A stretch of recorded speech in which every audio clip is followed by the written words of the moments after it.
Thank you for joining us at Sunni Hub. Feel free to like and share with friends, family, and fellow Sunnis.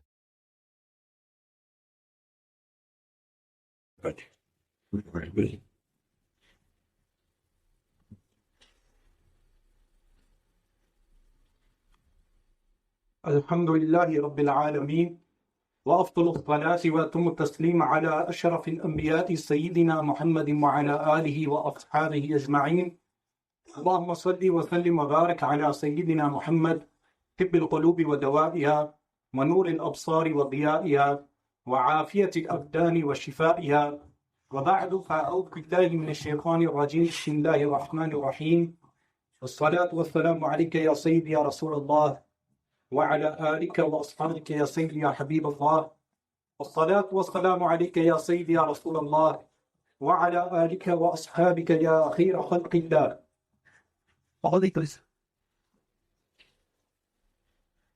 The topic of discussion tonight is not only the theories which have been spread across the internet and through many books.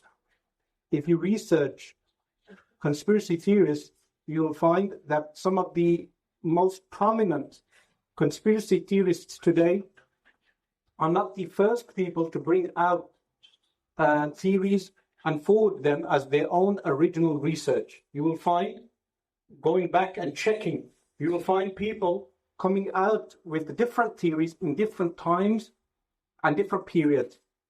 And this is not to say that everything which a person who is labeled as a conspiracy theorist comes out with is falsehood. But we as Muslims have our own method of weighing knowledge and information which is presented to us.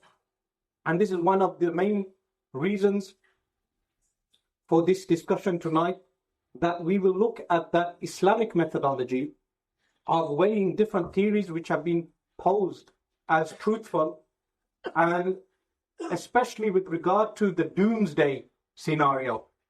Because as we will see, that people presenting a scenario to the world that doomsday is approaching is not wrong, because Al-Quran Al-Kareem, the verses which were recited, اقتربت الساعة وانشق القمر, which means the hour approaches, meaning the final hour. And the moon has been split, meaning in the time of Rasulullah sallallahu alayhi wa alihi wasallam, the moon was split, as we will get onto later. And this was one of the signs that the hour is approaching and the end days are coming. Currently, today, we are living in the end days, and we will examine some of those aspects of the end days as the Messenger sallallahu alayhi wa alihi wasallam told us. Here we have a picture of the Y2K. Who of you remembers this? Place your hands up. Not the majority of the people here. In 1999, it was very prominent amongst people to say that because the computers, when they stored information in computers, in the early periods, in the 1930s, for instance, what they would do is they would place the date only with 2 digits. So, for instance, if it was in the year 1938, instead of writing 19, they would write 38, 3 and 8, and store the information in computers as such. When the year 2000 approached, the number 99 would become the digit 0 and 0. This led many people to think that computers will crash and everything around us will be in chaos, disorder. And therefore, the Y2K, this symbol was not the only symbol. There were many other symbols going around. There was a bug with a yellow background, a black bug saying Y2K. And this made many people panic. They panicked to such an extent that some people took food and provision and went onto certain mountains and hills and waited for the year 2000 to come in because they thought it was the end of the world. What they expected at that time was that planes flying over will fall, cars will stop, computers will crash, the system will collapse, and civil war will ensue, Armageddon will ensue, and the world will come to an end. The year 99 came and went.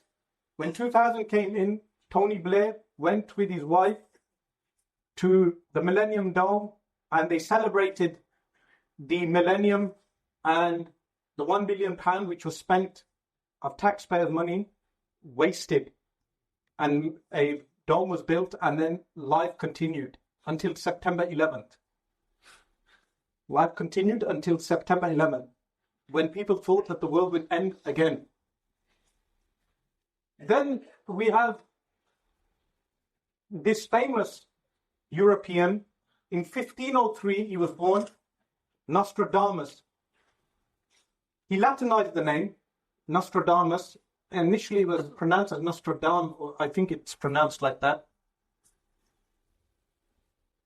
1503 he was born, and I think he died in the year 1566. He wrote predictions and what they call prophecy. We know he was a liar, but he may have studied the trivium in France at that time, the trivium composing of rhetoric, logic, and grammar, and they also have the quadrium, which is where they study astronomy, music, and geometry and arithmetic. This was his education level. He was well educated, and he also studied herbs and medicine for 8 years, and he gave people a rose pill, which he claimed would save them from the plague, which was current and rife in Europe at that time. He was a well-known doctor. He wrote books in which he prophesied certain events would take place. Now, because the original works are not in English, what we have is that interpreters translate these works. And in the 90s, one of the early translations was from the early 1900s.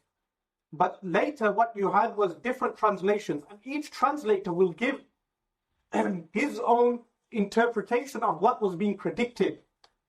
So, for instance, if current events were going, what they would do is take those current events and place them in a modern context.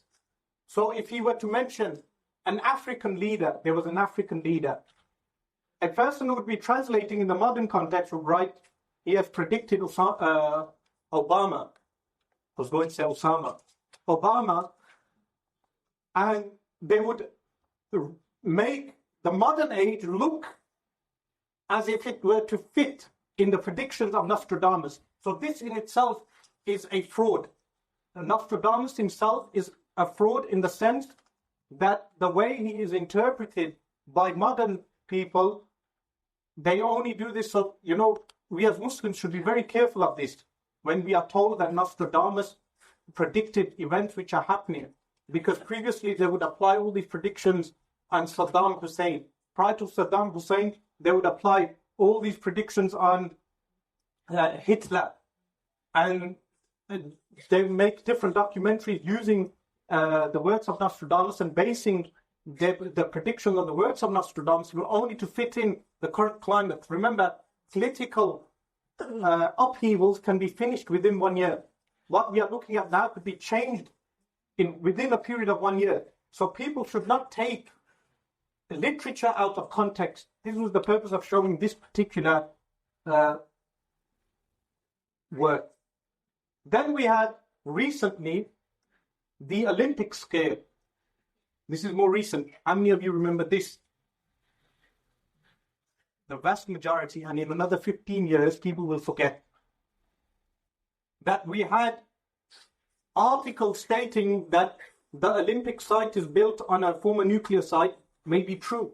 But to build on that and to say that an explosion will happen in London and that will bring about a war within Britain and throughout Europe, and that will bring a reason to attack Iran, people are claiming knowledge of the unseen. And one a particular text message was using a hadith from this work, Nu'aym bin Hammad's Kitab al-Fitan.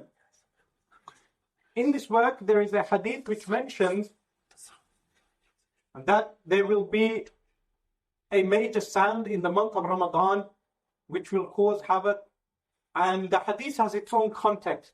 Certain people were texting that hadith to say, because the Olympic Games were in the month of Ramadan.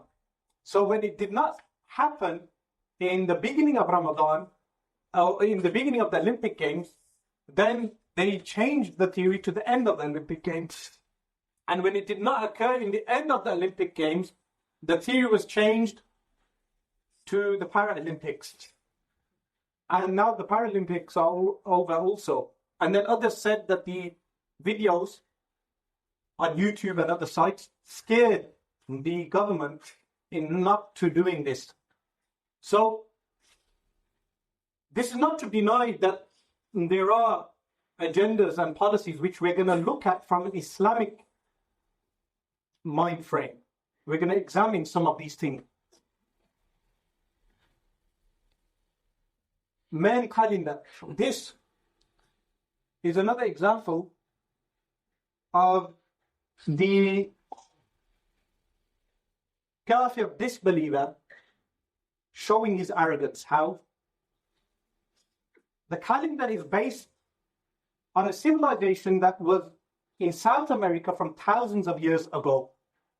Thousands of years ago. And they had many calendars.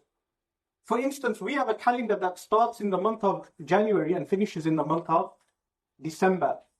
This calendar was a long calendar which was inclusive of many years. So from this period till this period, this calendar will last. And it finishes in 2012, 21st of December. The calendar finishes on that date. Based on this, people have formed another theory. That theory is that the world will end on this date. Some have reformulated their theory to say that catastrophe will ensue on the 21st of December. Others have said a new age of enlightenment shall come in on the earth and people shall gain more spirituality. On the 21st of December, according to them, people will be increasing their Christmas shopping, but according to them, people will gain more spirituality at that period of time. So this calendar, which is thousands of years old, we want to look at the fact that the origins of this calendar are found in the ruins of known civilization. While in Al-Islam we have Al-Quran and the Hadith of Rasulullah sallallahu alaihi wasallam, which tell us of events which have transpired and events which will happen. Having said that, the Hadith of Rasulullah sallallahu alaihi wasallam has chains of transmission and a method of verification, which we will look into when we cover the Hadith methodology. Well, this calendar is just a calendar, and this has been promoted similar to the Y2K.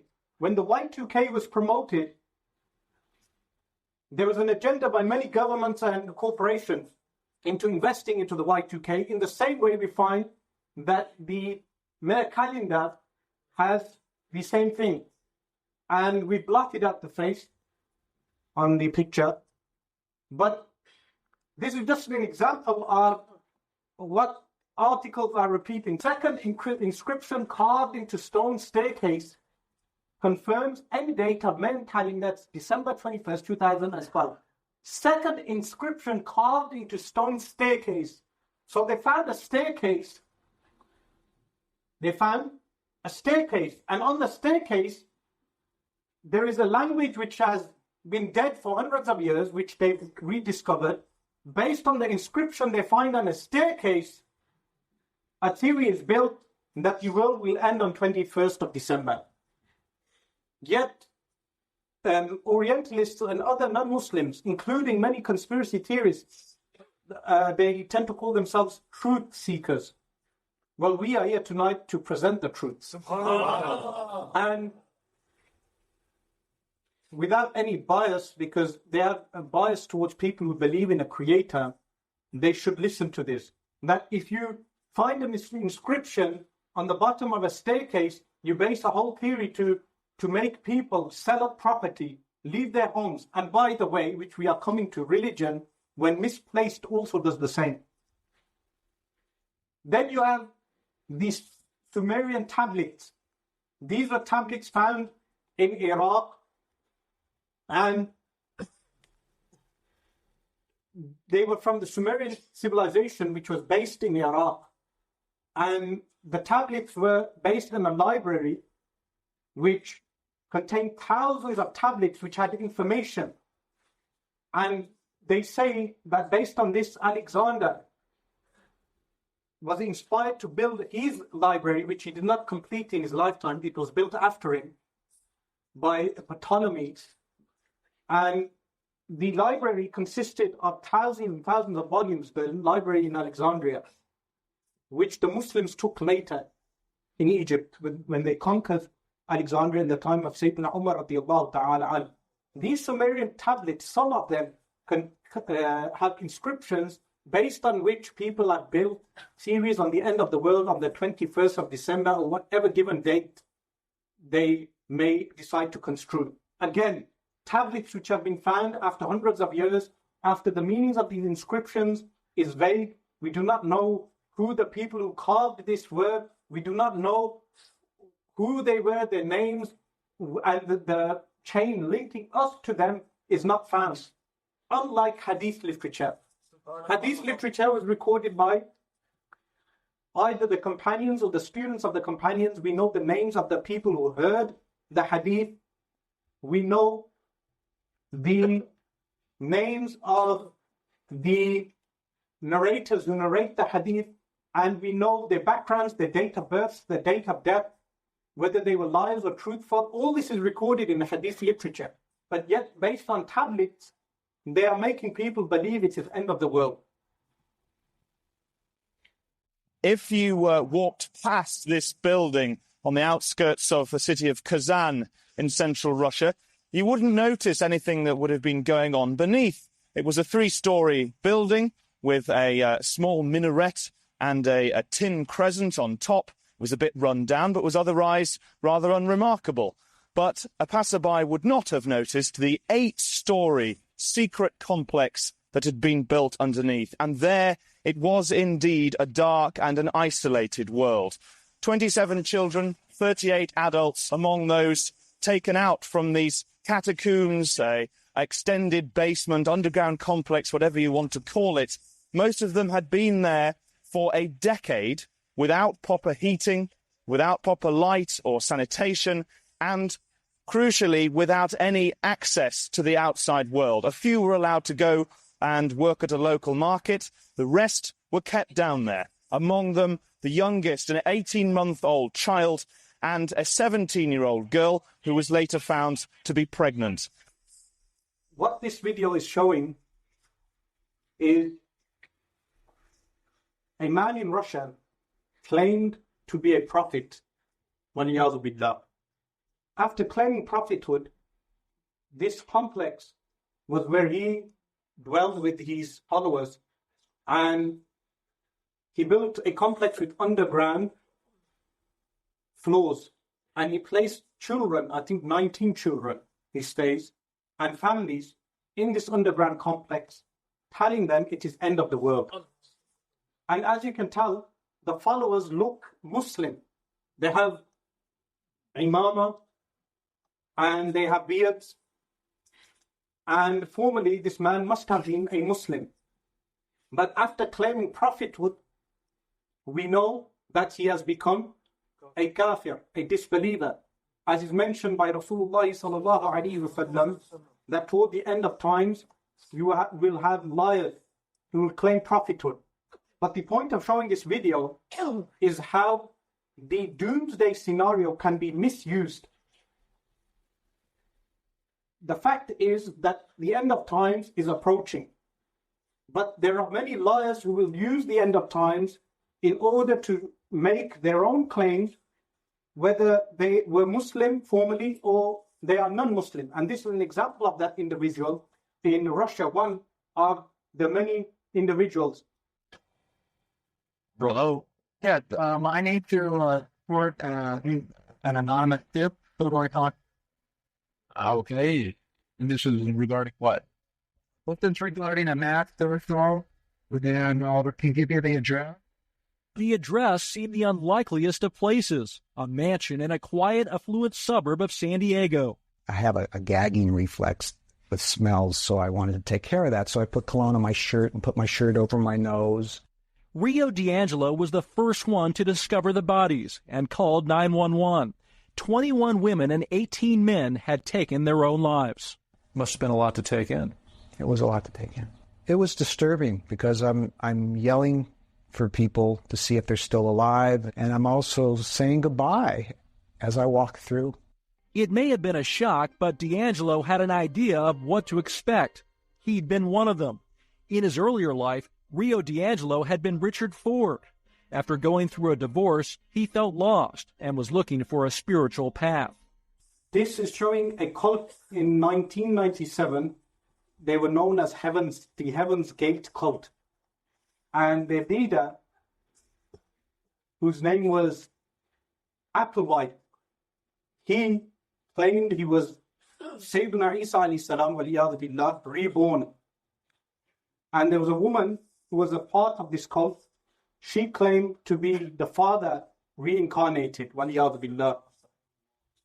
And she passed away, and this man carried on his cult. And then when the comet came, Comet Hale-Bopp, in 1997, this man said to his followers that an alien spaceship follows the comet, and we will take our souls, kill ourselves, and our souls will be transported to this spaceship.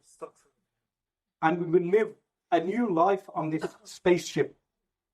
And as they showed in the video, the members, they took applesauce laced with poison, ate it and drank something, and they died, and they placed purple shrouds on the body, and they all wore Nike trainers also, strangely enough, Nike trainers, and they all killed themselves. It's a very famous incident. Apart from the other incidents of Jim Jones in 1979, Jonestown, where he had thousands of 900 or somewhat followers of his, he made them commit mass suicide. This is showing you, the first case was a former Muslim misusing the doomsday scenario, the end of times. The second case was a man, former Christian, misguided. And previous to this, I showed you examples of non-Muslims, people who do not believe in religion, who can misuse end of times and doomsday scenarios. Finally, it was time for us to get our first glimpse of the teacher himself. We'll see any moment now. Asarion's going to descend from the stairs and address everyone here. As you can see, everyone's eagerly anticipating it. I have no doubt in my mind that they believe he is God, and it's interesting and kind of scary to see so many people have so much faith in one man or God.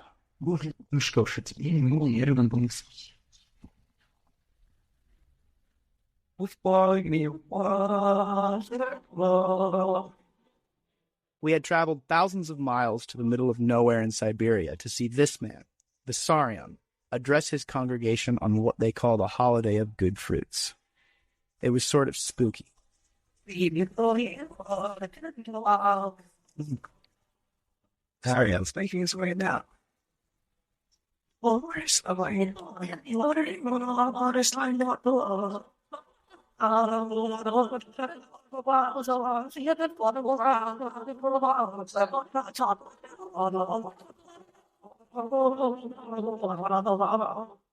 And just as Vissarion was about to share some infallible nuggets of wisdom,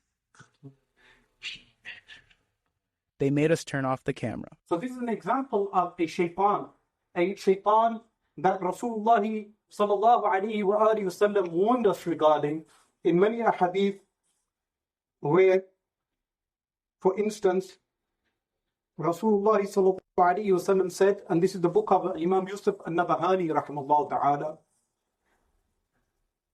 from the Sahih of Imam al-Bukhari, لا تقوم الساعة حتى تقتتل فئتان عظيمتان تكون بينهما مقتلة عظيمة دعوتهما واحدة وحتى يبعث الدجالون كذابون قريب من 30 كلهم يزعم أنه رسول الله. That Rasulullah sallallahu alaihi wasallam said the hour will not be established until two major groups will fight, and there will be a major killing amongst them, meaning they will slaughter, a major slaughter amongst them. Their claim will be one, and until Dajjalun, imposters, liars, will come out close to 30, each one of them claiming he is a messenger of Allah. Now, this is referring to the Kadhabin, the liars, who will be initially Muslim, and then they will claim this. Otherwise, the number of non-Muslims who claim prophethood is uncountable. You can go to, well, you shouldn't go to, but you can find out about, for instance, Mexican man who smokes drugs and sells drugs openly, and he claims to be a prophet, and people follow him. He has thousands of followers. This is where our critical methodology comes in, the science of hadith and Islamic eschatology. Islamic eschatology is looking at the end times from hadith literature. And this is why whenever we examine a sign of the end of time or any prophecies of Rasulullah sallallahu alaihi wasallam, it is necessary to examine the science of hadith and to verify the narrations which have been mentioned regarding the end of times. This is very important. And because there are thousands of hadith of Rasulullah sallallahu alaihi wasallam, thousands, it is necessary to place those hadith in order and to see which hadith is applicable where. And we will look at certain examples where hadith have been misapplied. But we have books like this book of Al-Imam Muhammad Al-Barzanji rahimahullah ta'ala, Al-Isha'ah li-Asharat al-Sa'ah, a famous work in which he done a fantastic job, the scholar of Ahl Sunnah wal Jama'ah of the 10th century, in compiling the signs of the end of times with an order, and eschatology, meaning the signs of the end of times, from those signs which have occurred, from those signs which are occurring, and those signs which will occur. Secondly, unlike the Mayan calendar and the Sumerian tablets, the science of hadith has verification methods. Everything which has been mentioned by Rasulullah sallallahu alaihi wasallam has been verified and authenticated by hadith scholars. Orientalists have tried attacking hadith literature, but yet you will find that hadith literature has withheld the assail of those Orientalists, meaning the attacks which they have done on hadith literature has withheld and has proven itself to be strong. And initially they started with the hadith literature and then went to Al-Quran al-Kareem. Neither of the two have they been able to disprove. Those websites which have been set up by non-Muslims to disprove the hadith of Rasulullah sallallahu alaihi wasallam, those websites have all been answered, and Muslims can give replies to all the points presented by non-Muslims. SubhanAllah. Now, with regard to the knowledge of Rasulullah sallallahu alaihi wasallam, we have the hadith of Rasulullah sallallahu alaihi wasallam, which we have here. On here, I have mentioned the translation. Our master Umar radiallahu ta'ala an reports the Messenger of Allah sallallahu alaihi wasallam said, "Surely Allah, exalted and mighty, raised for me the world, and I look at it and that which takes place in it until the establishment of the hour, like I look at this palm of mine." And the hadith here is narrated by Imam al-Tabarani. It states, قال رسول الله صلى الله عليه وآله وسلم إن الله عز وجل قد رفع لي الدنيا فأنا أنظر إليها وإلى ما هو كائن فيها إلى يوم القيامة كأنما أنظر إلى كف هذه, as if I look at this palm of mine, meaning the events, whatever will transpire in the world. And in the Sahih of Imam Muslim, it states, قام فينا رسول الله صلى الله عليه وآله وسلم مقاما. The Messenger of Allah صلى الله عليه وآله وسلم stood amongst us. ما ترك شيئا يكون في مقامه ذلك إلى قيام الساعة. He did not leave anything in when he stood up that will take place up until the day of judgment. إلا حدث به, except that he informed us regarding that event, meaning everything that will transpire up until the day of judgment. A very beautiful hadith narrated by Sayyidina Abu Sa'id al-Khudri radiyallahu anhu states, قال بين أعرابي في بعض نواحي المدينة في غنم له عدا عليه الذئب, that there was a Bedouin in some of the outskirts of Al-Madinah al-Munawwarah with some flock of sheep, and a wolf came to attack the sheep. فأخذ شاة من غنمه, and the wolf took a sheep from the flock. فأدركه الأعرابي, the Bedouin came after the wolf. فاستنقذها منه وهجهجه فعانده الذئب يمشي. He took the sheep away from the wolf, and the wolf began to talk. ثم أقع مستكبرا بذنبه يخاطبه فقال أخذت رزقا رزقني الله.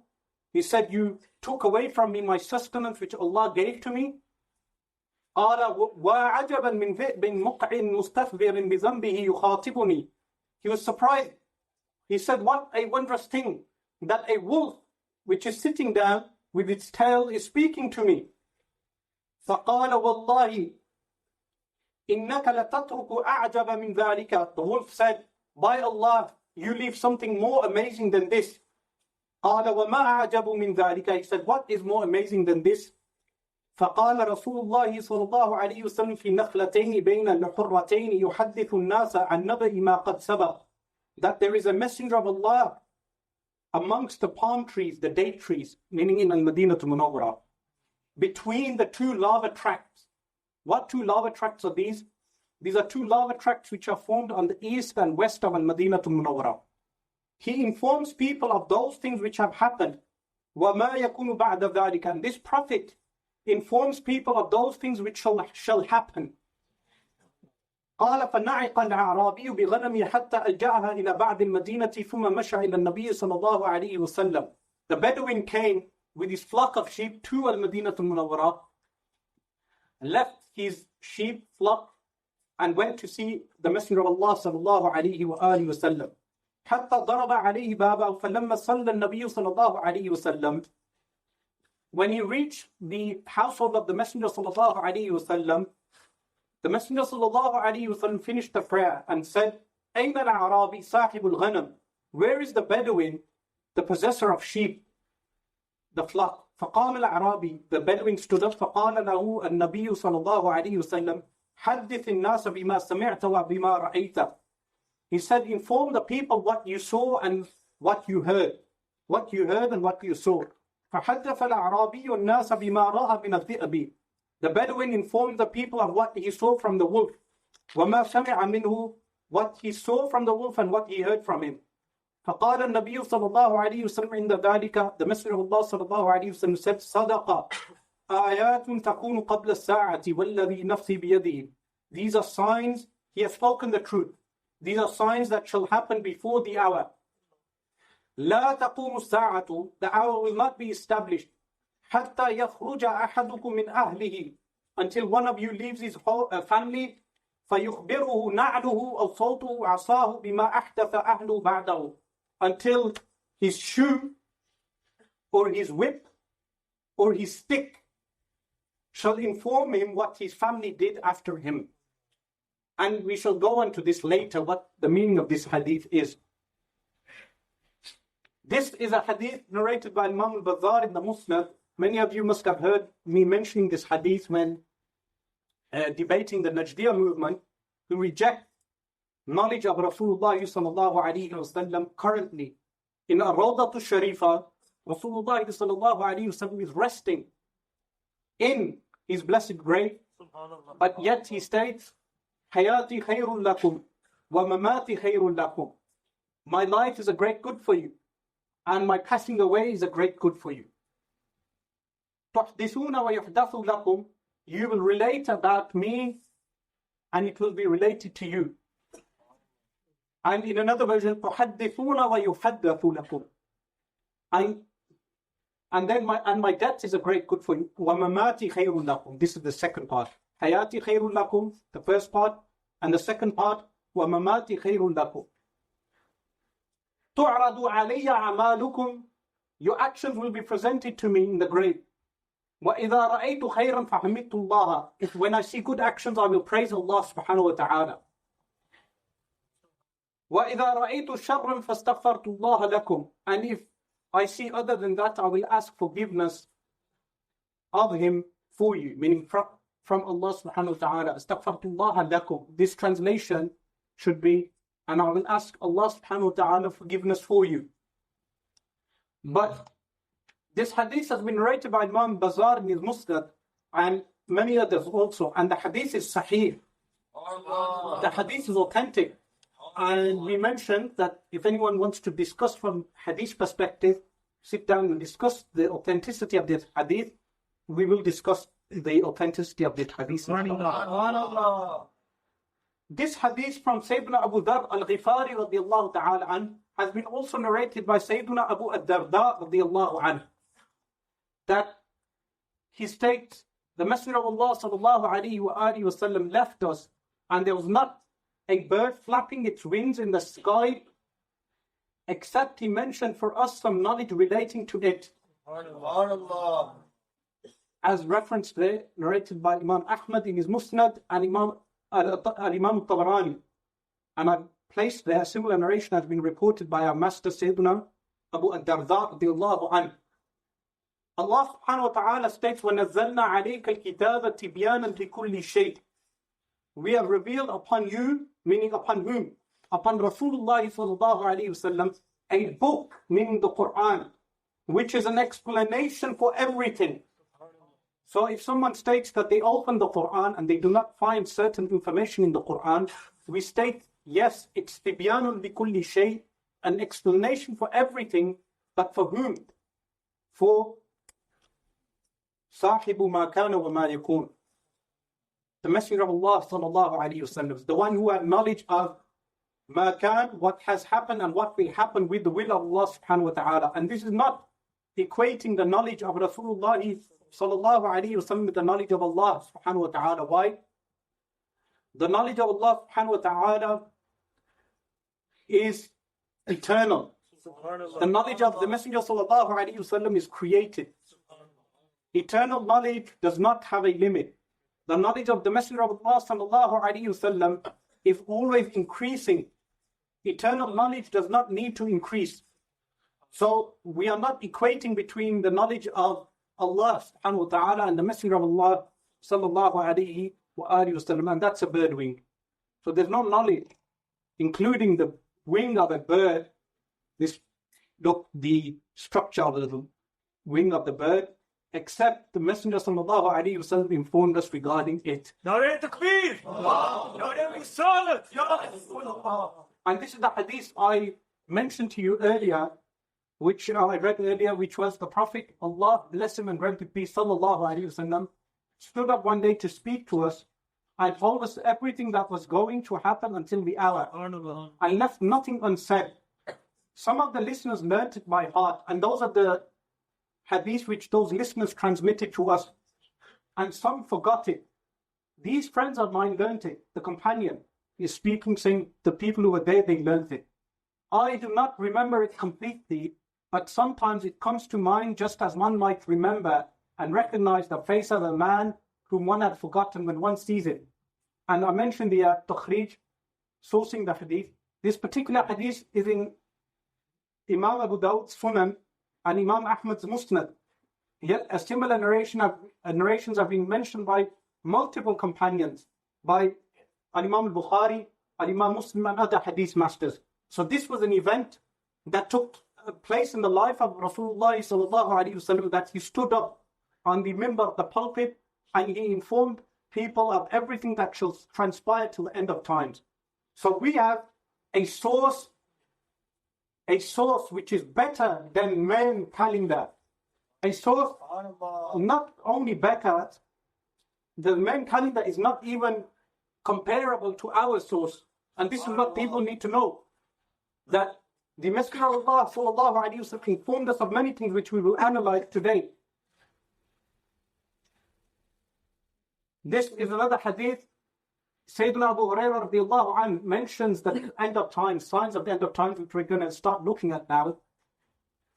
The Messenger sallallahu alaihi wasallam said, time will pass rapidly. And this has happened with the structure of the modern world, with cars, with planes, with trains. Time is passing quickly. Formerly, when people would travel, they would travel from one distance to another in a longer time. Now time is passing very quickly. Knowledge will decrease. And this is referring to knowledge of religion.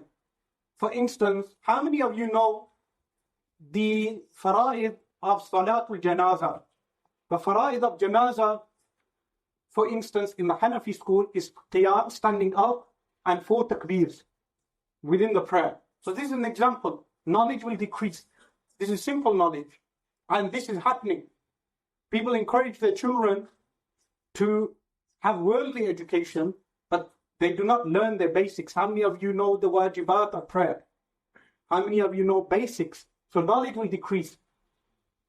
And this is why those same people who will not know these basics will be the ones who attack hadith literature. Miserliness will become widespread in people's hearts, meaning stinginess, selfishness. Afflictions will appear, and there will be much harm. The word harm is an Abyssinian word. The people ask, "O Messenger of Allah, what is harm?" He said, killing, meaning people will begin to kill, mindless killing. And the reason why I placed this hadith first, because these are signs which have happened, are happening, and will continue to happen. These are signs that have happened, are happening, and will continue to happen. It states, once the Prophet ﷺ stood over one of the battlements of Medina and asked the people, "Do you see what I see?" They said, "No."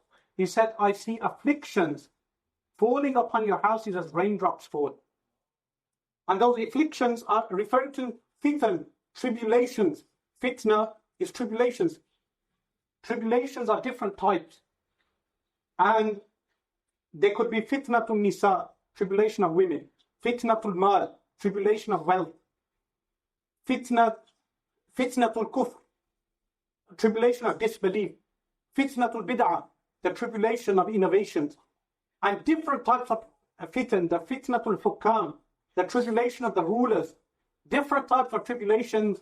The main thing a believer must safeguard during tribulations is his iman, his belief. Zubayr bin Adi narrated, we went to Sayyidina Anas bin Malik radiallahu anhu and complained about the wrong we were suffering at the hands of Hajjaj. Hajjaj was a tyrant who lived after the period of Yazid, and he killed many companions. Those students of those companions went to the companion and said, after the year 70, in that period, the year 70 after Hijri, and they complained. Sayyidina Anas bin Malik radiallahu anh said, "Be patient, for no time will come, but that the time following it will be worse until you meet your Lord." I heard the Prophet sallallahu alaihi wasallam say that. Meaning as time increases, things will get worse. And this hadith is a long hadith. We'll go back to it. Rasulullah sallallahu alayhi wa alihi wasallam foretold Fathul Madain. Fathul Madain, as is recorded in the hadith literature, that Rasulullah sallallahu alayhi wa alihi wasallam said, the end of times, this hadith, قال إنه لا تقوم الساعة حتى يفتح القصر الأبيض الذي في المدائن.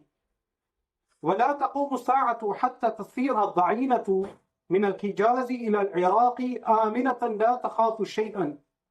قال عدي فقد رأيتهما جميعا. This hadith, Adi bin Hatim relates the Messenger of Allah sallallahu alayhi wasallam radiyallahu anhu for the companion. The hour will not be established until the White House is conquered in Madain, and until a woman traveler in her hawda will travel in safety from Hijaz, Western Arabian Peninsula, I added this comment, in safety to Iraq, not fearing anything. I have saw both of these events narrated by Imam Muslim and others. Now, I have witnessed people myself saying that this White House is this. But this is misapplying the hadith of Rasulullah sallallahu alaihi wasallam. It was one of the Khawarij, Anjar Chaudhry, who stated this. He stated that this is the White House which is meant. The problem is, why are you misinterpreting hadith of Rasulullah sallallahu alaihi wasallam? What was meant were the Persian castles and palaces. This event took place in the time of the companions alayhim ridwan, and they conquered the White Palace of Kisra, conquered this palace, and this sign has taken place. This second part, where the companion states, a woman traveler in a hawda. Hawda is the carriage which is placed on top of a camel, and the woman travels in safety. He states a woman will travel from Al-Hijaz. Hijaz is Western Arabian Peninsula, where Makkah al-Mukarramah is situated, and Al-Madinah al-Munawwarah, not fearing anything. This sign has also already taken place in the time of Sayyidina Umar radiallahu anhu, where there was so much safety that a woman could travel on her own in safety. Now, traveling on her own does not mean it's permissible for women to travel without mahram, but it shows that the time of safety was such that women were protected. This hadith of Rasulullah sallallahu alaihi wasallam states Zainab bint Jahash, who states radiallahu anha, the Prophet sallallahu alaihi wasallam got up from his sleep. His blessed face was concerned, and he said, there is no God but Allah. Woe to the Arabs, waylun lil arabi, li sharrin qad iqtarab, for a great evil which is nearly approaching them. Today a gap has been made in the wall of Ya'juj and Ma'juj. Like this, Sufyan illustrated this by forming the number of 90 or 100 with his fingers. Someone asked, shall we be destroyed even though there are righteous people amongst us? The Prophet ﷺ said, yes, if evil, khabath, increases. The word khabath is used, and the word khabath means impurity, meaning sins. If sins increase amongst people, then people will be destroyed. But later we will analyze that the barrier of Ya'juj Ma'juj, which was built by Sayyidina Dhul Qarnayn alayhi salam, behind it is Ya'juj Ma'juj. And every day they make incisions into the wall. And the next day when they return, those incisions are covered. And in this hadith it mentions that a small incision was made into the wall, and this is a sign of evil which is approaching the Arabs. Now, I want to look at this hadith at the bottom. The hour will not come until the following events have come to pass. Two large groups will fight one another, and there will be many casualties. I read this hadith out. They will both be following the same religious teaching. I've heard some people say that this refers to World War I and II. Again, misinterpretation of the hadith. This hadith refers to the war of Jamal, Siffin, and the wars which took place amongst the companions of the Messenger sallallahu alaihi wasallam. As is mentioned by the commentators, this is the meaning of the hadith. After these wars, and we're going to analyze other hadiths, because what you have to remember is you need to make a full picture from analyzing one hadith with another. and make a full picture of what the ahadith of the end of times actually refer to. Nearly 30 Dajjal will appear. Here it states nearly, قَرِيبٌ مِّن ثَلَاثِينَ, because in other narrations it mentions 27 Dajjals. And Al-Hafiz ibn Hajar, rahimahullah ta'ala, states that the reason why number 30 was mentioned was Jabrul Kaf, to make a whole number. But there are 27, and the scholars have listed many of them. We just watched a video of one of them. Each of them falsely claiming to be a messenger of Allah. Knowledge will disappear, like people not knowing the fara'id of Salatul Janazah. So when they pray Janazah, they do not know what they are praying. Earthquakes will increase, which they are, and this is a general sign. This is one of the signs that has happened, will continue to happen, and is happening. Wealth will increase, so that a wealthy man will worry lest no one accept his zakat. And when he offers it to anyone, that person will say, I am not in need of it. What time period does this refer to? The fiqh, the jurisprudence of this hadith, the scholars say it refers to 3 periods. One is the caliphate of Sayyiduna Umar radiallahu anhu. There were periods of his caliphate where people received enough wealth that they did not need charity. The second period which they state is that it refers to the Khilafah, caliphate of Sayyidina Umar bin Abdul Aziz radiallahu anhu, who ruled from 99 after Hijri until 101 Hijri. And the third is that it shall happen in the time of Imam al-Mahdi radiallahu anhu. And that is more explicit in the hadith also, in other hadith. So this is the fiqh understanding of this. People will compete in constructing high buildings. We'll get to this later. When a man passes by someone's grave, he will say, would that I were in his place. The sun will rise from the west. Now look, many signs have been placed, but there is an order and categorization of these signs. The sun rising from the west, we know before that happens, there will be many other signs, like Davatul Ard, and there will be the Dajjal appearing, Al-Imam al-Mahdi appearing, many other signs, Ad-Dukhan. But when you read the hadith literature, it's important to analyze one hadith with another, and the best way of doing this is referring to the commentaries of the ulama. When it rises and the people see it, they will believe, meaning those who did not believe, they will begin to believe, but no good will it do a soul to believe in them then if it believed not before, no and righteousness through its faith. This is from Surah Al-An'am. The hour will come suddenly when a man has milked. Now this is referring to a time right before the hour itself. Right before the hour itself. When a man has milked his she-camel and taken away the milk, but he will not have time to drink it. Before a man repairing his tank for his livestock will be able to put water in it for his animal. And before a man who has raised a morsel of food to his mouth will be able to eat it, meaning he raised the morsel and the hour will come. And this group of people upon whom the hour will come, they will be disbelievers.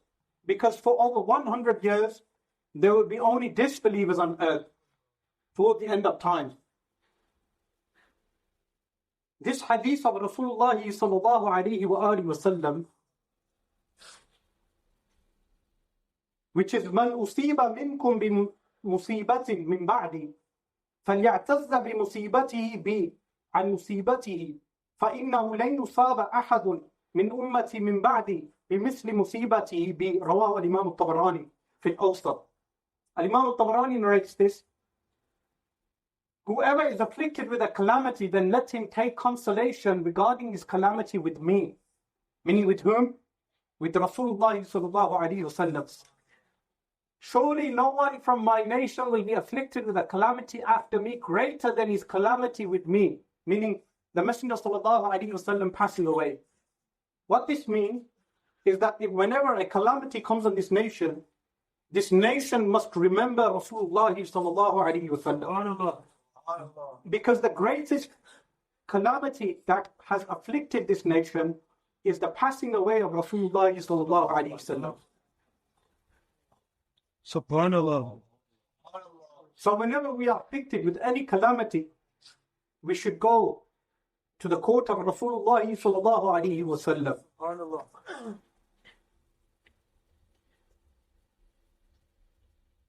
Sayyidina Hudhayfa ibn al-Yaman radiyallahu anhu, who knew the names of the munafiqeen, the hypocrites, he states that قال أول الفتن قتل عثمان وآخرها خروج الدجال, that the first tribulation shall be the martyrdom of Sayyidina Uthman radiyallahu anhu, and the last one will be the coming of the Dajjal. Sayyidina Uthman radiyallahu anhu was martyred, and the Messenger sallallahu alayhi wasallam foretold this event, that Uthman will be martyred. And in another narration it states وَالَّذِي نَفْسِي بِيَدِهِ مَا مِنْ رَجُلٍ في قلبه مثقال حبة من قتل عثمان إلا تبع الدجال إن أدركه وإن لم يدركه آمن به في قبره. That he states, Ibn Asakir adds this addition, by the one who grasped my soul, there is not any man who has in his heart a seed's weight in the murder of Uthman radiallahu anhu, except he will follow Dajjal if he meets him. And if he does not meet him, he will believe in him in his grave. This is referring to the rebels who martyred Sayyidina Uthman radiallahu anhu, that if they live to the time of the Dajjal, then they will follow the Dajjal.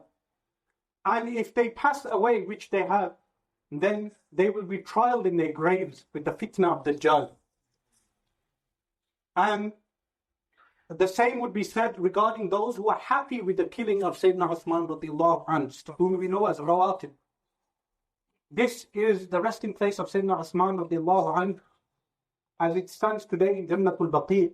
As you can tell, the walls have been demolished. The walls of the grave have been demolished.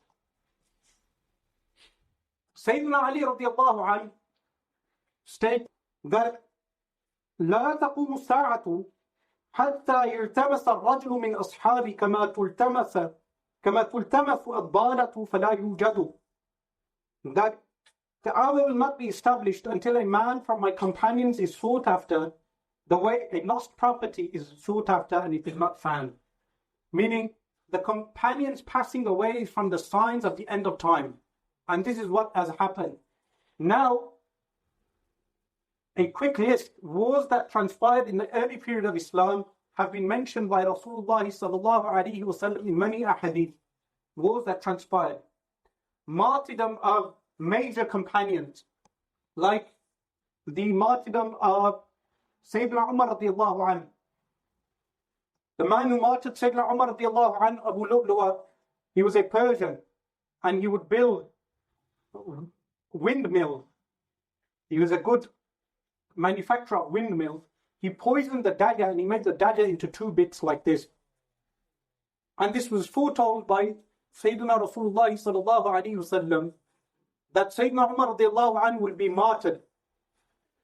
Sayyidina Abu Dharr al-Ghifari radiallahu anhu would refer to Sayyidina Umar as Ya Ghalq al-Fitan, O lock to the tribulations.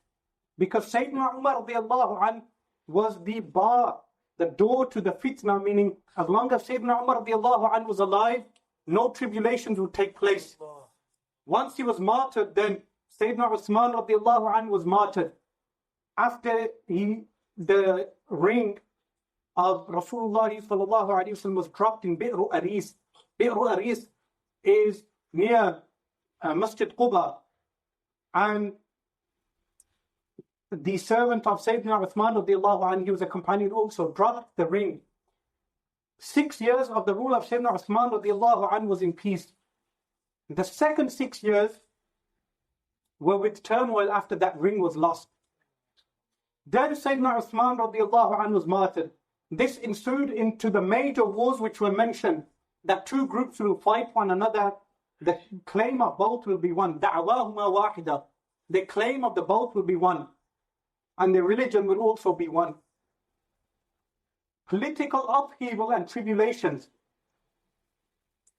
political upheaval, because Bani Umayyah, many of their rulers were despots, people who committed atrocities. And this is why Rasulullah sallallahu alaihi wasallam saw some of the Bani Umayyah on his minbar in a vision on the pulpit. And when he saw this concerned him, Allah subhanahu wa ta'ala revealed, Inna anzalnahu fi laylatil qadr, the Surah Al-Qadr. Why? In that surah it is mentioned, Laylatul Qadri khayrun min alfi shahr, that the Laylatul Qadr, the night of power, is better than 1,000 months. SubhanAllah. The 1,000 months here were referring to the rule of Bani Umayyah. If you add up the rule of Bani Umayyah, it will add up to 1,000 months.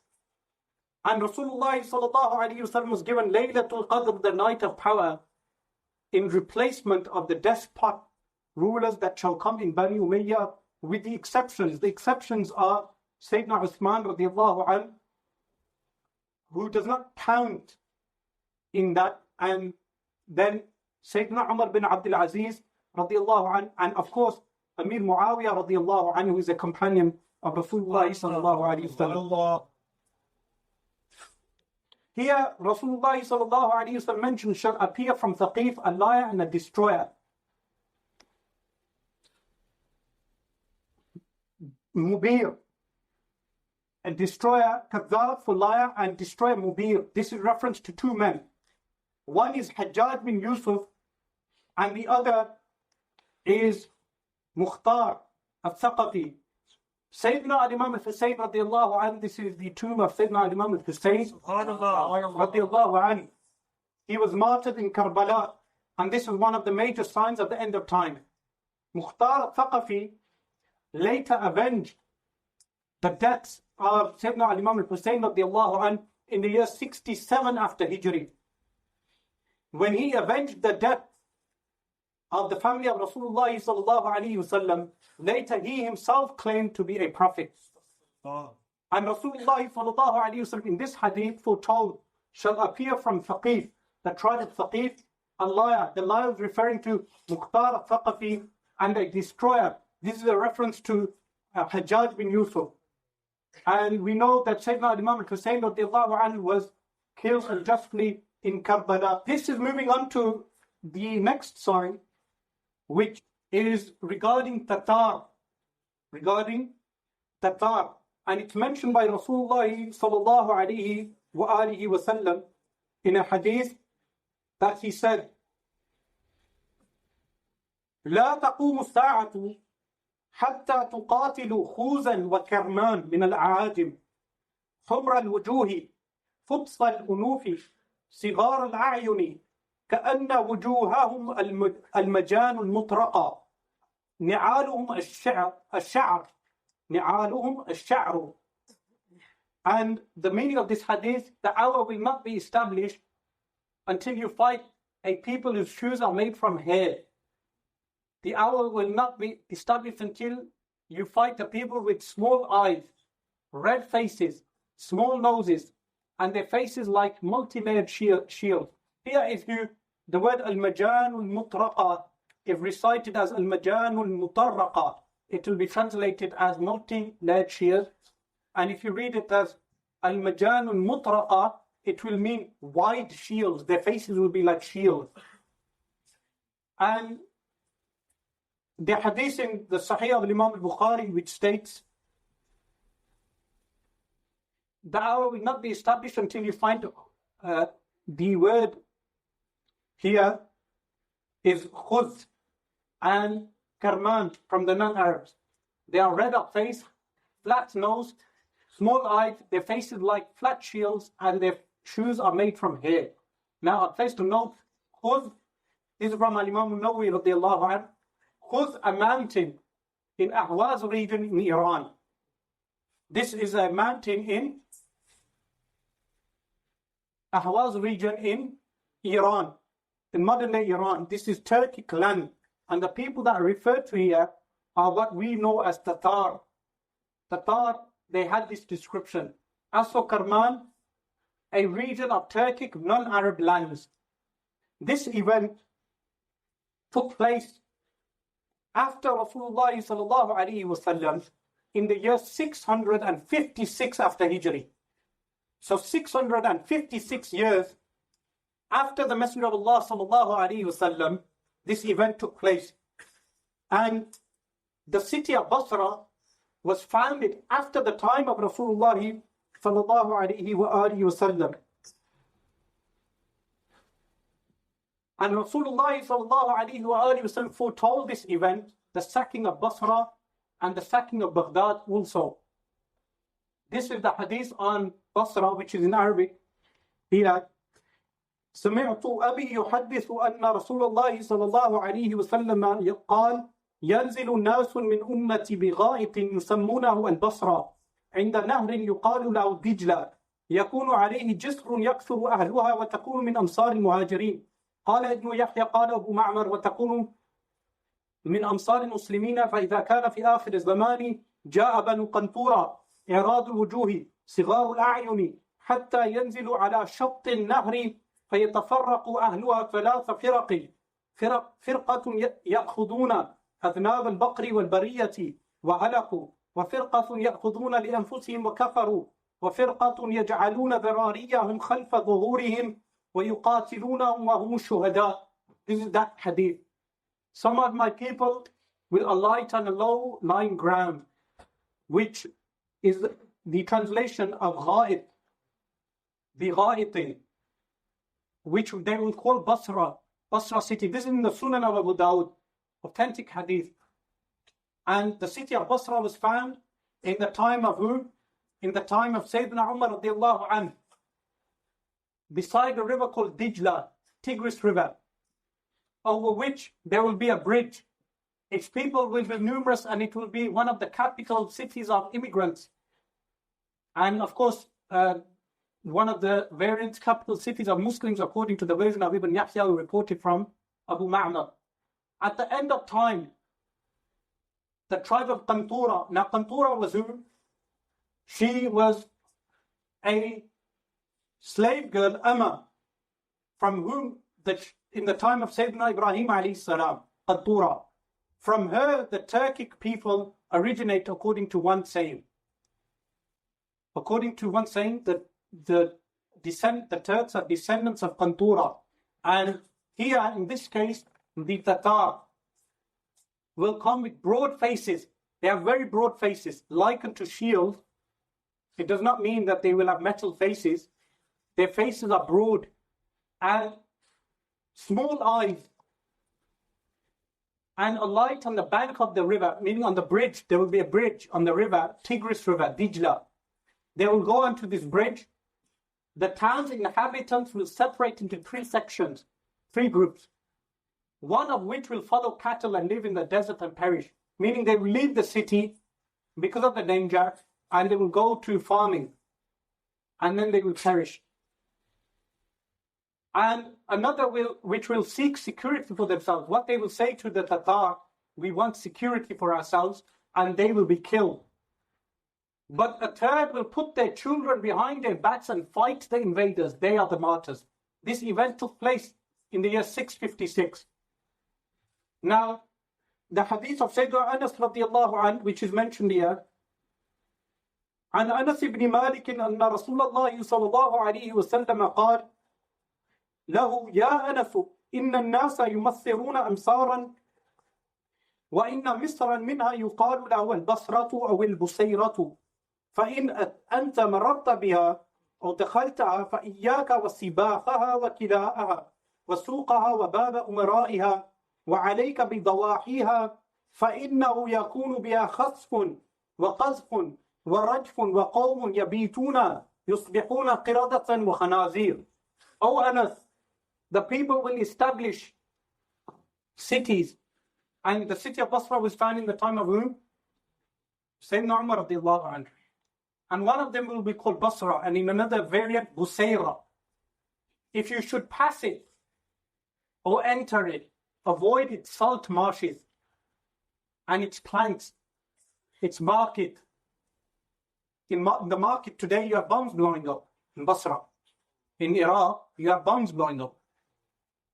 And the gate of its commanders, meaning the leaders, avoid the leaders of the city and keep to its environs, meaning stay to the surrounding area of Basra. For the earth will swallow some people up. And this event has happened in the past. Al-Imam al-Barzanji in Al-Isha'a al-Ishrat al-Sa'a mentions that this event has taken place. This is one of those events that has happened, will happen, and continues to happen. Pelting rain will fall, meaning stones. Rain will fall with stones on these people. And earthquakes will take place in it. And there will be people who will spend the night in it and become apes and swines in the morning. This event has already taken place. If you look at the historians, the Muslim historians, like Imam Barzanji and others, they will mention times when this has taken place, and this will also take place again in the end times. It's mentioned that before the sun will rise from the west, this sign will take place again. Before that happens, this sign will take place again. And there is Basra.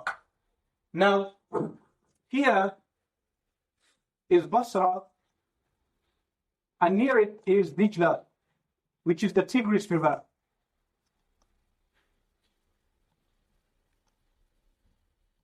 This hadith is an interesting hadith. The hadith, the original text of the hadith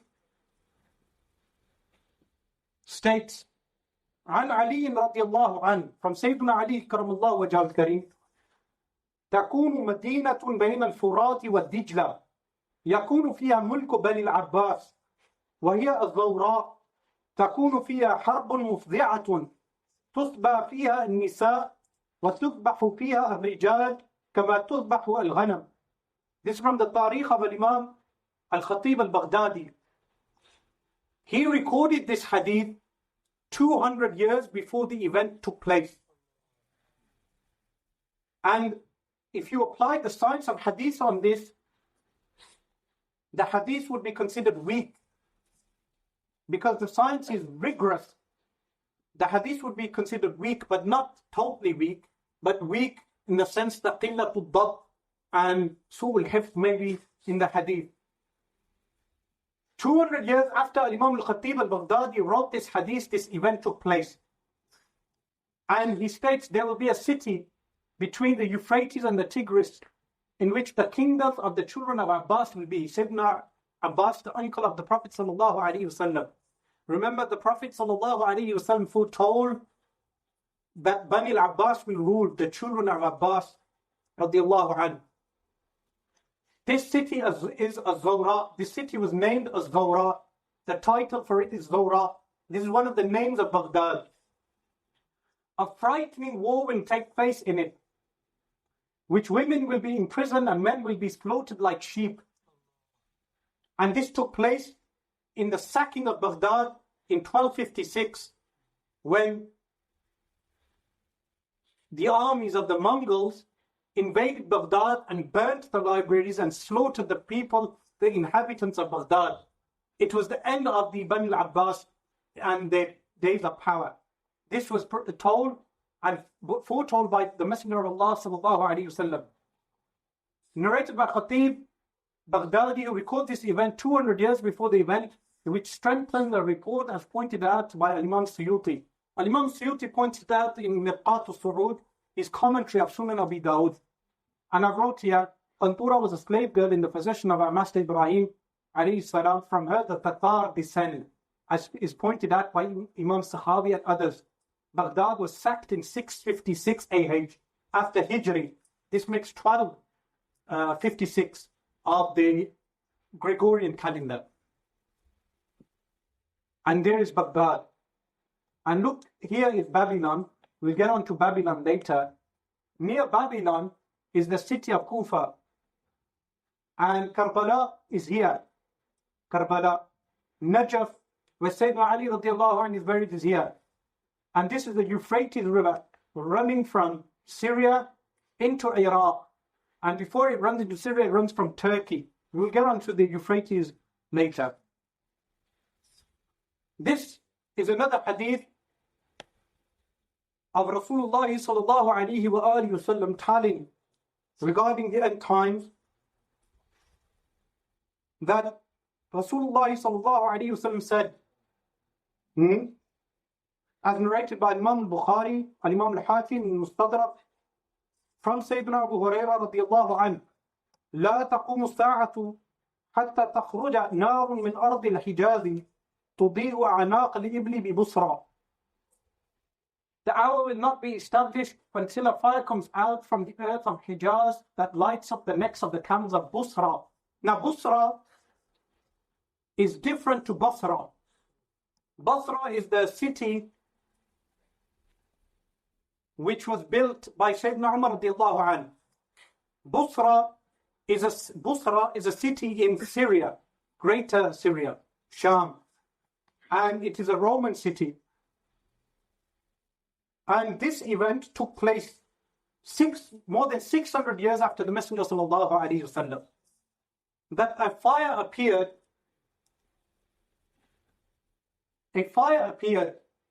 around the vicinity of Al-Madinatul Munawwara, and the fire was humongous, like mountains.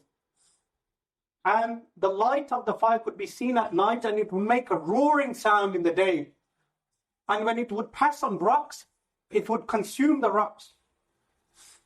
The governor of Al-Madinatul Munawwara sent people out to investigate the fire. When they would approach the fire, they would place sticks into the fire, and the sticks will not burn. But when they will throw rocks into the fire, the rocks would burn.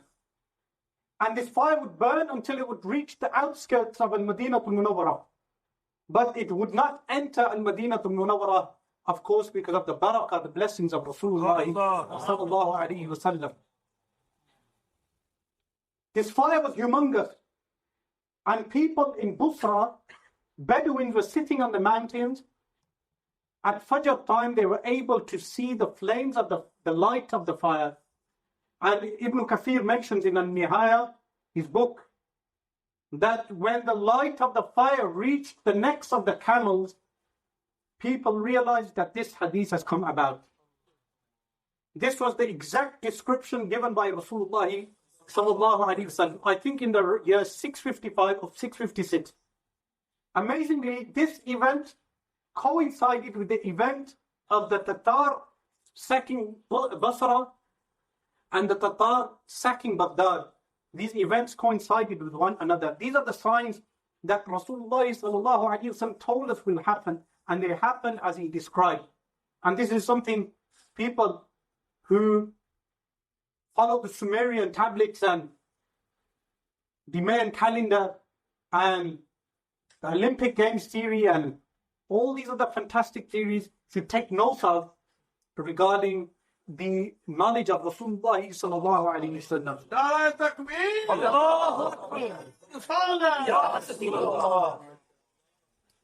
This is a hadith I want to analyze with you. Abdullah bin Amr radiallahu anhu said, I went to the Prophet sallallahu alaihi wasallam one day which he was performing ablution. Slowly and carefully he raised his blessed head, looked at me and said, 6 things will happen to this nation. In the wording of the hadith is, أَعْدُدْ بَيْنَ يَدَيِّ السَّاعَةِ سِتًّا. Count 6 things before the end of times. Count 6 signs that will happen. The passing of your Prophet sallallahu alaihi wasallam. This is the first major sign that has happened. And when I heard this, that I was aghast, meaning he was surprised, shocked. This is the first. The second is that your wealth will increase so much that if a man were given 10,000, he would still not be content with it. This sign has happened when? In the time of Sayyidina Umar radiallahu anh, in the time of Sayyidina Umar bin Abdul Aziz radiallahu anh, and it will happen again in the time of Imam al-Mahdi radiallahu anh. This will happen again in the time of Imam al-Mahdi radiallahu anh. The third is that tribulation will enter the house of every one of you. This tribulation is the war between the companions alayhim ridwan. the tribulation entered the houses of all the Arabs, and tribulations continue to enter the houses of all the Arabs and non-Arabs. Facebook and other media like today, we know that the Messenger ﷺ said that a fitna will take place in which the tongue will be worse than the sword. In which the tongue will be worse than the sword, because the tongue is what causes fitna, tribulations amongst people. And today, in this day and age, we have witnessed bloodshed being caused by the tongues of people. The fourth is that sudden death will be widespread. Now, this hadith of Rasulullah sallallahu alaihi wasallam mentions mutan يَأْخُذُكُمْ كَقُعَاثِ الْغَنَمِ. Widespread death will take you like قُعَاثِ الْغَنَمِ. This is a disease which afflicts the mouth of a sheep and the foot, which they call foot and mouth. But what does this refer to? This refers to a plague which took place in the time of Sayyidina Umar radiallahu ta'ala anhu. Which took place in the time of Sayyidina Umar radiallahu ta'ala anhu, from which thousands of companions passed away. So this sign has also taken place. This sign has also taken place. Mutanun ya'khudukum كَقُعَاثِ الْغَنَمِ. This sign is widespread death, which will take you like this foot and mouth disease of the sheep. And widespread disease took place in the time of Sayyidina Umar radiallahu anhu. Thousands of companions, major companions of the Messenger sallallahu alaihi wasallam passed away. The fifth is a peace treaty between you and the Romans. Now, I left the word Romans, translated as Romans, which is a room. And we know in Al-Quran Al-Kareem, Allah subhanahu wa ta'ala has a surah, Suratul Rum. It is not without reason that you have two chapters of the Quran being named after two peoples. One of them is Surah Bani Israel, also known as Surah Isra, the children of Israel. And the second is Surah Rum, because the major role these two peoples will play in the end of times. And this treaty will take place in the time of Imam al-Mahdi radiallahu anhu. They will gather troops against you for 9 months, like a woman's period of childbearing, meaning 9 months. A woman bears a child for 9 months. Then they will be the first to break the treaty. As is usual, they will break the treaty and war will ensue between Imam al-Mahdi radiallahu anhu and the Europeans, or some would say the Russians, and we will get onto this later. The sixth is the conquest of a city. I asked, Ya Rasulullah, which city? He said Constantinople, Constantinople. This conquest is not the conquest of Sultan Muhammad al-Fatih rahimahullah ta'ala, which is mentioned in other hadith. This is the conquest of Sayyidina Imam al-Mahdi radiallahu anhu that shall take place.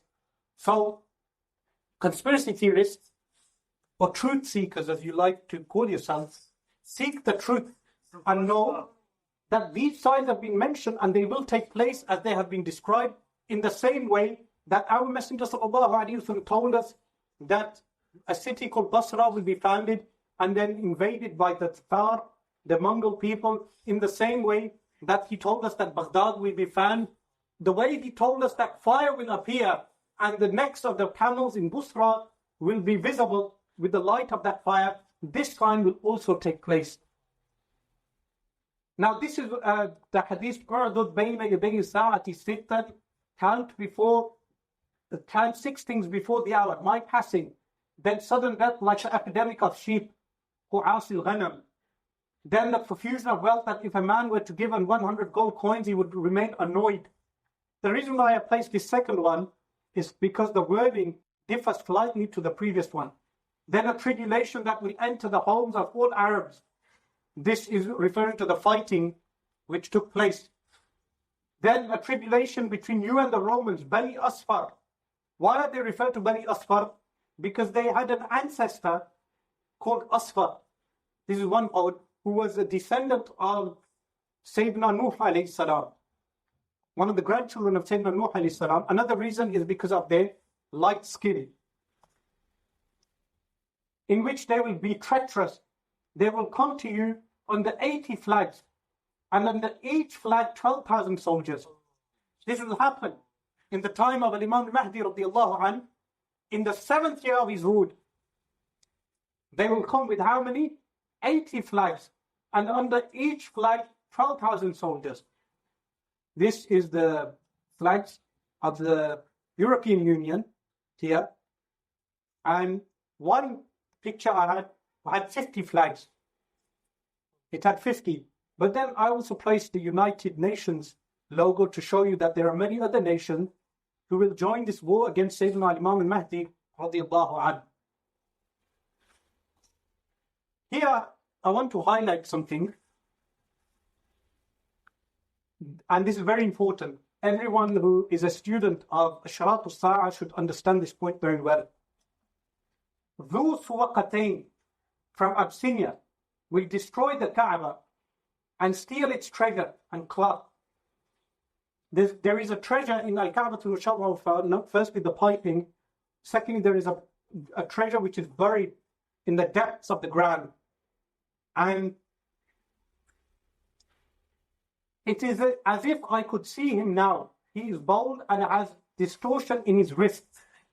He is bald and he has a distortion in his wrist. He will strike the Kaaba with his spade and pickaxe. This will happen at the end of times. When will it happen? After the time of Sayyidina Isa alayhi salam, after all the believers have passed away. Now, if someone reads this hadith without referring to the commentaries, he will think this will happen now, or in the time when Islam is still prevalent on earth. Rasulullah sallallahu alaihi wasallam said, "It is as if I can see him now. He is black and his legs are wide apart. He will destroy the Kaaba stone by stone," as narrated by Imam Ahmad in his Musnad. And Rasulullah sallallahu alaihi wasallam said, as narrated by Imam Abu Dawud in his Sunan, "Leave the Abyssinians alone, Habash, for as long as they do not disturb you, for no one will recover the treasure of the Kaaba except those Tuqatayn from Abyssinia." This hadith, when analyzed, refers to the end of times when Sayyidina Imam Mahdi radiallahu anhu will pass away. Sayyidina Isa alayhi salam will pass away after 40 years of rule, and he will not pass away in fighting. He will pass away on his bed, as mentioned in the hadith. Sayyidina Isa alayhi salam, after ruling for 40 years, will pass away.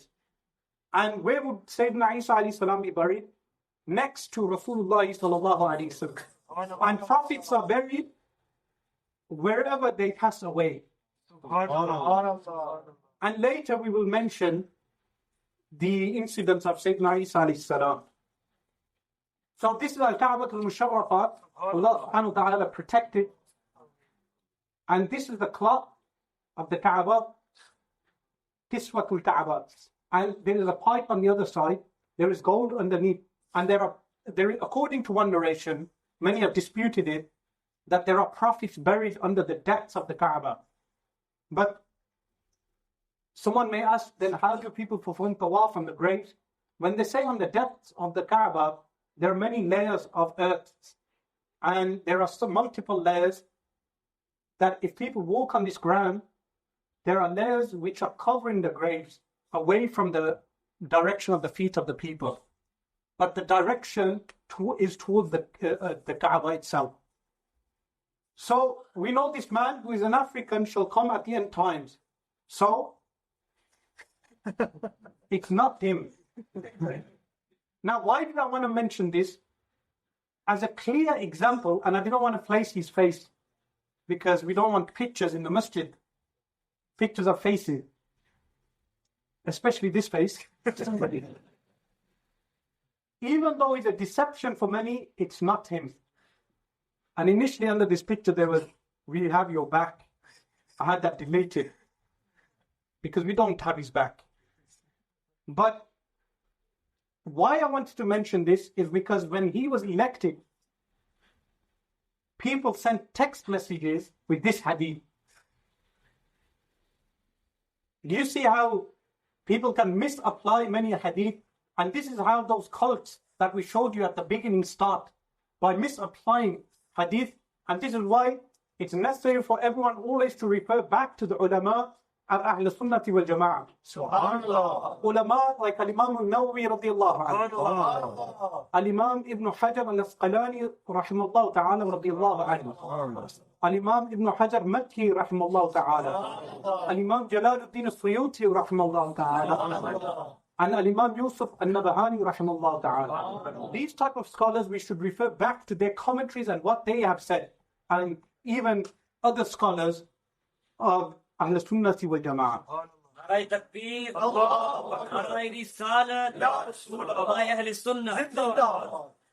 This I wanted to show you. We have the face of the Kharji cut up.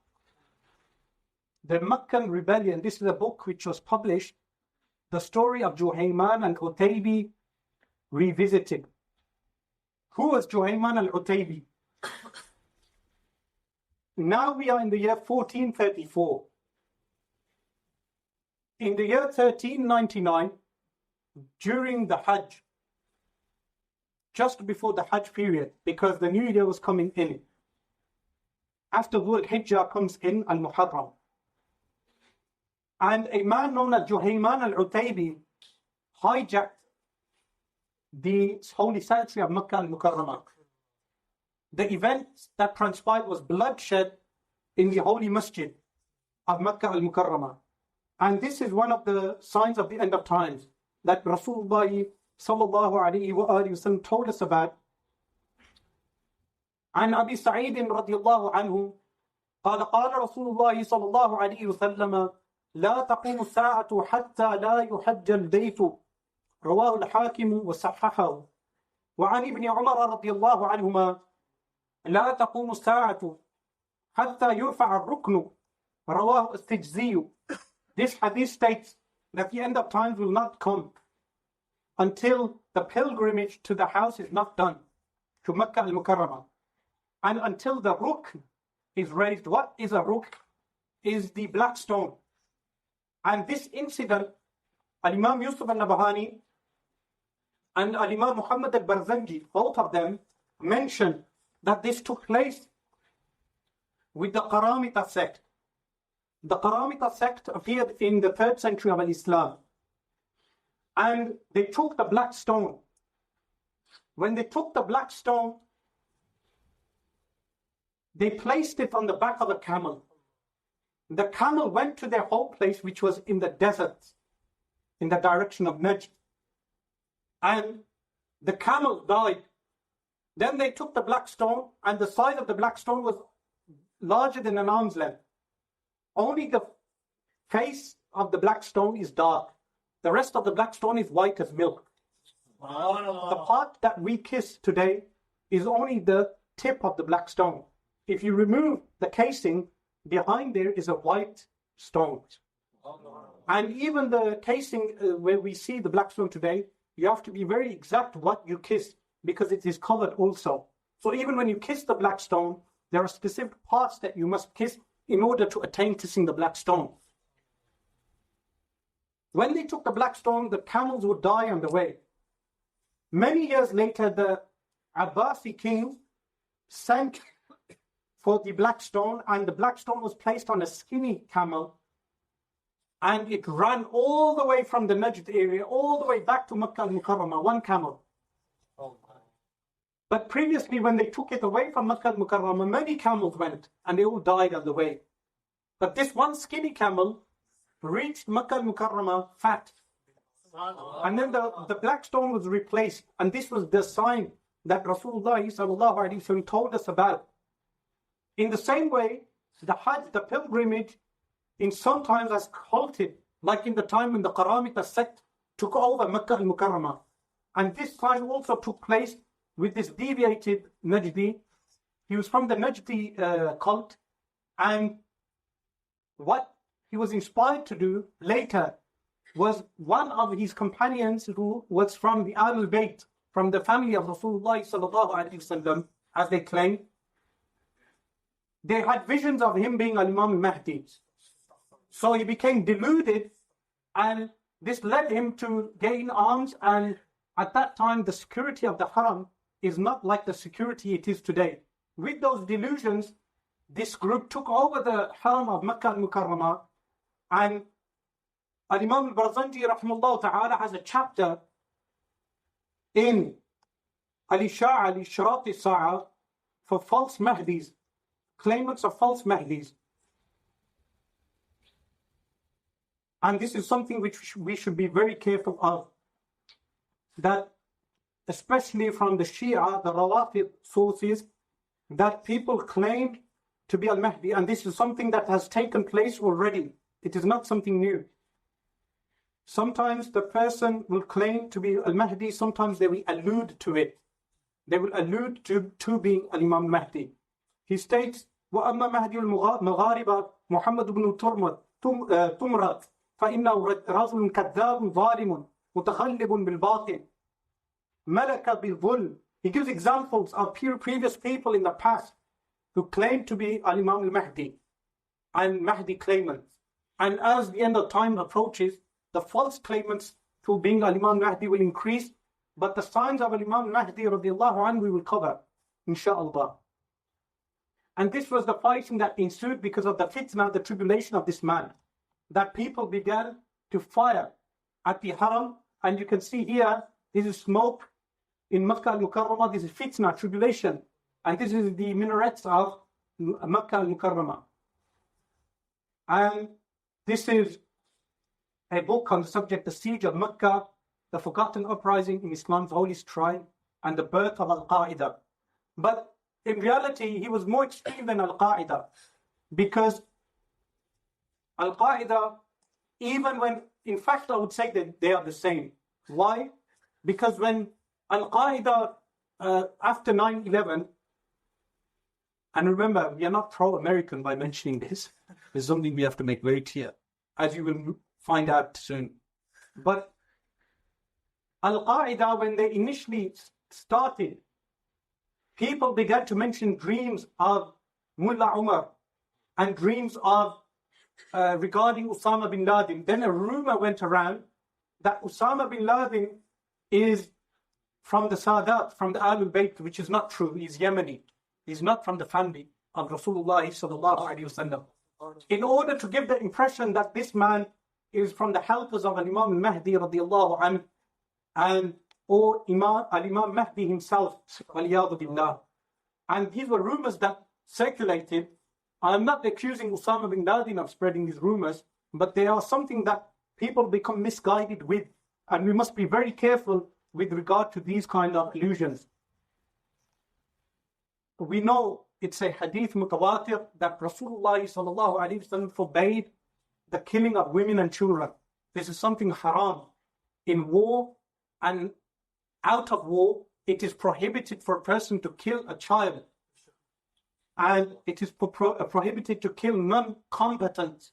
This is why when we will come to the hadith of the Jews, some explanation will be needed. Now, يأتي على الناس زمان القابض الصابر على دينه كالقابض على الجمر. A time will come upon people when consistency or patience upon one's religion will be like grasping onto a hot coal. This we know in other hadith of Rasulullah sallallahu alaihi wasallam. It is mentioned to the companions that if you leave 1/10 of that which you were ordered to do, you will be sinful. A time will come upon people, if they carry out 1/10 of Islam, they will be rewarded. And that is this time, that if we follow and practice 1/10 of Islam, we will be rewarded, inshallah, with the reward of abundance. And this is just a hot coal and a hand burning. But of course we know it's a metaphor. من أشراط الساعة أن يرى الهلال. This hadith, which is narrated by Imam al-Tabarani, قبل which means from the approach of the hour is the من أشراط الساعة انتفاخ الأهلة. That's the first part. From the approach of the hour is the bloating of the crescent. انتفاخ الأهلة, the bloating of the crescent. ويرى الهلال قبلا, and the crescent will be before its time. ويقال لليلتين, and it will be said it is 2 nights old. Now we have the invention of what? Of telescopes. People with a telescope are able to see the moon before it is born. And sometimes people use astronomical data to determine whether the moon, the crescent, has appeared or not. And then when the crescent comes out and Eid is announced in the Arabian Peninsula by the government there, then people say the moon is 2 days old. And this sign has taken place with the construction of the telescope, and not only with the construction of the telescope, but also by the sign itself that people announce the day of Eid and the day of Ramadan, the first of Ramadan, prior to it taking place. Okay, this hadith is a long hadith, and purposefully I placed this hadith here. The reason why I placed this hadith here is because it contains most of the major signs of the Day of Judgment. Not major, the current signs that are happening and that will continue to happen. Because of this, using this hadith will absolve us from mentioning the other hadiths which mention these signs. So, by mentioning the signs from this hadith, we do not have to mention the signs again and again. And it is on the authority of Sayyidina Abdullah bin Abbas radiallahu ta'ala anhuma. قال حج النبي صلى الله عليه وسلم حجة الوداع. From Sayyidina Abdullah bin Abbas radiallahu anhuma, who said the Prophet sallallahu alaihi wasallam performed his farewell pilgrimage.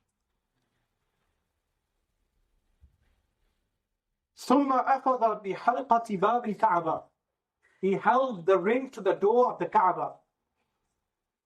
فقال يا أيها الناس ألا أخبركم بأشراط الساعة. He said, "O people, shall I not inform you of the signs of the hour?" Sayyidina Salman al-Farsi radiallahu anhu stood up. He said, أخبرنا فداك أبي وأمي يا رسول الله. Inform us. My father and my mother be your ransom. So the Messenger sallallahu alaihi wasallam said, من أشراط الساعة إضاعة الصلاة. From the signs of the hour is abandoning of the prayer. And of course we know this is very common today. We ask Allah subhanahu wa ta'ala to make us consistent on our prayer. وَالْمَيْلُ مَعَ الْهَوَى. An inclination to desires. So whatever people will desire, they will move to that. So now you have people desiring all sorts of things other than Islam, and they move towards that. Whatever they want to make true, they change the religion accordingly. وَتَعْظِيمُ رَبِّ الْمَالِ. And veneration of the wealthy, the possessor of wealth. And this happens even, unfortunately, in the masjid.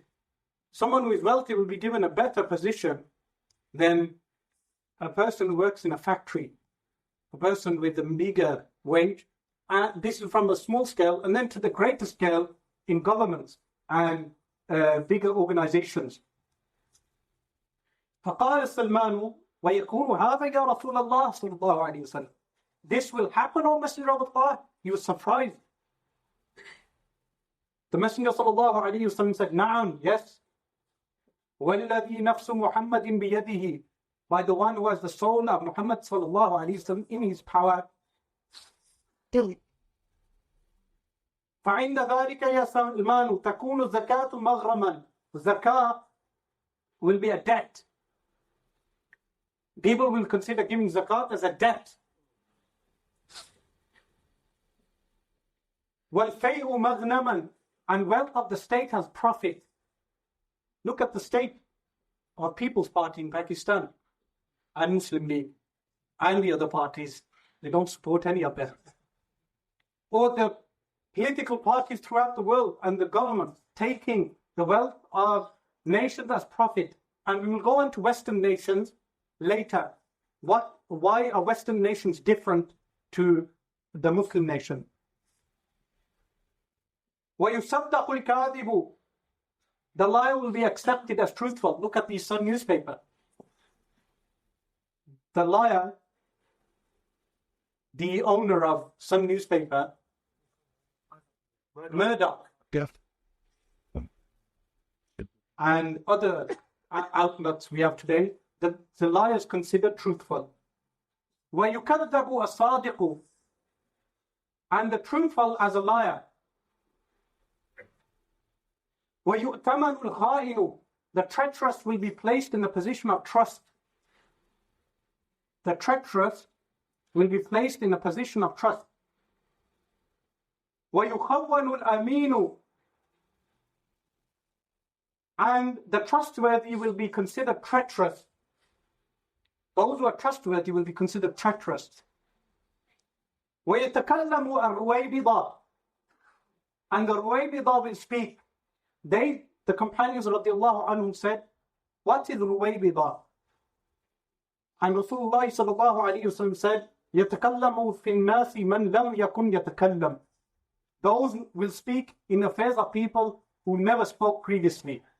Meaning, if you have people like Beckham speaking on issues, or his wife, Victoria Beckham, you can remember a name by remembering Queen Victoria. But these low people, if they speak in affairs of people who previously never spoke, football players, cricketers. I don't want to mention Muslim cricketers, but Imran Khan. But I wouldn't want to call him by the way with that. But the idea is understood. Then it states,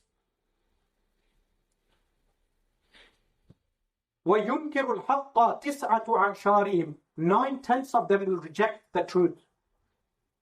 9/10 of them. 9/10 of you conspiracy theorists will reject the truth.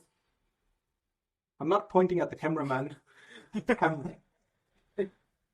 And it states, وَيَظْهَرُ الْإِسْلَامُ فَلَا يَبْقَى إِلَّا إِسْمُهُ.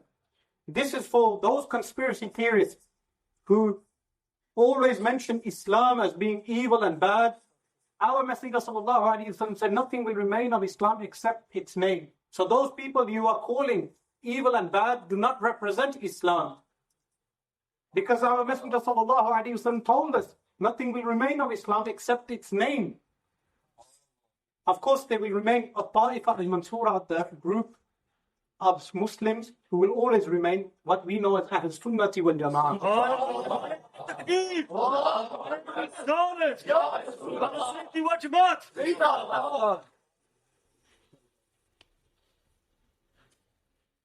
And then it states, وَيَذْهَبُ الْقُرْآنُ فَلَا يَبْقَى إِلَّا رَسْمِهِ. The Quran will go except its script. Meaning, I place in brackets, in practice, the Quran will go. And later on, it is mentioned ta'til al-hudud, that the punishments of the Quran will also be stripped away.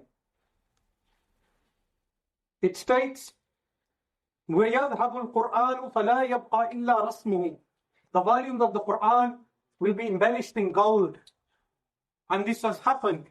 I have even heard of the Quran being brought, having been written in gold to the Central Masjid of Birmingham in the 1980s.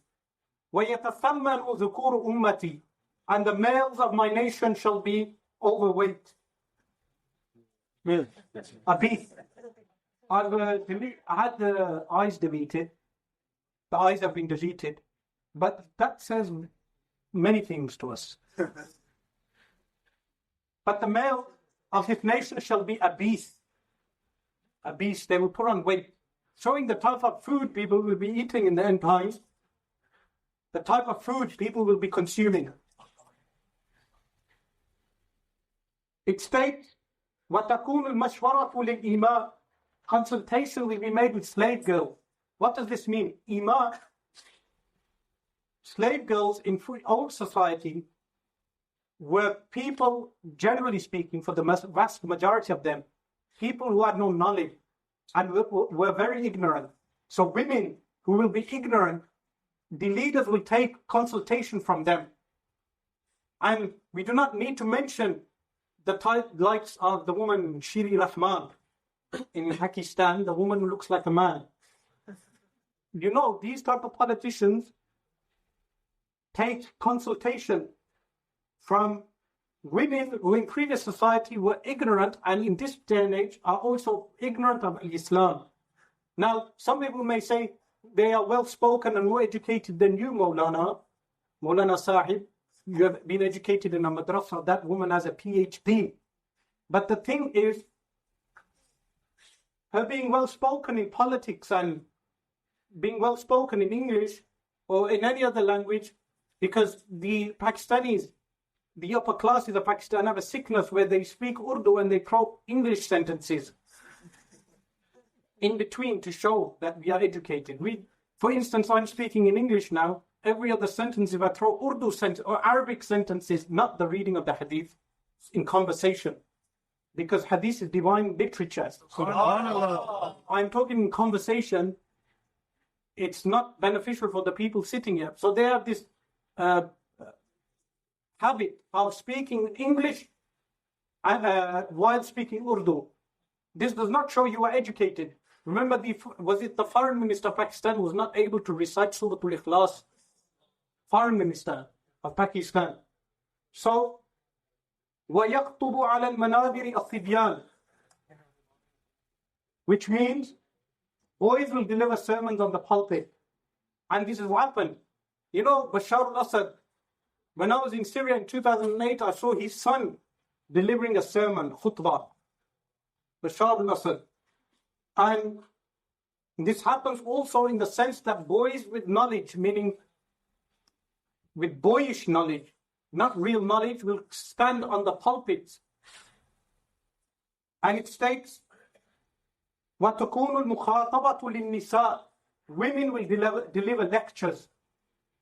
So you go to a masjid and you have a woman delivering lectures, like the Green Lane building in Birmingham had Salma Yaqub coming and delivering a lecture. And some of our masajid also, there are women coming to deliver lectures. It states, فَعِنْدَ ذَلِكَ تُزَخْرَفُ الْمَسَاجِدُ كَمَا تُزَخْرَفُ الْكَنَائِسُ وَالْبِيَعُ. At that time, the masajid will be ornamented like churches and synagogues. And it states, وَتُطَوَّلُ الْمَنَابِرُ. The pulpits will be made long. The pulpits, mimbar, will be made long. Alhamdulillah, here we have the sunnah, which is 3. Subhanallah. وَتَكْثُرُ الصُّفُوفُ مَعَ قُلُوبٍ مُتَضَاغِضَةٍ وَأَلْسُنٍ مُخْتَلِفَةٍ وَأَهْوَاءٍ جَمَّةٍ. Which means the rows for prayer will be long with high hateful hearts and different tongues with multiple desires. This, Al-Imam Yusuf ibn Bahari states, one of the meanings of this is that when people will make the rows, they will not stand shoulder to shoulder. And when they do not stand shoulder to shoulder, the spiritual effect of not standing shoulder to shoulder is that the hearts start having hatred for one another. And also the rows will get longer by not making the rows properly. This is one of the interpretations given by Imam Yusuf ibn Bahari. And he mentioned, sallallahu alayhi wa sallam, hateful hearts. Look at the state of the masajid today. You'll have one committee member hating another committee member. Or people praying in the locality hating other people. And with multiple desires. Everyone has their own desire. Whether it's how the masjid should be decorated or which sect they belong to. That one will call for one sect, another will call for another sect. Some of them misguided, really bad, and some of them misguided. So then, I placed an example of these type of mimbar, pulpit, in the Middle East and the Muslim world. And these are the kind of rows that we had today, but there is no unity. amongst the Muslims.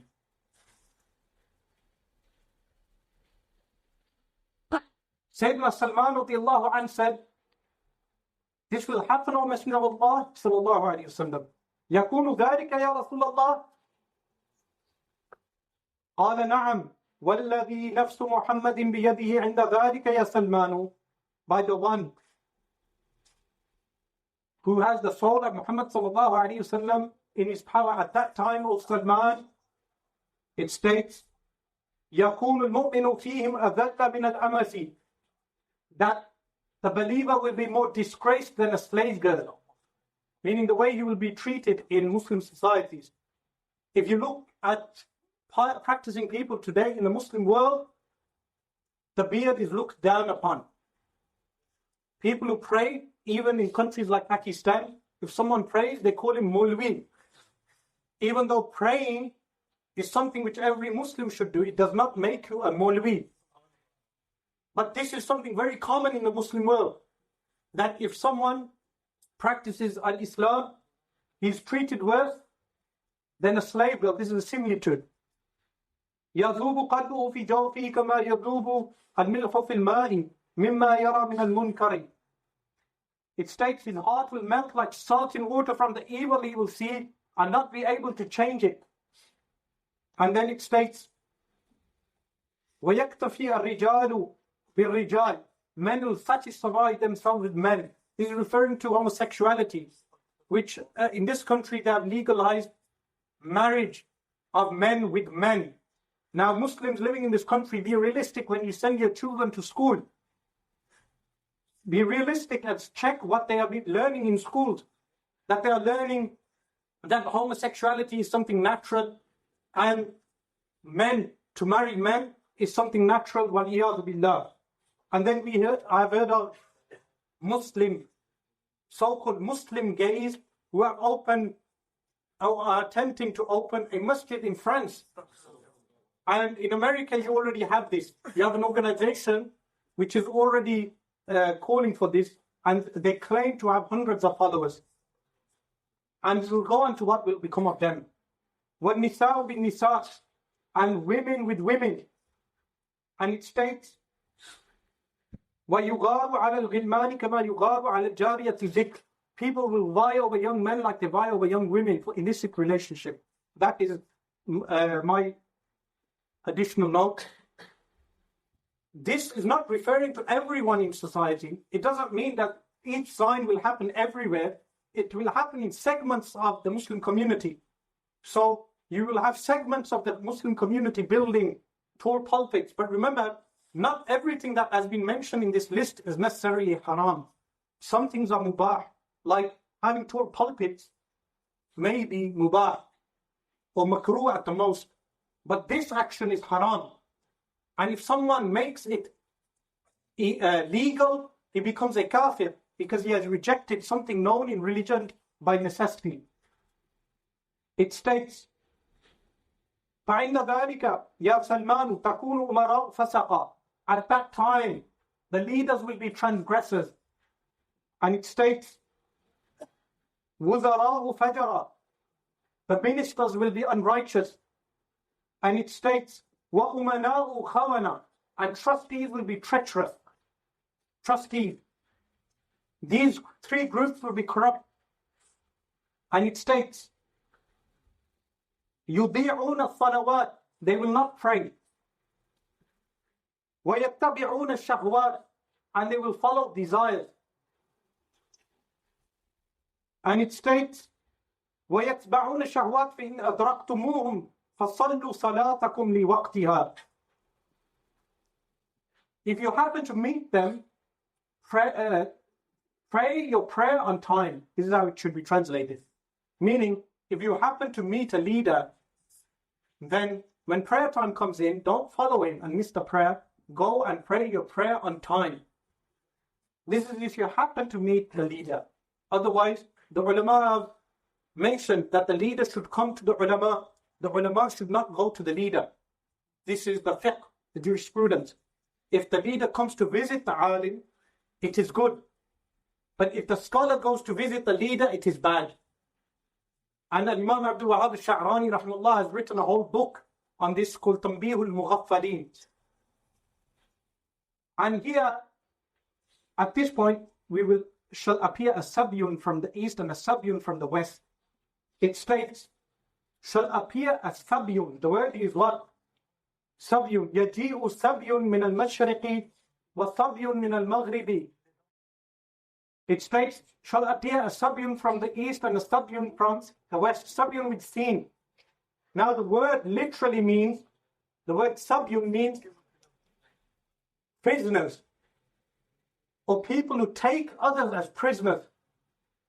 And it states, describing them, it states, Jusa'uhum, Jusa'un nasi, wa qulubuhum qulub ash-shayateen. They shall have bodies of human beings, but their hearts are satanic hearts.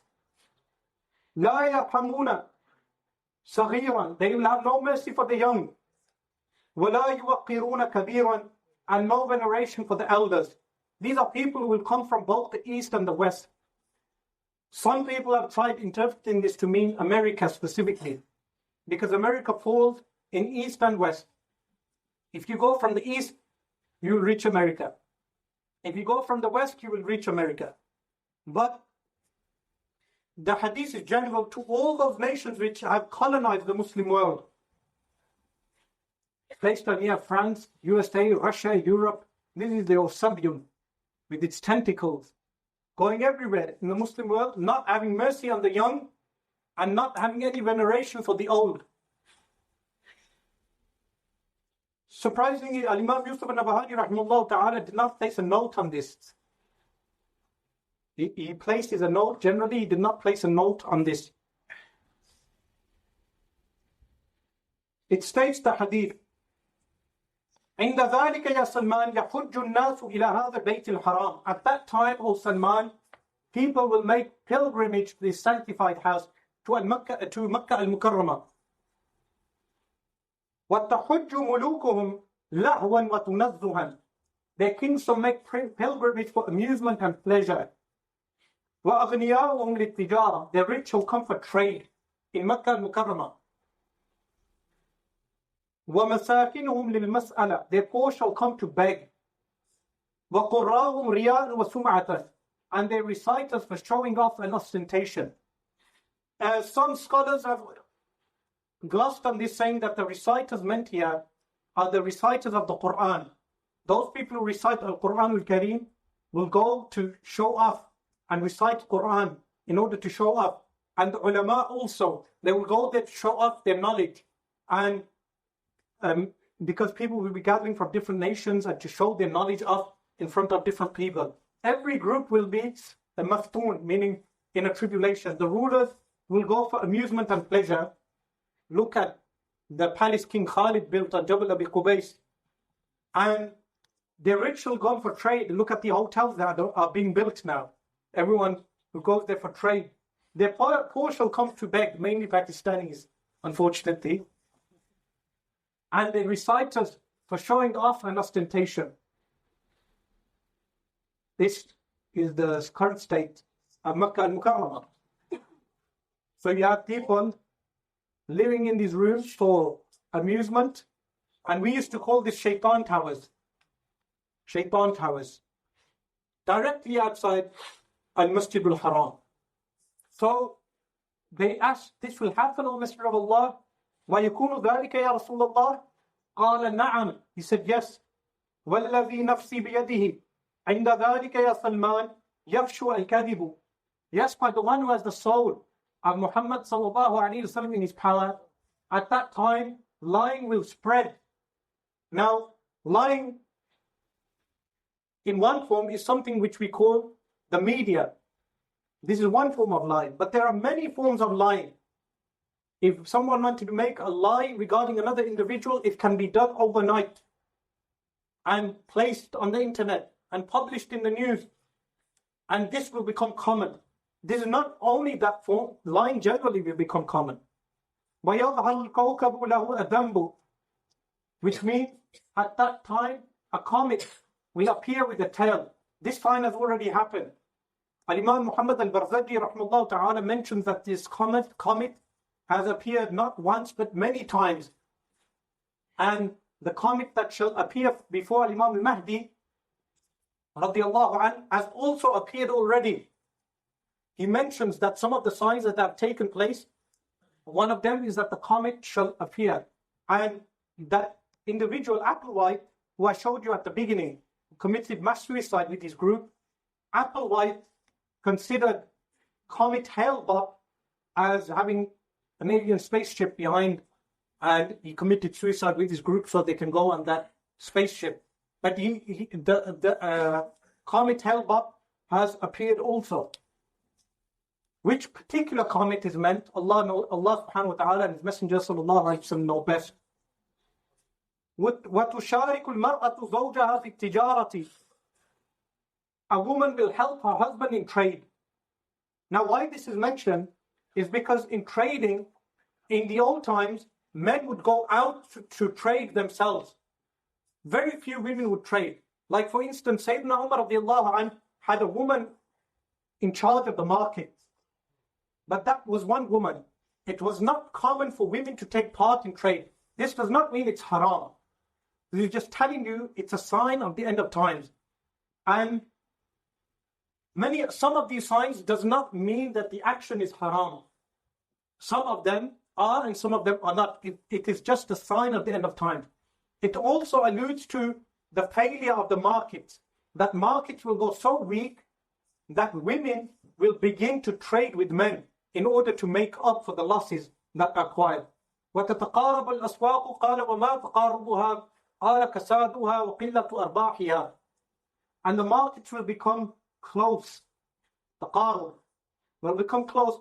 He inquired, Sayyidina Salman radiallahu anh said, what is their closeness? And Rasulullah sallallahu alayhi wa sallam said, it's loss and lack of profit. Now we are facing the economic downturn. And this happens every 20 to 30 years, that the markets have failed. And the markets will continue failing until the dollar collapses. And when the dollar collapses, we will realize the importance of having gold and silver.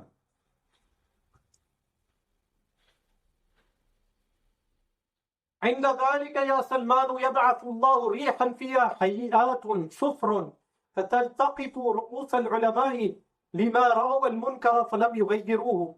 قال ويكون ذلك يا رسول الله؟ قال نعم والذي بعث محمدا صلى الله عليه وسلم بالحق. رواه ابن مردويه. Here,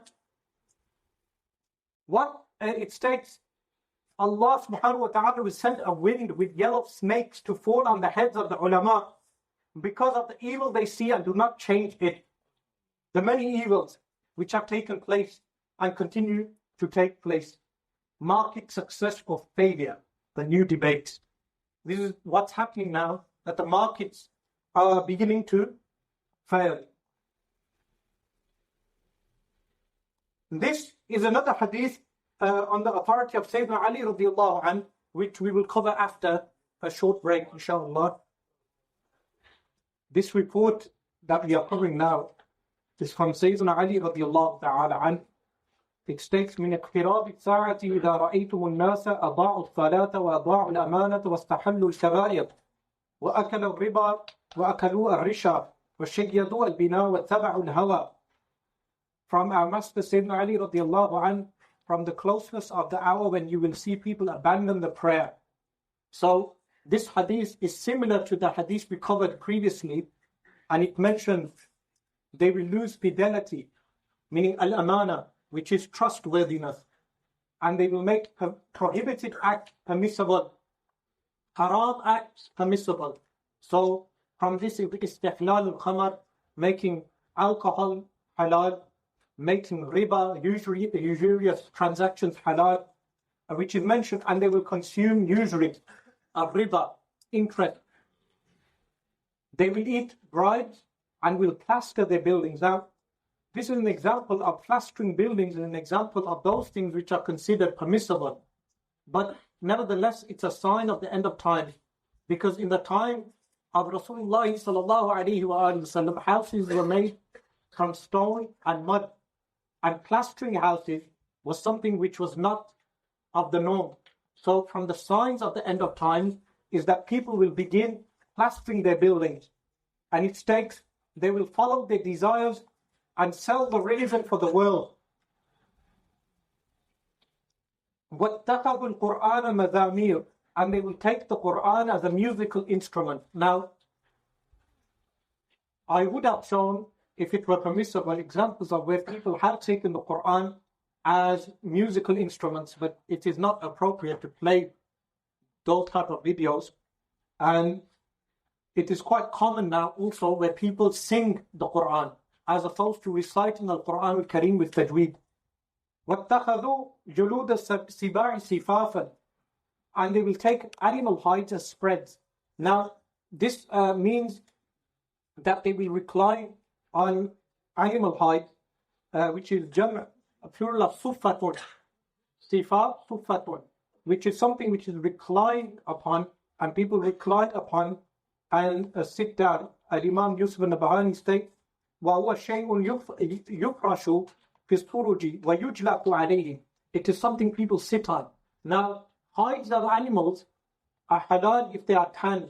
Once they become tanned, then they become halal. In the Hanafi school, the only exception is swine skin and human skin. These two are exceptions. Then it states, وَالْمَسَاجِدَ طُرُقًا وَالْحَرِيرَ لِبَاسًا, that they will take the masajid as a pathway and wear silk. Some scholars have glossed upon this to mean that they will destroy all the masajids and make roads into those masajid, which happens in the Muslim world. Other ulama have mentioned that this means that they will use the masjid to pass through. So they will go from one end of the masjid and pass through the other end to get to the other side, as happens in the Muslim world, especially in major masajid, like the Jami' al-Umawi, the Grand Umayyad Masjid. If you enter through the main entrance of the market and come out, you will enter the other side of the market. People pass through the masjid as a pathway, and it also happens in the Masjid al-Nabawi, a Sharif, also in Makkah al-Mukarramah. To make a shortcut, instead of going around, they will cut through the masajid. And they will wear silk. And we know that wearing silk is common today. وَكَثُرَ الْجَوْرِ, that tyranny will increase. Tyranny will increase. This does not need any commentary. وَفَشَّ الزِّنَا, and fornication will be widespread. Fasha. Zina, fornication, took place in the old times as well. People committed fornication. But in this day and age, fornication has spread everywhere, and it is done outward and apparently. We know of pornography on the internet, and pornographic films, and prostitution, and all of these things are spread in this day and age like no other time. It does not negate that these things were not rampant in some societies in the past, but today we are looking at the global aspect of, globally speaking, this has become a culture. وَتَحَاوَنُوا بِالطَّلَاقِ, and they will take divorce very lightly. This is one of the signs of the end of times, that people will make talaq something which is done lightly, because in the old times when people did talaq, it was seen as something major.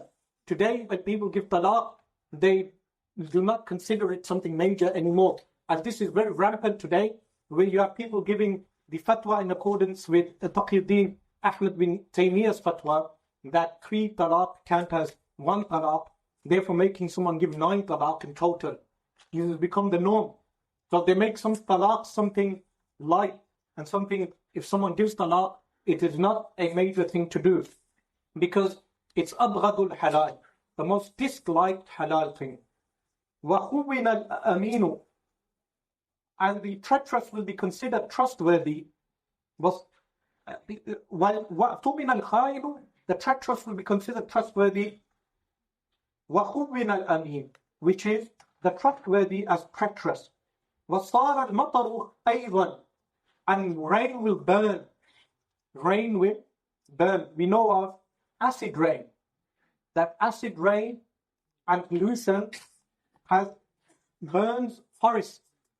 And in other hadith, the reason why I mentioned these longer hadith, because it saves us time to mention other hadith.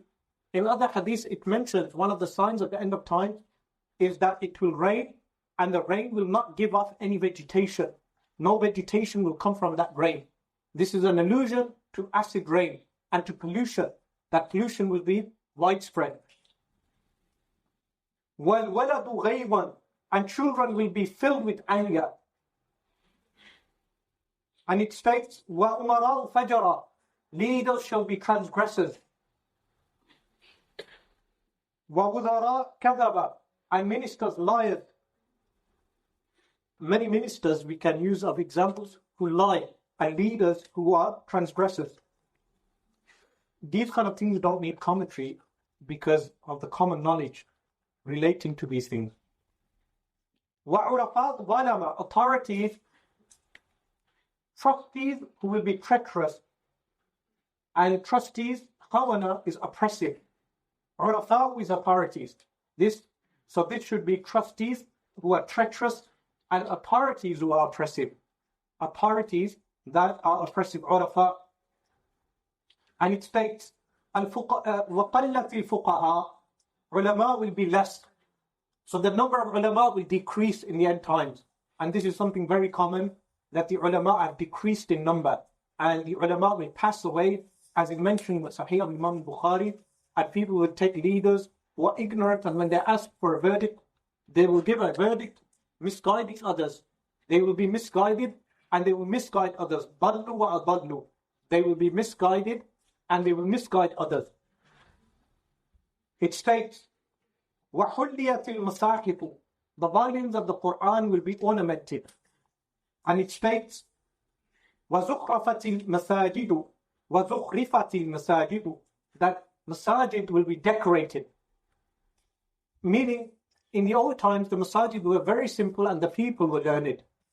In the end times, the masajid will be ornamented, but the people will be ignorant. And it states, وَطُوِّلَتِ الْمَنَابِرُ, pulpits will be made long. And it states, وَفَسَدَتِ الْقُلُوبُ, the hearts will be corrupt. So, there will be people who will concern themselves mainly with outward things. This is something which cults tend to do, which is concentrating on the sense of smell, for instance, or the sense of sight. So when you enter a masjid or in deviated places like churches, they'll build buildings with nice sight. It doesn't mean this is haram. It's something, a way that people are more obsessed with the outward, while the hearts will be corrupt. While if you look at some of the old people, the people of the older generations, they will have good hearts and they will have simplicity in the way they are. وَاتَّخَذُوا الْقَيِّنَاتِ وَاسْتُحِلَّتِ الْمَعَاذِفُ وَشُرِبَتِ الْخُمُورِ. See, these three things go together. They will have songstresses. Some people did not know this is a word, songstresses, meaning women will sing for them. قَيِّنَاتِ. And musical instruments will be declared permissible. Alcohol will be consumed, and it states, وَعُطِّلَتِ الْحُدُودِ, corporal punishments will be done away with. So the state of the Muslim world, because these signs are regarding the Muslim world, that in the Muslim world today, singing women are common, and we find musical instruments are common and are declared permissible. We have people declaring musical instruments permissible, mutlaqan, in all ways and forms. And then you have alcohol which is consumed, and hudud done away with. Why hudud? If someone drinks alcohol, he will not be lashed. If someone commits fornication, he will not be stoned. And today in the media, they make this law to be barbaric. And of course, the conspiracy theorists are going to disagree with me that this law is barbaric. That's a subject for a different time. We can discuss that with the conspiracy theorists some other time. But the point is that our Messenger ﷺ told us that this will happen in the Muslim world. And it states, وَنُقِضَتِ الشُّهُورِ, months will be made deficient. Now, how are months made deficient? we know about the dispute of the month of Ramadan when it starts, the month of Shawwal. All these months are disputed. When does this month start? And people miss out the date. And therefore, the month is deficient. And it states, وَنُقِضَتِ الْمَوَاثِيقُ وَشَارَكَتِ الْمَرْأَةُ زَوْجَهَا فِي التِّجَارَةِ وَرَكِبَ النَّاسُ الْبَرَاذِينَ وتشبهت النساء بالرجال والرجال بالنساء ويحلف بغير الله ويشهد الرجل من غير أن يستشهد وكانت الزكاة مغرما والأمانة مغنما, which means, and promises will be broken, and a woman will help her husband in trade. We covered this time already. People will ride large saddles. Now the word here that is used is al-baradin, which originally means work horses. Work horses are big horses which are used and they will be common. But in a hadith narrated by Abdullah bin Umar radiallahu anhuma, in the Mustadrak of Imam al-Hakim, it states that toward the end of time, people will ride large saddles. When they will ride these large saddles, they will come to the front of the masjid. When they will reach the front of the masjid, they will go and pray. And the women will be uncovered. And the Messenger sallallahu alaihi wasallam said, they will be accursed people. So today, we have masajid car parks everywhere. And people riding to the masjid on saddles, their car seats. And if you look at their homes, the women go out uncovered. So the person may have a big beard and pray 5 times a day, yet he does not order his wife, his sister, his daughter to cover herself. And if he does order them, they disobey him. And it states, women will imitate men, and men will imitate women. One of these signs is clean-shaven people. Shaving is haram in the Sharia. The people who shave are imitating women, because the first people to shave were the people of Lut alayhi salam. The people of Lut alayhi salam, they were homosexuals, and they would have illicit relationships with young boys. When those young boys would become men, the beard would start growing. So they would make the young boys shave their beards to imitate being young boys or imitate women. Therefore, the Sharia, the law has made shaving haram. And shaving is included in the sign that women will imitate men and men will imitate women. Now, how do women imitate men? Clothing that previously was worn only for men, trousers. Previously, men only wore the trousers in the house. Nowadays, it's common that you see Muslim women, and unfortunately with the hijab, the headscarf does not mean anything if you're wearing tight trousers and walking around and showing the shapes of your legs.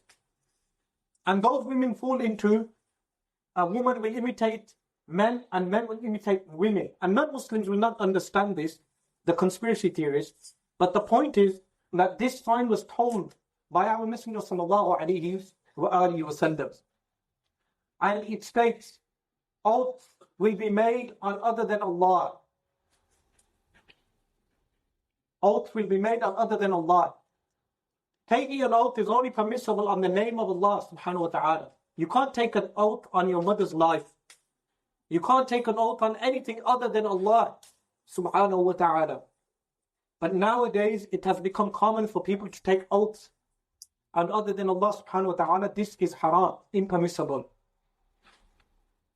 And people will bear witness without having been called to witness. Meaning, for instance, if someone sees an individual committing a sin, for instance, fornication or drinking alcohol, he should not be a witness to the sin, meaning he should conceal that sin. He should conceal that sin of that Muslim. But if he is called to witness in a court for an act, a crime, he should go and bear witness. But in today's day and age, when a crime is done, people do not want to go forward and witness. But when they see the sin of their fellow Muslim brother who does the sin in hiding, they should not go out and bear witness to that sin. They should cover their Muslim brother. Unfortunately, if someone does a sin in hiding in this society today, people spread that sin everywhere and tell others, and nowadays place it on the notorious internet, which is also a sign of the end of times. And it states, zakah will be considered a debt. This side we have covered. And goods for safekeeping as booty, meaning if you give someone something to secure, money for instance, that person will take that money and consume it, considering that as booty, something you take away. And it states, وأطاع الرجل امرأته وعق أمه وقرب صديقه وأقسى أباه وصارت الإمارات مواريث واستربى آخر هذه الأمة أولها وأكرم الرجل اتقاء شره وكثرت الشرط, which means that a man will obey his wife and disobey his mother. It's very common. Very, very common. I do not want to get into family politics, but the point is that people should treat their mother good. Allah. Bring his friend close and distance his father. Leadership will become inheritance. So one leader will die. Look at the corrupt Bhutto family. The dad died, the daughter attained power. The daughter died, now they want to make the son of the daughter a leader. It's inheritance. Since when have Muslim nations become something for leaders to take at will and eat from the wealth of Muslims? Or other countries like the Saudi family, who have a monopoly over Muslim wealth. Leadership will become inheritance. The last of this nation will curse the first, meaning the Rawafid. They will curse the companions of Rasulullah sallallahu alaihi wasallam. A man will be respected out of fear of his evil. Like wannabe gangsters today, or thugs. They are only feared because of their evil. Real respect you should not have for a person of such manners. Your ulama will incline to your leaders, which we وَكَثُرَتِ شُرُطُ. So I left out some of this hadith. Why? I went on to the next part because the part has already been mentioned and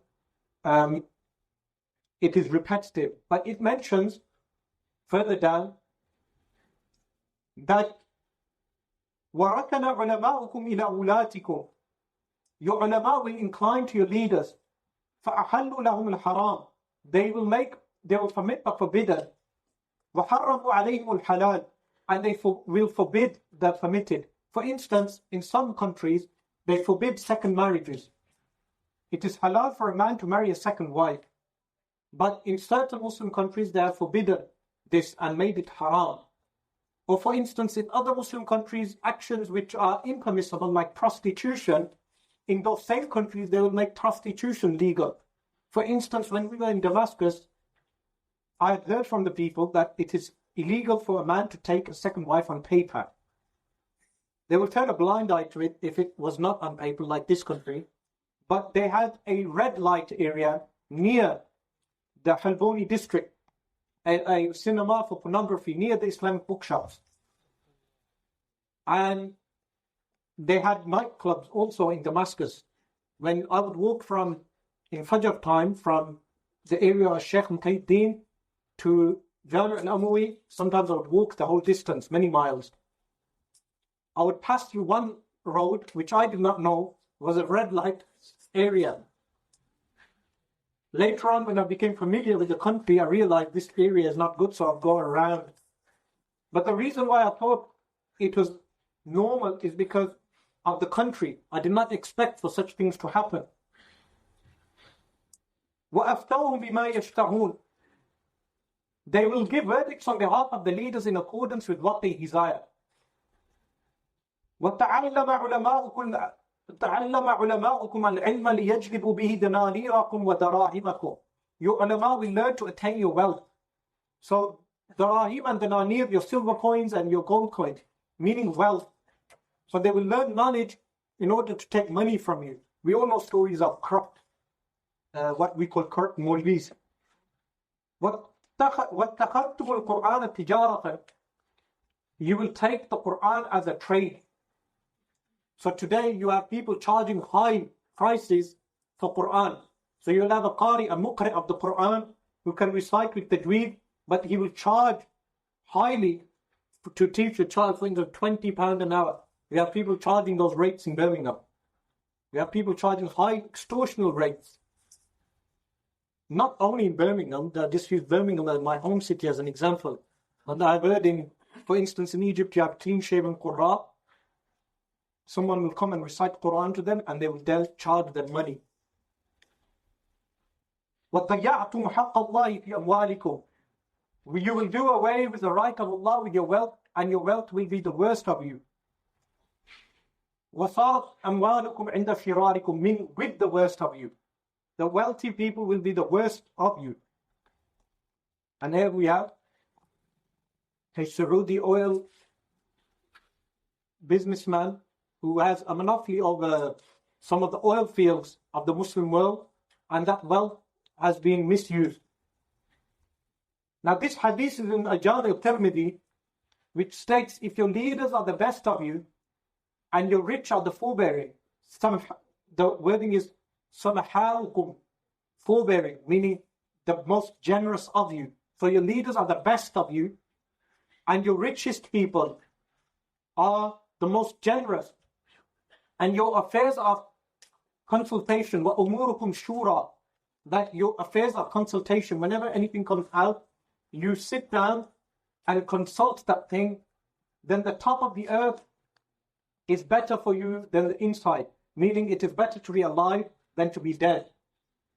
This is the cure for the nation. The Messenger ﷺ is giving us the cure, that your leaders should be the best of you.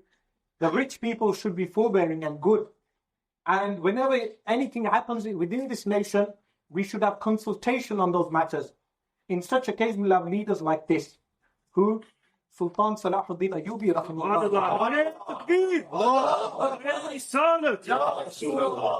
So this is the grade of Sultan Salahuddin Ayyubi rahimahullah, this one on the right. This later one was built by the French in honor of Sultan Salahuddin. So even the kuffar disbelievers acknowledge someone like Sultan Salahuddin Ayyubi rahimahullah. And let me point out, I and you have the same aqidah as Sultan Salahuddin.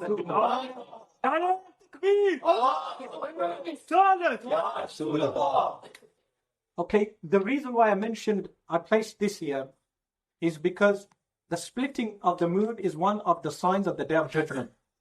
اقتربت الساعة وانشق القمر, that the hour approaches and the moon has been split.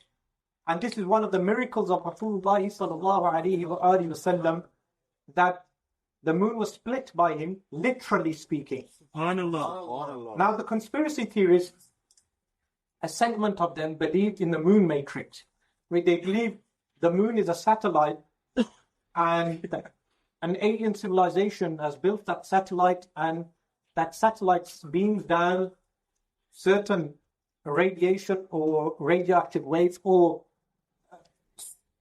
electromagnetic waves which change our thought pattern and our mood.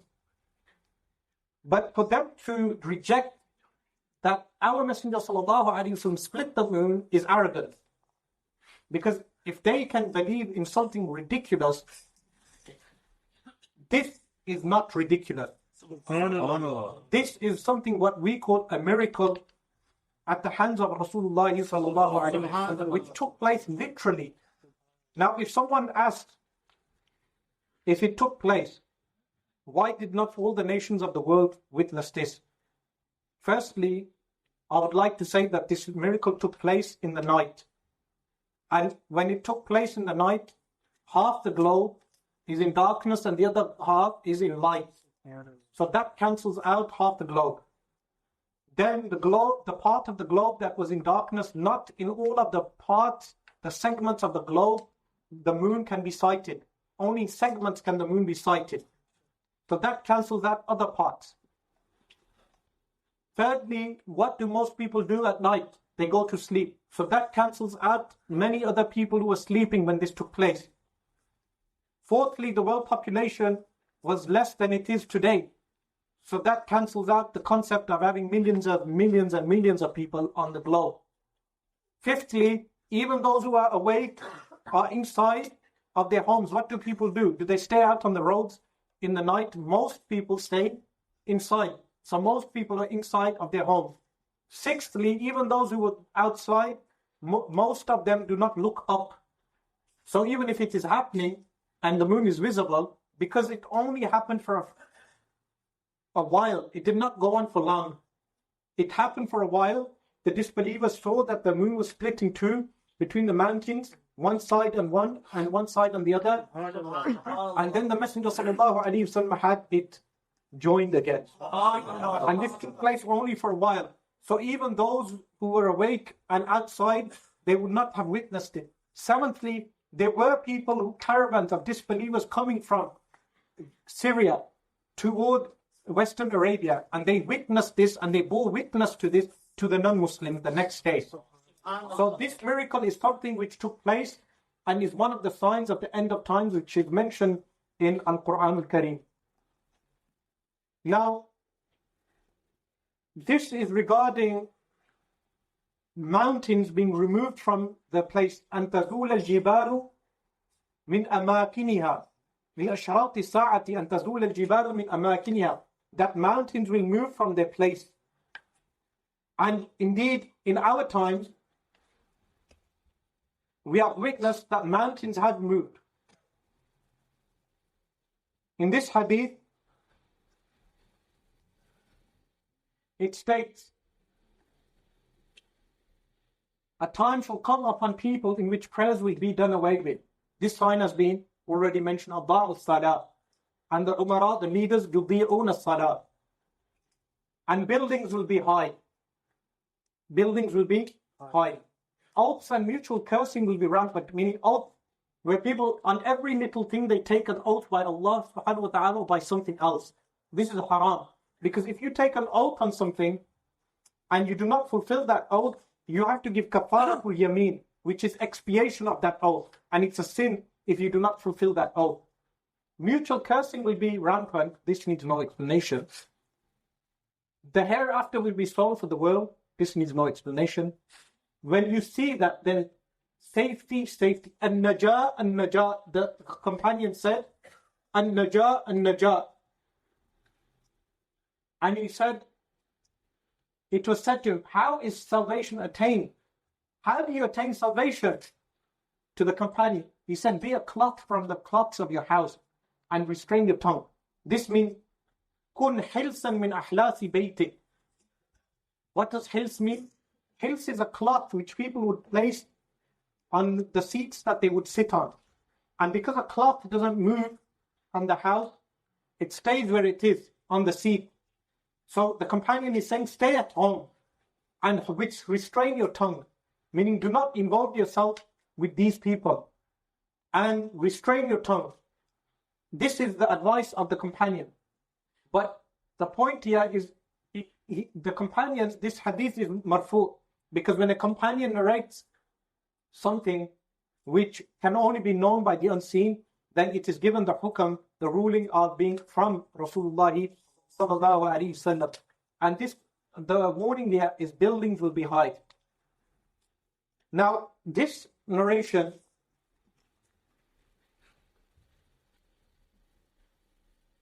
states that Abdullah al-Rumi is from Atba' Tabi'in. He said, I visited Talaq radiallahu anha and said, how tall is the roof of your house? Because the roof of the house was very high. She said, my son, the leader of the believers, who Amir al-Mu'mineen. Who is Amir al-Mu'mineen here? Sayyidina Umar radiallahu ta'ala an.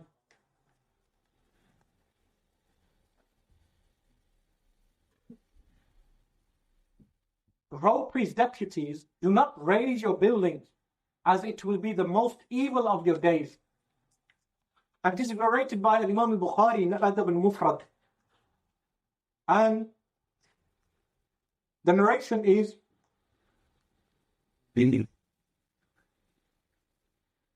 another narration, this one is more amazing. It states from يوسف بن ماهك قال كنت جالسا مع عبد الله بن عمرو بن العاص. He states, I was sitting with Abdullah bin Amr ibn al-As في ناحية المسجد الحرام, on one part of المسجد الحرام. المسجد الحرام is the masjid of Mecca al-Mukarramah. And he states, إذ نظر إلى بيت مشرف على أبي قبيس. In an area of the sanctified masjid in Mecca, he looked at a house built upon Abi Qubais. Do you know the masjid, the mountain of Abi Qubais? The mountain of Abi Qubais is the mountain which is on the side of Safa mountain. Safa mountain is where we perform the running between Safa and Marwa. Behind Safa mountain is a huge mountain known as Jabal Abi Qubais. On top of this mountain today is a palace which was built by Malik Khalid, King Khalid.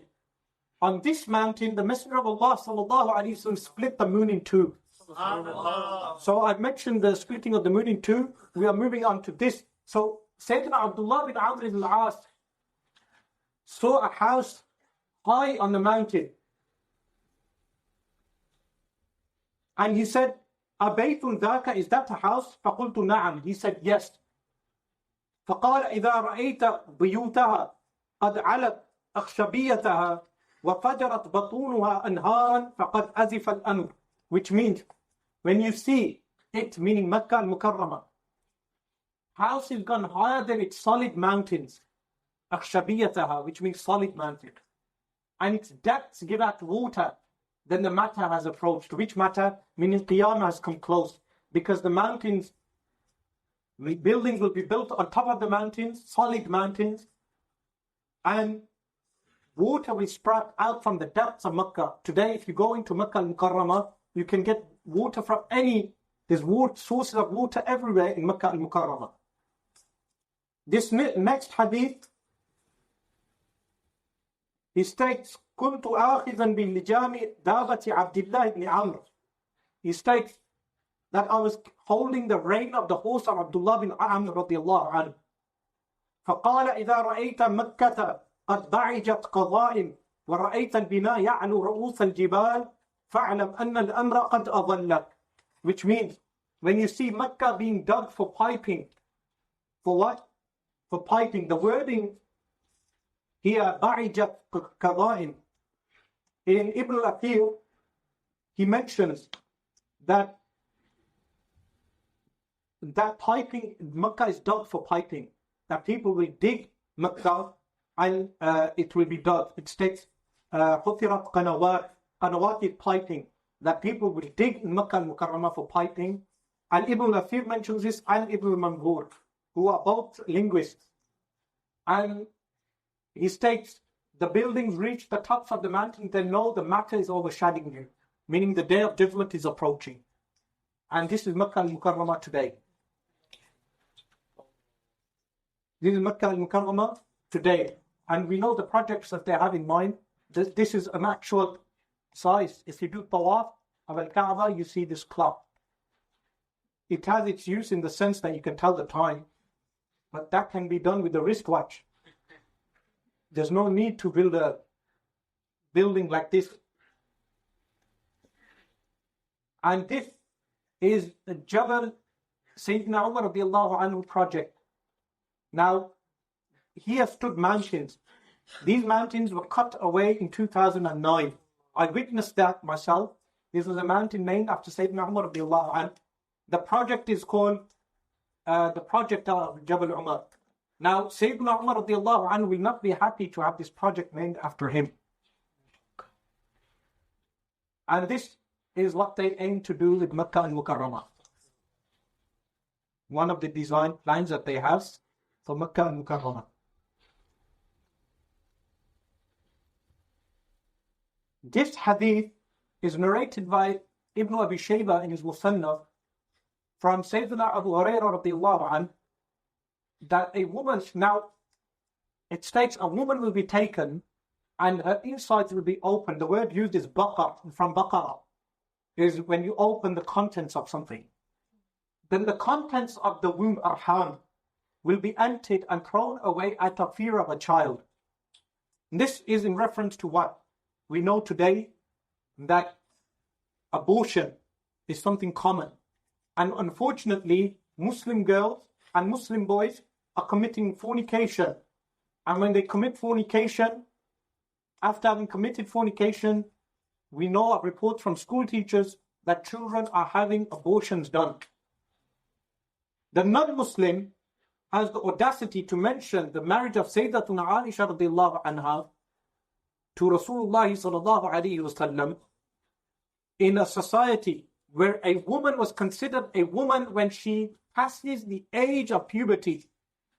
In a society where a woman was considered a woman when she passes the age of puberty and she was married off. This is why they mention that when you study cultures and people, anthropology, you do not get modern standards and apply modern standards on previous cultures and civilizations. This is something known amongst anthropologists. So the Messenger sallallahu alaihi wasallam marrying Sayyidatuna Aisha radiallahu anha was because she was considered a woman in that society. Subhanallah. So Sayyidatuna Aisha was not a girl. The Messenger sallallahu alaihi wasallam married a girl, not a girl, but a woman. Subhanallah. She was a woman, and she was not a girl like a child, like we say today, a girl is a child. A woman was mature by the time she had reached 9 years in that society. But today, the Western society has made women immature. And today we have different standards. So you do not apply the standards of 7th century Arabia and apply those standards in today's society or these standards in the old society, except in those things which have been stipulated by divine revelation. And after having the audacity to say this, we have abortion, which is common. And this was the caption I chose, don't force your beliefs on me, the unborn baby. So instead of saying Islam was spread by the sword, why are you killing unborn children? And Muslims should take note of this, that the Messenger sallallahu alaihi wasallam foretold that women's wombs will be emptied out of fear of a child. And in schools we should take note of this, that our children in this country, by law, if a child is pregnant and tells the school teacher to have that she needs an abortion, the teacher can discreetly take that child during school hours to a clinic, have the abortion done, and send the girl home as if nothing has been done. Legally speaking, and it is done in schools. You can check this up with school teachers. I've had school teachers telling me this. And in the same way, when we have sex education being promoted in our schools, youngsters should be careful of this sickness of fornication. Allah subhanahu wa ta'ala says, وَسَاءَ سَبِيلًا, a terrible way of gratifying yourself, which is fornication. Why? Because the child that comes out of fornication has the right to know who his father is. And by you, not you, but the person who commits fornication, by a person committing fornication, he has got rid of that right of that child, which was to know who his father is. That right is done away with. And then that child is killed in some cases.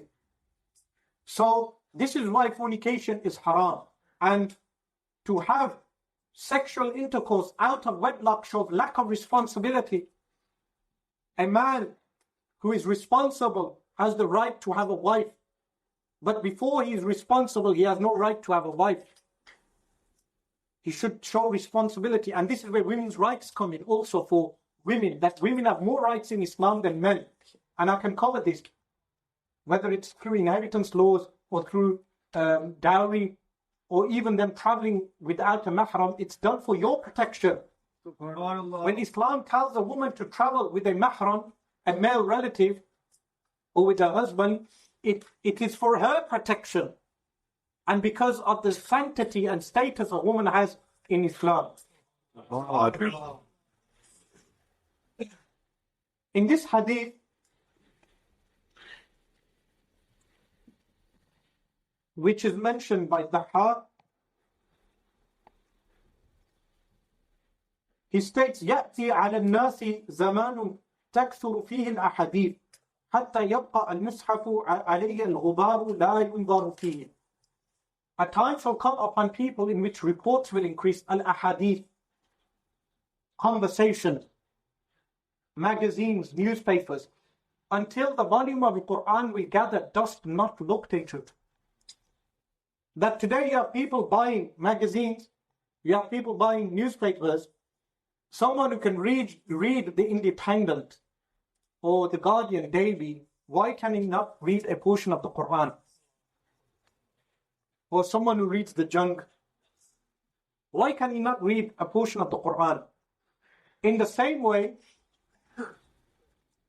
internet, when people read internet pages, if you can read a few internet pages, why can you not read a few pages of the Quran?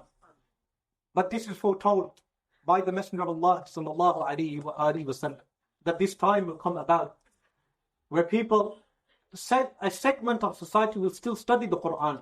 As is mentioned further, this hadith is narrated by Imam Abu Dawud in his Sunan. The Quran will be open until the believer reads it. The wording is يفتح القرآن حتى يقرأه المؤمن والكافر والمرأة والرجل والصغير والكبير, which means the Quran will be open until the believer reads it and the disbeliever. The woman and the man will read it, the young and the old. Now, today if you go on the internet, you have Quran.com, Quran.org. When 9/11 happened, many Americans went and read the Quran. You have Orientalists reading the Quran. You have the Quran being taught in so-called Islamic studies in Birmingham University, where not really Islam is taught, but they recite the Quran. And that is the disbeliever reading. And in another hadith, it is mentioned that the disbeliever will even argue with the believer with the Quran. This happens. And women, men, young and old, everyone reads it. Then it mentions, a man will recite it and say, I read this in public, with the wording in the hadith is alaniya. Alaniya means openly I read the Quran. And no one is following. And the wording is mali la tara'. What is it that I have not followed? No one is following me. I read the Quran, yet no one is following me. Then he will sit in his bait, in his home, and build in his abode. Here the word dar is here. A masjid. وَبَنَى فِي دَارِهِ مَسْجِدًا وَابْتَدَعَ. He will innovate. What type of innovation? Bad innovation. That which is not in the Quran or Sunnah. Be wary of what he innovates, as it is misguidance. So today, you have people known what we call Parvezi, or what they call themselves Ahlul Quran, people of Quran. But in reality, they are not people of Quran. Why? Because the Quran orders us, فَلَا وَرَبِّكَ لَا يُؤْمِنُونَ حَتَّى يُحَكِّمُوكَ فِي مَا شَجَرَ بَيْنَهُمْ. Nay, by your Lord, they shall not believe until they make you a judge in all of their affairs, or in all their disputes. Meaning Rasulullah sallallahu alaihi wasallam. ثُمَّ لَا يَجِدُوا فِي أَنفُسِهِمْ حَرَجًا مِمَّا قَضَيْتَ وَيُسَلِّمُوا تَسْلِيمًا. Then they do not find in their hearts any restriction regarding what judgment you have given, and they accept Islam wholeheartedly. لَقَدْ كَانَ لَكُمْ فِي رَسُولِ اللَّهِ أُسْوَةٌ حَسَنَةٌ. There is in the Messenger of Allah alayhi wasallam a good pattern for you, meaning to follow, and many other ahadith. Suffice it to say, if you met a person who rejects Al-Quran al-Karim, who rejects the Sunnah of Rasulullah sallallahu alayhi wasallam, ask him, does the Quran prohibit eating dog? A dog, can you eat a dog in Islam?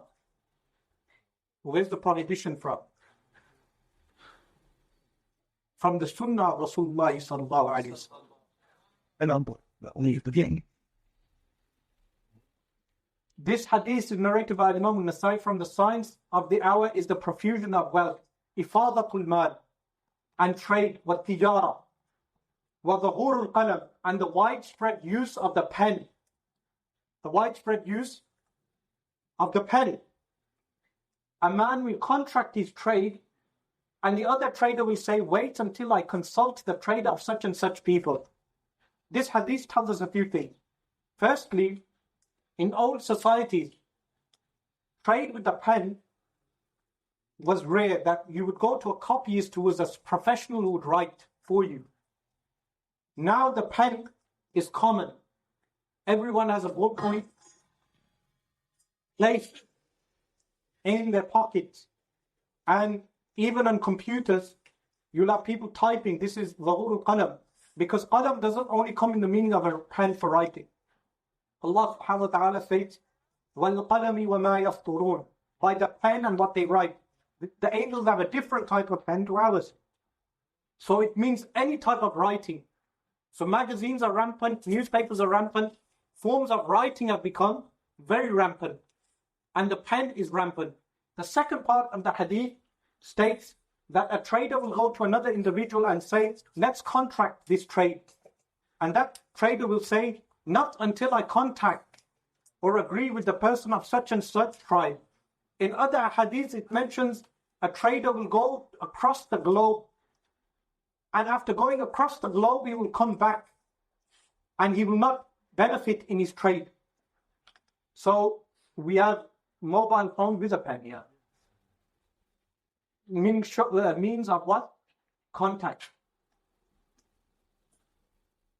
Now this sign we mentioned initially at the beginning, where the Bedouin came with the sheep, and the Messenger ﷺ said that from the end of times is that the shoe will talk, and a man's stick, asahu, and sawtahu, the whip will talk. This one was referring specifically to the whip. The wording in this hadith is, the translation here should be, it is a sign, aside from the signs before the hour, that a man will go out and return his two shoes and his whip. Here it is salt. The word is salt. Will tell him what his family did in his absence. But in the other narration that I mentioned at the beginning of the lecture, it mentions afa, which is stick. It mentions salt, which is whip, and it mentions a shoe. Now, how does a shoe speak? Here, you have an example of a shoe which has a spy lens. There's shoes, camera. Women, you should check this if your husband has these type of things. Built-in 8 GB memory. And a man can leave his home, leave his shoe, and the camera can record everything his wife gets up to behind his back. And here we have camera sticks, walking sticks, asal. Now, you also can get cords with the camera, like a whip. It's also possible to have that. So this is a miracle of Rasulullah sallallahu alaihi wasallam, which the conspiracy theorists or the truth community, if they indeed are looking for the truth, you have it here. Subhanallah. Not in the shoe, in the hadith. Subhanallah. Now, here are some of the signs that I wanted to cover. Signs that have happened, are happening, and will continue to happen. Talking animals. Now, I had a video of a talking elephant. Unfortunately, I was not able to send it because it had too many segments with unveiled women. But if you check for a talking elephant, you will find that there's an elephant that exists today that talks. It says a few phrases in a foreign Eastern language, and it converses with the zookeepers. And you will also find talking parrots, that's obvious. But in the past, it has taken place. When did it take place in the past? The hadith I mentioned regarding the wolf, that the wolf spoke of. So that this sign has happened. And this sign is happening. And this sign will continue to happen. Now the hadith states, the hour will not be established until, I wrote some in brackets, that's my addition. Because people can misread the hadith. Some animals will speak to humankind. And toward the end of time, Dabatul Ard will talk. Dabatul Ard will appear in Makkah al-Mukarramah. And we will get to the sign of Dabatul Ard some later time, inshaAllah. This is narrated by Ibn Hibban in his Sahih. Now remember, the sourcing of hadith which I have given here I have sufficed myself with one Sahih Hadith per subject. Subhanallah. In some cases, I gave additional Hadith in case someone argues against the previous source. But if you research the Hadith literature, you will find many Hadith on these subjects. There will be in my nation landslides, disfiguring and pelting. Al-Imam Muhammad al-Barzanji rahimahullah ta'ala in this book has many examples in the past where disfigurement has taken place already. And he has examples where landslides have taken place and pelting of stones. This continues today. But I must make a warning here. On YouTube and other websites, sometimes when checking this incident, you will find false propaganda videos. For instance, some people will place the video of an animal and then say this is the disfigurement of a person which took place in such and such place. After investigation, you will find that it is a forgery. We should not fall for those forgeries like the conspiracy community. We should take our historians more serious when they have mentioned this, or scholars who have witnessed this firsthand when these type of events take place. Some scholars have taken this figuratively, saying that the Rawafid are meant by this, as Imam Barzanji points out in his book, and for more detail you should return to that book. The morning the sun will rise from the west, people from this nation will turn into monkeys and swines. Narrated by Abu Shaykh and Ibn Mardaweh. This narration shows that this sign has already taken place. It takes place in today's time, and it will continue taking place, and it will even take place when the sun will rise from the west. It states the hour will not be established. This is known as Rudukh al-Ru'us, which or Radkh al-Ru'us. عن ابن عباس رضي الله عنهما لا تقوم الساعة حتى ترضخ رؤوس أقوام بكواكب من السماء باستحلالهم عمل قوم لوط رواه الديلمي. The hour will not be established until the heads of some people will be smashed with meteors from the sky because of their legalizing the action of the people of Lut alayhi salam. Narrated by Imam Dailami, meaning homosexuals. Some people, apart from being homosexual, they will call homosexuality an action which is legal. One thing is someone sinning and committing homosexuality, which he should repent and desist, repent from this action. But another thing is a person who commits a homosexual act and then legalizes homosexuality by saying it is halal. Such a person becomes a kafir, a disbeliever. And this happens, unfortunately, in the Muslim world. It happens even, unfortunately, in Jazirat al-Arab, in the Arabian Peninsula, that you have homosexuals. And homosexuals do exist in the Muslim community. And this is why parents should keep an eye on their children and teach them appropriate behavior. And even in these cities, we have homosexual clubs, gay nightclubs, where people go and dance. And then some of these homosexuals, because they are not accepted in Muslim society, unfortunately leave Islam. We have had cases in Birmingham and where people have left Islam based on the grounds of being homosexuals. And once they have repented, التائب من الذنب كمن لا ذنب له. The one who repents, it is as if he has no sin. So you must repent from this sin. Do not make your desires make this action halal. Otherwise, this warning will happen to those people who are trying to legalize this action. These are signs which have happened, are happening, and will continue to happen. The hour will not be established until knowledge is taken away and earthquakes will increase. Earthquakes will increase toward the time of Imam al-Mahdi. They will multiply. Time will constrict. Tribulations will be rampant and killing will increase. Harj, the same word is used. This word refers to thoughtless killing. And in some hadith it mentions that the killer will not know why he has killed, and the one who was killed will not know why he has been killed. The hour will not be established until the pilgrimage to the house is not performed. We covered this. The hour will not be established until the black stone will be raised. This will happen at different periods of Islamic history and Islamic future and Islamic present. The Messenger ﷺ said, 2 groups of the hellfire I have not saw yet. A people with a whip like the tails of cows with which they will hit people. This is referring to the police and to the secret police in the Muslim world that go around with whips and actually do hit people.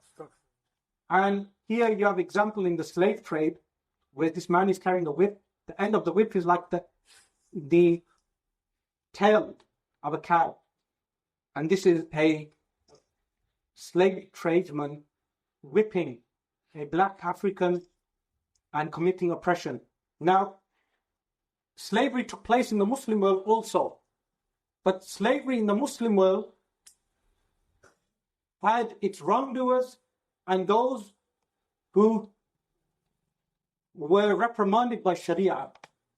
And slavery in the Islamic world by the Sharia was never endorsed. The Sharia never endorsed slavery. The Sharia never did away with slavery also. Why did it not do away with slavery initially? Because if Islam did away with slavery, then the slaves who were existent in that time in Arabian society would have become poverty-stricken, like happened with the African slaves in America. When the slave masters left them, they became stricken with poverty. Islam gave the slave rights. So it told the slave master to clothe the slave with the same clothes as he wears. So this is why someone mentions that they would meet certain companions and they would have a slave who would be dressed the same as them, exactly the same. Some of the companions took this hadith literally. And you must feed the slave with that which you eat. Same food.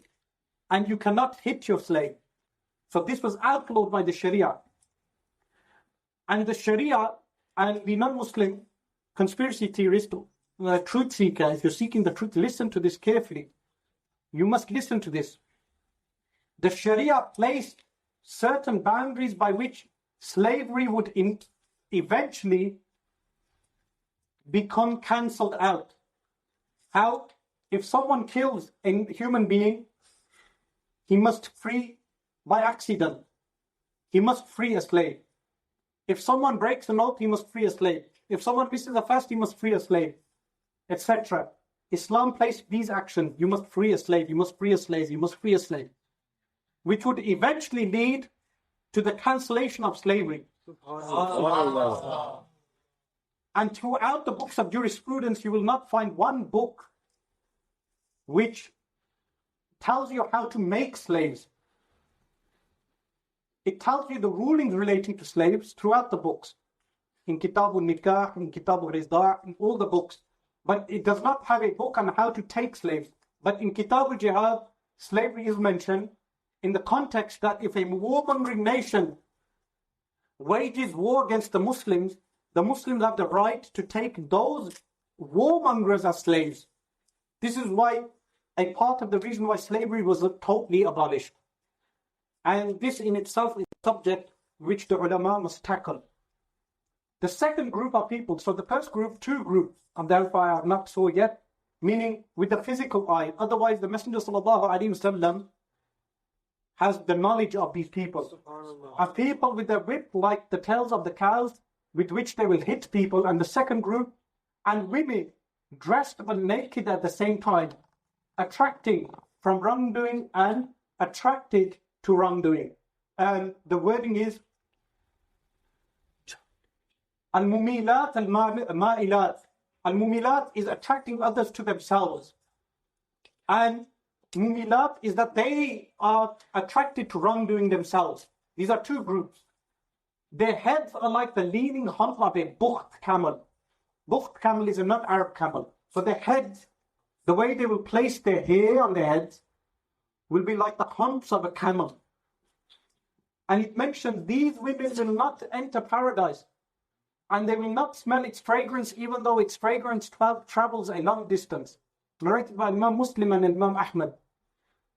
So, here you have it. Here's the hump of the book camel. And in the middle we have camel hump hijab, an outline of how camel hump hijab is done. And this is a silhouette of the camel hump hijab, which has become common. And this is one of the signs of the end of time.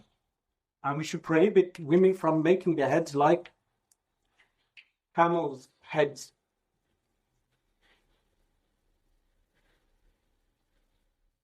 Now this hadith I have mentioned because this is one of the signs that has happened and will continue to happen. Water shortages. And I think Albert Einstein, it's attributed to him that World War III, if I'm correct in quoting him, World War III will be fought over water. And World War IV will be fought with sticks and stones. That's he's saying. But let's look at the saying of the most knowledgeable and most intellectual of human beings and of creation. Subhanallah. Hudayfa ibn Yaman radiallahu anhu came out behind Kufa. Now I showed you the map of Kufa. Kufa is near Dijla river and near Euphrates river, And with him was a man, he turned to one end of the Euphrates river, Nahr al-Furat. And he said to the man, how will it be when you see them leave it? Meaning Kufa, people will leave Kufa in the future. And they will not taste a drop of water because the water will disappear.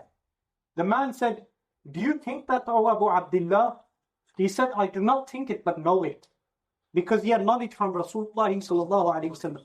This is narrated by Imam al-Hakim and Ibn Abi Shayba. Remember, my quotes, the vast majority of them are not copy and paste.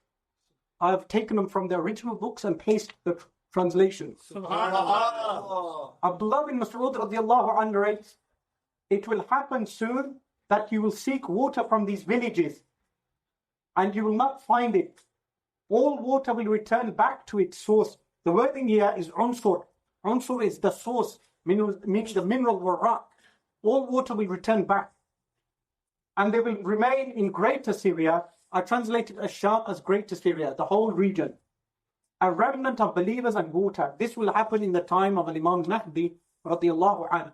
Narrated by Imam al-Hakim and authenticated by Imam al-Dahabi. When you check the Mustadrak of Imam al-Hakim, you should always check what Imam al-Dahabi says regarding that hadith. And here we have mineral water. Mineral water will go back to rock. It's rock mineral. So you have the rock, which is the unsur. The water will return back to the water, and water shortages will happen. This is something that will happen, and the Muslims should prepare for. This hadith I placed because we have people rejecting hadith of Rasulullah sallallahu alaihi wasallam. This is something that has happened, is happening, and will continue to happen. Rasulullah sallallahu alaihi wasallam said, "La ulfiyanna ahadakum muttaki'an ala arikatihi." Let me not find any one of you reclining on a cushion. Arikatihi is the word. فَيَأْتِيهِ أَمْرٌ مِّنْ أَمْرِي. And when a command, an order from my command or prohibition, مِمَّا أَمَرْتُ أَوْ نَهَيْتُ, from my commands or prohibitions comes to him, he says, I do not know this. Meaning he doesn't know the hadith. Whatever we find in the book of Allah, we follow it. Meaning a group of people will come reclining. So I should not recline here when narrating this. And they will say, when a hadith will come to them, they will say, do not narrate this hadith to us. We know the Quran and that's it. And this group has appeared, meaning what we call Parvezi. And the second hadith, the first thing you will lose, this is narrated by Imam al-Hakim al-Mustadrak. The first thing you will lose from your religion is humility. Humility. At-tawadu'. And the last thing you will lose from your religion is the prayer. Meaning, the prayer people will not believe in the prayer. the bonds of Islam will be done away with strand by strand. Oral Islam, the wording is oral Islam, the bonds of Islam will be done away with. Women will pray in their menses, meaning a time will come where you will have women in their hayd and they will pray. This time with jahal, ignorance will increase. You shall follow the ways of those before you, the measure of an arrow feather and a shoe span. You will not miss any of their steps until there will be two sects from many sects. Now, those before you refers to al-Yahud and al-Nasara, the Jews and the Christians. There will be many sects, different sects, each one saying its own thing. And then the Prophet ﷺ points out two sects. One of them shall say, what are these 5 prayers? Those who came before us were misguided, meaning there are not 5 prayers. Allah exalted and mighty says, establish the prayer in 2 parts of the day and a portion of the night. They will quote the Quran, where the Quran mentions that you perform the prayer tarafayn nahar, 2 parts of the day, and duluku shams. So 2 parts of the day, and when the sun goes down. So that makes how many? 3. They will take this verse literally and reject the sunnah. So therefore only pray 3 prayers. This is what they will say. You should only pray 3 prayers. And the Rawafid pray 5 prayers in the time of 3. So they say they pray 5, but they perform it in 3 periods. So they perform Fajr prayer, and after Fajr prayer, in Zohar time they pray Zohar and Asr. And then in Maghrib time they pray Maghrib and Isha. And the other sect shall say, the faith of believers is like the faith of angels. Therefore there is no disbeliever or hypocrite amongst us. Now, these people who attack me of doing takfir all the time, saying he does takfir, here the Messenger ﷺ is telling us that a group shall come who will say, the iman of everyone is the same. So there is no disbeliever or hypocrite. But there is a group that shall do takfir also, which is known as the Khawarij. But takfir uneven handedly, meaning in the sense they shall do takfir of believers. And the Messenger ﷺ said, rightfully Allah should raise them with the Dajjal.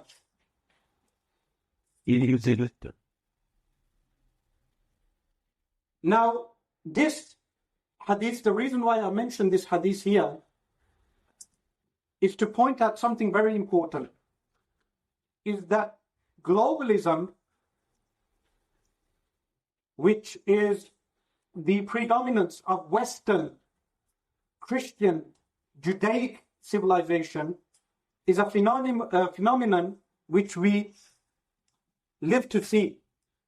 And the Rasul sallallahu alayhi wa alihi wasallam pointed this out. This hadith is in the Sunan of Abu Dawud, and this version are placed here is from Imam Ahmad's Musnad. In the Sunan of Abu Dawud, it states, يوشك الأمم أن تداعى عليكم كما تداعى الأكلة إلى قصعتها. فقال قائل ومن قلة نحن يومئذ قال بل أنتم يومئذ كثير ولكنكم غثاء كغثاء السيل ولينزعن الله من صدور عدوكم المهابة منكم ولا يقذفن الله في قلوبكم الوهن. فقال قائل يا رسول الله ما الوهن وما الوهن؟ قال حب الدنيا وكراهية الموت. This explains what we call colonialism. Rasulullah sallallahu alayhi wa sallam said, it shall be that the nations shall call one another like eaters are called to partake from a platter of food. Qas'a. Someone said, is it because of our small numbers in that time? Because the companions did not understand how can Muslims who are lions be overtaken. He says, rather you will be many on that day, but like the scum froth that forms on torrential water. When you have a flood, froth, which is known as scum, forms on the water. If you take hold of that froth, does it have any substance? No, it has no substance. So the Muslims at the end times will have no substance to that. Unlike water, if you take water, you have a solid, you have a body. which is a fluid body, but it nevertheless is something which is a substance. And Allah will remove from the hearts of your enemy all for you. Surely Allah will place weakness, al-wahan, the word is al-wahan, in your hearts. Someone said, what is wahan? He said, sallallahu alayhi wasallam, love of the world, hubbu dunya wa karahiyatul maut. Now, some people want to know the explanation of globalism. Why do we have colonialism? Here Rasulullah sallallahu alayhi wa sallam said, Yushiku al-umamu an tada'a alaykum. The nations shall come against you. All the nations. And in another version, it states, min kullil ufuq, from all the horizons. From all the horizons, all the nations will call upon you. So the current global situation that we see is referred to in this hadith. And then we have the table here, and the people sit around this table, and the qus'a, the platter of food, is the Muslims, placed in the middle. And these are the nations that eat from the Muslims, including those tyrant rulers who Rasulullah sallallahu alaihi wasallam told us about, who shall rule the Muslims. In this hadith, famous hadith of Rasulullah sallallahu alaihi wasallam, some people want to know the explanation of one global culture. And the current global culture that we have is an Anglo-Judaic Christian culture. An Anglo-Judaic Christian culture. And this was foretold by Rasulullah sallallahu alaihi wasallam. The greatest resistance to Anglo-Judaic Christian culture was the Muslim nation. But in the Musnad of Ad-Dailami, it mentions Al-Amaimu Tijan al-Arab, that the turbans are the crowns of the Arabs. When they do away with their turbans, Allah subhanahu wa ta'ala will take away their veneration.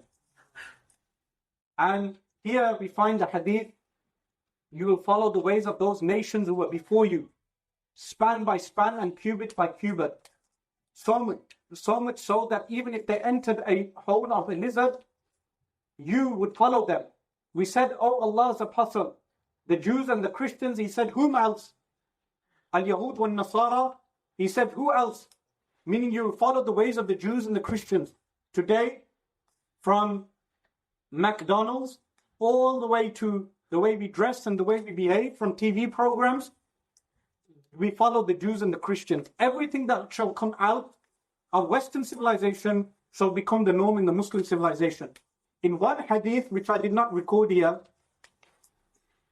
it mentions that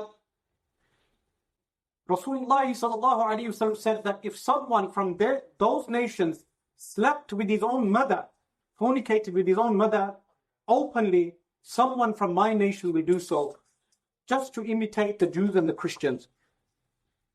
And someone who does so leaves the fold of Islam. So what is meant by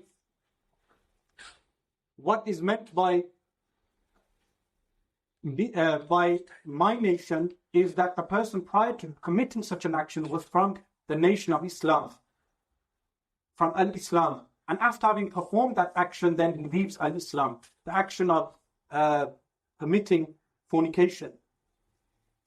And this is the nation, the flags of the nation, whatever the Jews and the Christians. You see here, the American flag is prominent, and the British flag, and then the German flag, and you have other Christian flags with crosses. Unfortunately, Muslim children and adults wear these crosses on their clothes. But whatever the Jews and the Christians will do, this nation will follow. Okay, this is a part of explaining the modern world. But before I move on to that, I would like to mention that in the end times, the Messenger sallallahu alaihi wasallam mentioned that the Rome will be the majority. And we will come to that when the hadith shall come.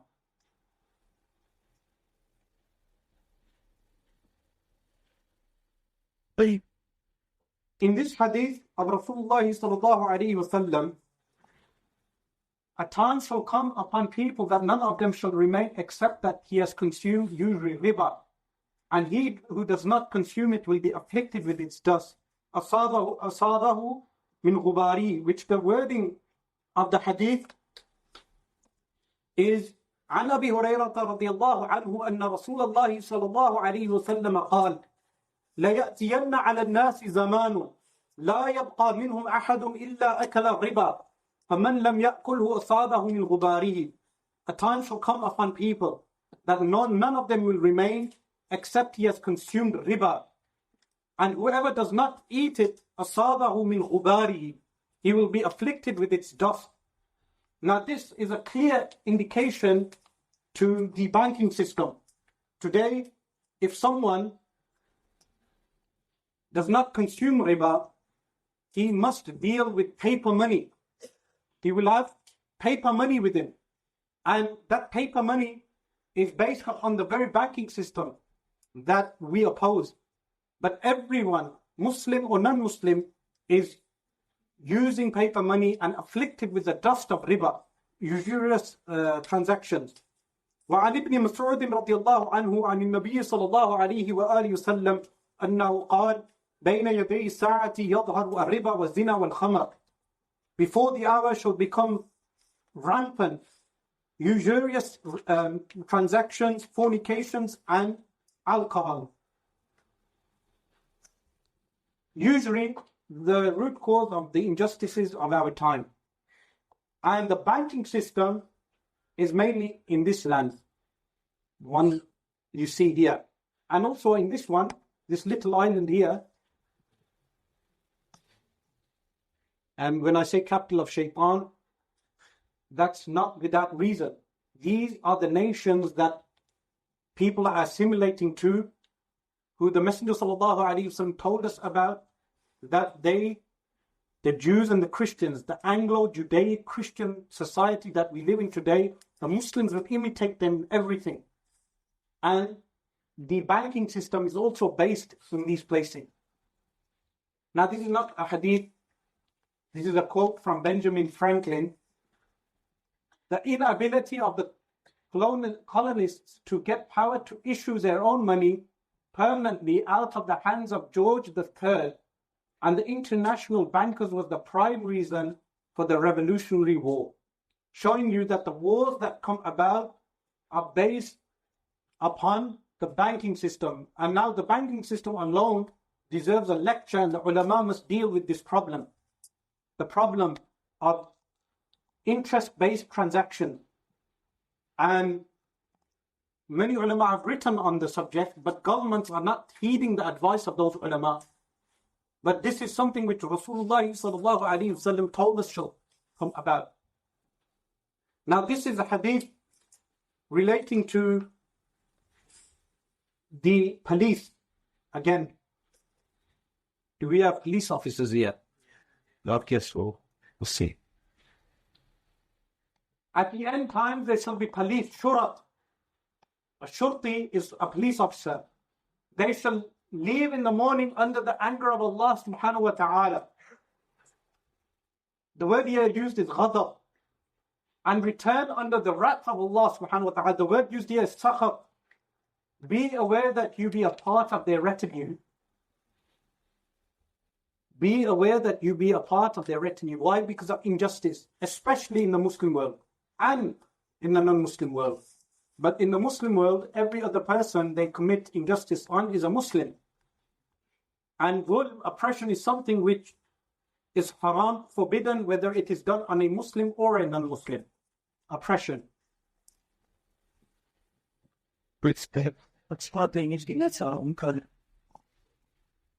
Stop. Say no to a police state. But the fact is that Rasulullah ﷺ says, be aware that you be a part of their retinue. And when I gave an interview once for the BBC, I mentioned that the army, people should not join the army. I mentioned the police. Some people, Muslims, opposed me on this, not to my face. But there is reasoning behind that. It is a well thought out comment, inshallah.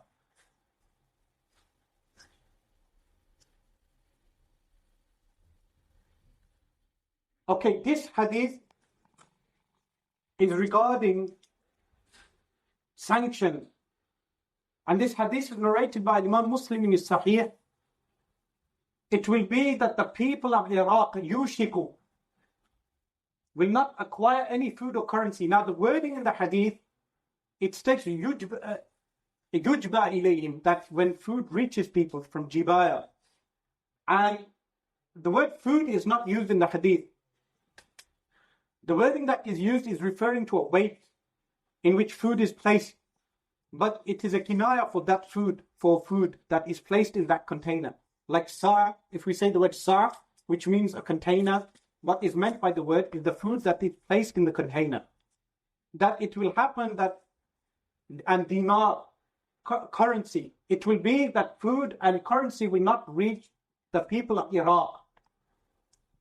The Tabi'i says, the successor, from whom will that happen? He said, from the non-Arabs.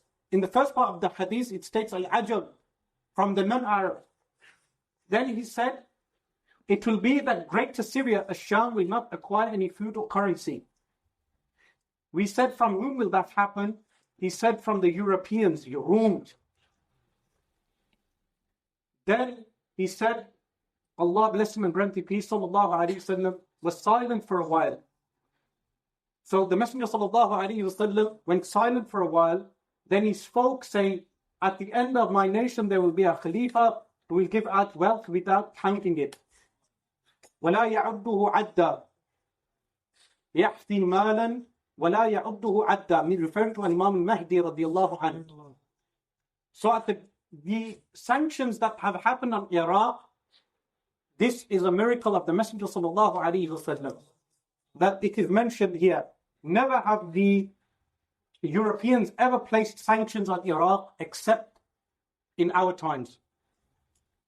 And currently speaking, they have placed sanctions on Gaza, which is a Sham, and they have placed sanctions on Syria also. And the whole region shall have sanctions soon.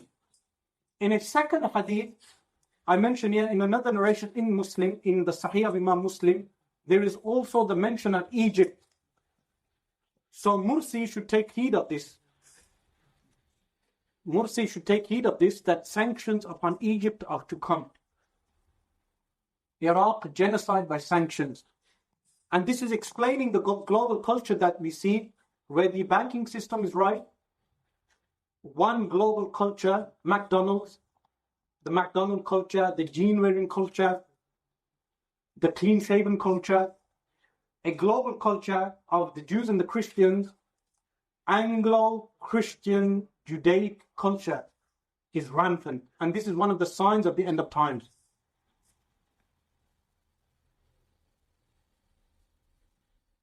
This hadith, which is narrated by Imam Hakim in al-Mustadrak and Imam Ibn Majah, is regarding the malahim. Now, the way the word fitna has many meanings, the word malhama also has many meanings. Fitna, tribulations, come in the meaning of many forms. For instance, tribulation of money, tribulation of women, tribulation of religion, tribulation of different aspects. The word malhama refers to battles and wars.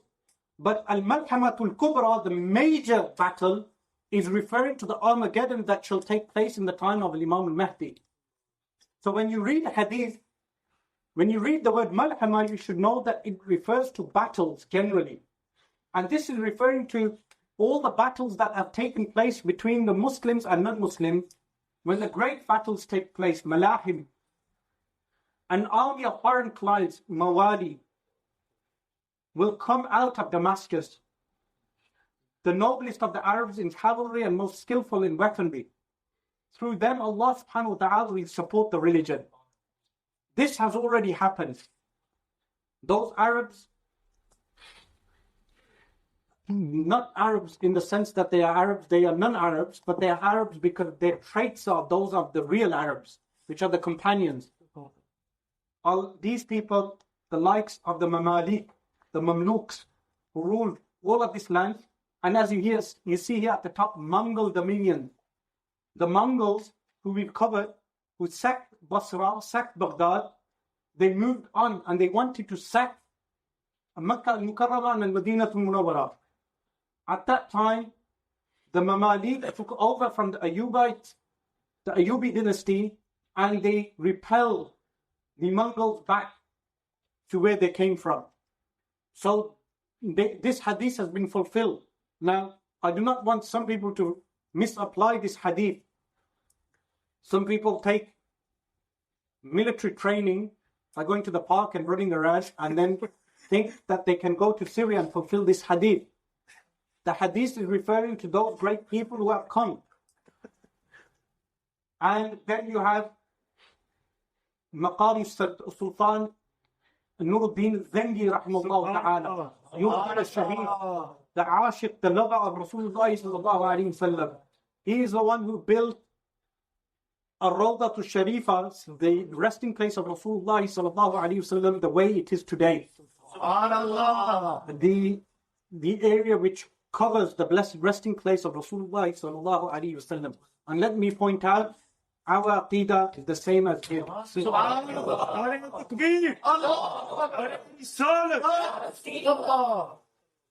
Now, the globalist culture that has come today, and the wars that have transpired, and the great Muslim warriors like Nuruddin Zengi rahimahullah ta'ala have been foretold in the hadith. Rasulullah sallallahu alayhi wa sallam also told about the tyrants that shall appear. This is a famous hadith.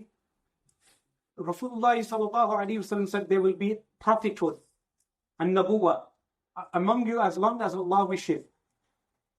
It will be lifted up when Allah wishes. Then there will be a khilafah on the pattern of prophethood. This is referring to al-Khulafa Rashidun. Sayyiduna Abu Bakr Siddiq radiyallahu anhu, Sayyiduna Umar radiyallahu anhu, Sayyidina Uthman radiyallahu anhu, Sayyidina Ali radiyallahu anhu, Sayyidina Imam al-Hasan radiyallahu anhu. And in al-Marfuz, al-Imam Ahmad Rida Khan rahimahullah counts Amir Muawiyah radiyallahu anhu, and Umar bin Abdul Aziz radiyallahu anhu, and others. The total number of them making 11 righteous people. 11 up to al-Imam al-Mahdi. The first 5 are continuous. The first 5 are continuous. And if you add Amir Muawiyah, then the first 6 are continuous. The other 6 are in different periods of history. They will appear at different periods of history. And during that time, you will have interrupting period. So then there will be trying kingship for as long as Allah wishes it to be. Then there will be the trying kingship, mulkan ududa, which refers to after the khulafa, the first 6, you have the trying kingship. Some of them who were despots and tyrants, like Yazid and Marwan and others, they were tyrant. Then some of them you had who were pious, but it was kingship nevertheless. After Bani Umayyah, you had Bani Abbas. Bani Abbas ruled until the Mongols sacked Baghdad. When that period was over, then you had the Mamalik and the Ottomans, Uthmaniyun. After that period was over, within the Uthmaniyun you had unrighteous kings and you had righteous kings. Within the Mamalik you had righteous kings and unrighteous kings. And you had the Ayyubi dynasty, Sultan Salahuddin being from the righteous Mawali, which are mentioned in the hadith. Then it mentions it will be lifted when Allah wishes. Then there will be tyrannical rulers for as long as Allah wishes. Which mentions, now the word is mulk again, but I've translated as rulers.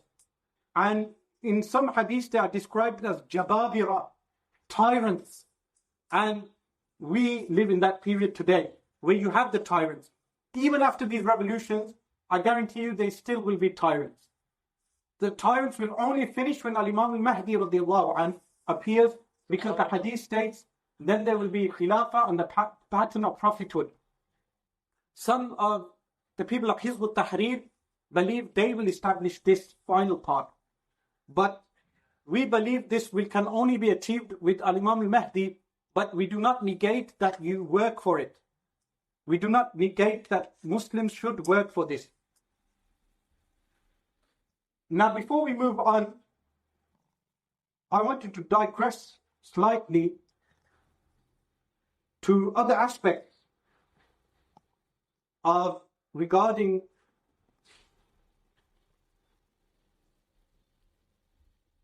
signs of the end of times, where Allah subhanahu wa ta'ala states, يَا مَعْشَرَ الْجِنِّ وَالْإِنسِ إِنِ اسْتَطَعْتُمْ أَن تَنْفُذُوا مِنْ أَقْطَارِ السَّمَاوَاتِ وَالْأَرْضِ فَانْفُذُوا لَا تَنْفُذُونَ إِلَّا بِسُلْطَانٍ. O company of jinn and mankind, if you are able to pass beyond the regions of the heavens and the earth, أقطار السماوات والأرض, which is here أقطار السماوات والأرض, the regions of the heavens and the earth, then pass. You will not pass except by authority. Showing that the Quran does not negate space travel. Subhanallah. That Allah subhanahu wa ta'ala has told us that if you want to pass through the regions of the heaven and the earth, you will be able to do so as long as you have the authority from Allah subhanahu wa ta'ala. This is why traveling to the moon is not impossible. And some would claim that they did not travel to the moon. That is not the point of the discussion. The point is that Quran has not negated traveling to the moon. Whether it has been done or not is a matter of research. Here we have a verse of Al-Quran Al-Kareem. وَلَمَّا جَاءَهُمْ رَسُولٌ مِّنْ عِنْدِ اللَّهِ مُصَدِّقٌ لِمَا مَعَهُمْ نَبَذَ فَرِيقٌ مِّنَ الَّذِينَ أُوتُوا الْكِتَابَ كِتَابَ اللَّهِ وَرَاءَ ظُهُورِهِمْ كَأَنَّهُمْ لَا يَعْلَمُونَ. And when a messenger from Allah came to them, meaning who? Yahud and Nasara and the previous nation, that which was with them, a party of those who had been given the scripture, so Ahlul Kitab. A group within Ahlul Kitab from Yahud and Nasara rejected the message of Al-Quran, and they also rejected the previous books. Threw the scripture of Allah behind their back as if they did not know, meaning what it contained. This is a description of a group from Al-Yahud and Al-Nasara. The full verse, the next verse in Surah Al-Baqarah. This is verse 102. وَاتَّبَعُوا مَا تَتْلُو الشَّيَاطِينُ عَلَى مُلْكِ سُلَيْمَانَ وَمَا كَفَرَ سُلَيْمَانُ وَلَكِنَّ الشَّيَاطِينَ كَفَرُوا يُعَلِّمُونَ النَّاسَ السِّحْرَ وَمَا أُنزِلَ عَلَى الْمَلَكَيْنِ بِبَابِلَ هَارُوتَ وَمَارُوتَ وَمَا يُعَلِّمَانِ مِنْ أَحَدٍ حَتَّى يَقُولَا إِنَّمَا نَحْنُ فِتْنَةٌ فَلَا تَكْفُرْ فَيَتَعَلَّمُونَ مِنْهُمَا مَا يُفَرِّقُونَ بِهِ بَيْنَ الْمَرْءِ وَزَوْجِهِ وَمَا هُمْ بِضَارِّينَ بِهِ مِنْ أَحَدٍ إِلَّا بِإِذْنِ اللَّهِ وَيَتَعَلَّمُونَ مَا يَضُرُّهُمْ وَلَا يَنْفَعُهُمْ وَلَقَدْ عَلِمُوا لَمَنِ اشْتَرَاهُ مَا لَهُ فِي الْآخِرَةِ مِنْ خَلَاقٍ وَلَبِئْسَ مَا شَرَوْا بِهِ أَنفُسَهُمْ لَوْ كَانُوا يَعْلَمُونَ. And they followed instead. So this group from Al-Yahud and Al-Nasara, a group from amongst them, what did they do? What did this group do? They followed instead what devils had recited during the reign of Sulaiman alayhi salam. So if you check the books of magic, you will have the keys of Gisha, all these other books, the lost keys of Solomon. In Urdu, you have many of these books also translated. Biyad Sulaimani, other works on sihr, black magic. They attribute them to Sayyidina Sulaiman alayhi salam. So a group from Jews and Christians learned this knowledge, which was being taught during the time of Sayyidina Sulaiman alayhi salam by the shayateen. It states, it was not Sulaiman alayhi salam who disbelieved, because they ascribed this knowledge to Sayyidina Sulaiman alayhi salam. But the devils disbelieved. The shayateen were kuffar, and they taught people magic, teaching people magic, and that which was revealed to the two angels at Babylon. Now Babylon is a region near Kufa city. The ruins of Babylon city can be found today in near Kufa. And they will have imagery of devils in the city of Babil. The two angels, Harut and Marut. Now the Mufassirun, they mentioned that Harut and Marut were angels. They did not commit kufr. They were sent to test the people. What had happened is that because prophets ﷺ were performing miracles in Babil and other regions to guide people, other people would perform magic. And Harut and Marut were sent to teach people the difference between magic and miracles. So they would teach people magic so they could differentiate between magic and miracles. And they would tell the people after teaching them, do not use this, do not disbelieve in Allah subhanahu wa ta'ala. The angels did not commit disbelief. But the two angels do not teach anyone unless they say, we are a trial. So do not disbelieve, meaning by practicing magic. Do not disbelieve. This is another source of so two sources are mentioned here. One was the shayateen, and the other was the magic taught by Harut and Marut. And yes, they learned from them that by which they caused separation between a man and his wife. This was telling us a form of magic. Within that magic, it doesn't cover all the magic, because the magic is numerous types. And one of those types of magic was how to separate between a man and woman. That's one type. But there are many types of magic. It states, but they do not harm anyone through it, meaning through magic, except by permission of Allah. Meaning Allah subhanahu wa ta'ala has qudra over everything. And the people learn what harms them and does not benefit them. But the children of Israel, Bani Israel, certainly knew that whoever purchased the magic would not have in the hereafter any share. And wretched is that for which they sold themselves, if they only knew. They sold their souls to the devil literally for magic. You have what we call masonry, which is one form of magic. And even Al-Imam Ahmad al-Bakhan, rahimahullah ta'ala, in Al-Fatawa al-Ridawiyya mentions the Freemasons as a group of magicians. That passage in the Fatawa, I was going to reference that passage today, but last night I could not find it. But I did read that passage in the Fatawa where he mentions them as a group of people who control jinn. And this is all you need to know about Masonry. This is all you need to know, that they are a group of magicians from Jews and Christians, within Jewish and Christian and even now Muslim culture, in the sense that you have Muslim Masons. Of course, they become kafir, but they claim to be Muslim. They won't announce this. Many of the rulers and many of their ministers and many even clerics, people who claim to be scholars of Islam, may be members of a Masonic lodge. But those people, they be categorized into that group of magicians. The reason why I mention this is that not only Masons or Illuminati or these other groups are a part of the culture that controls the globe. This is just one group of the many groups that you have. What unites them all is Shaitan. This is all we have to know.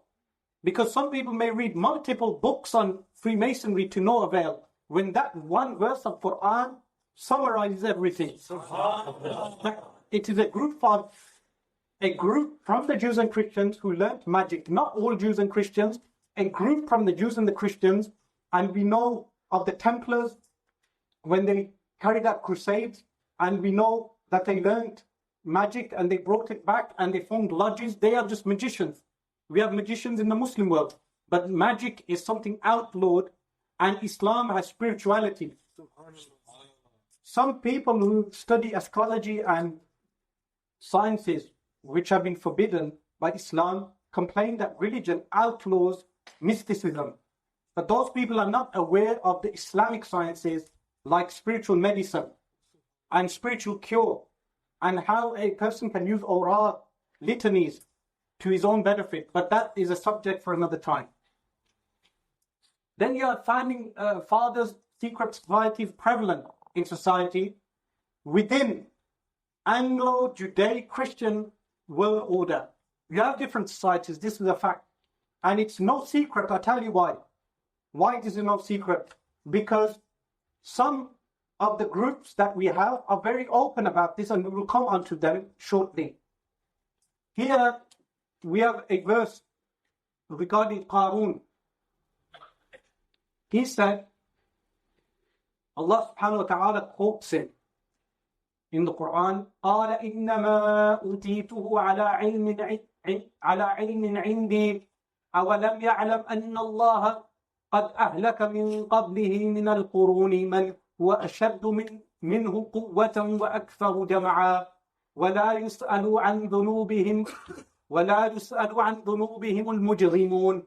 He said, I was only given it because of knowledge I have. Who? Qarun. Qarun said that I was given it because of knowledge I had. What was he given? He was given gold in abundance. So much gold that the treasures Qarun kept, people would carry them in large keys of gold. And a whole group of men would come to carry those large keys to open the safes. But he said when he was reproached, rebuked for not giving gold out in the way of Allah subhanahu wa ta'ala, he said in reply to that I have been given this by knowledge from myself. Which knowledge was he referring to? The science of alchemy. And the science of alchemy is something which is real and exists. He had learned this science from Sayyidina Musa alayhi salam and then misused the science. And this science, now we have secret societies claiming to possess this science, but it is not true. This science has been lost, and many of the Muslim ulama do not also have this science. This is another verse of the Quran referring to Fir'aun. I wanted to highlight something regarding Fir'aun. فَالْتَقَطَهُ آلُ فِرْعَوْنَ لِيَكُونَ لَهُمْ عَدُوًّا وَحَزَنًا إِنَّ فِرْعَوْنَ وَهَامَانَ وَجُنُودَهُمَا كَانُوا خَاطِئِينَ. Which means that the people of Fir'aun, here it states family of Fir'aun, Al means people. The family of Fir'aun pick up Sayyidina Musa alayhi salam from the river. Why? So he can be for them an enemy and a cause of grief. But this was the plan of Allah subhanahu wa ta'ala. Indeed, Pharaoh, Fir'aun and Haman and their soldiers were deliberate sinners.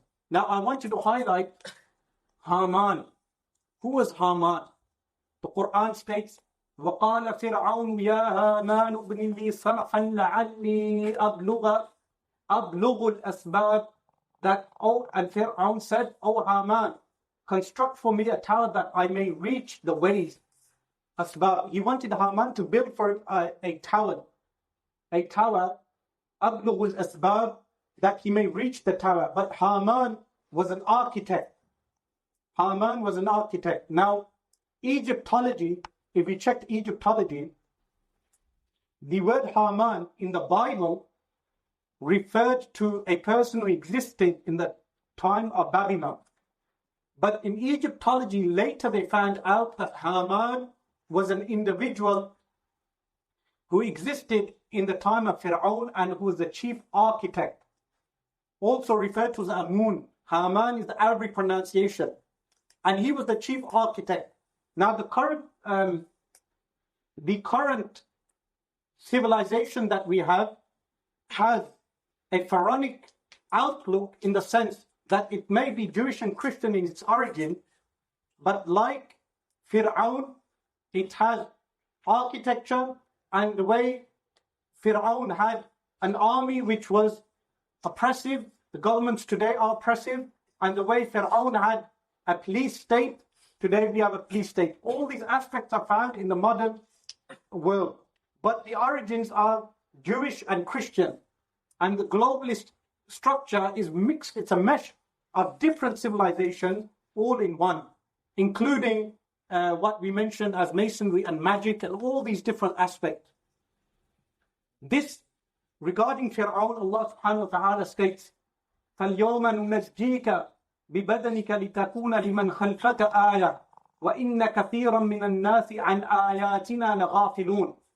So today we will save you in body. Now some Christians misquote this.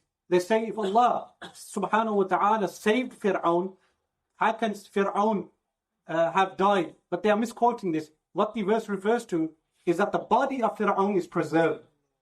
And it is a miracle of the Quran that today if you go Egypt, you will find the body of Fir'aun preserved. Why? So that you may be a sign to those who succeed you.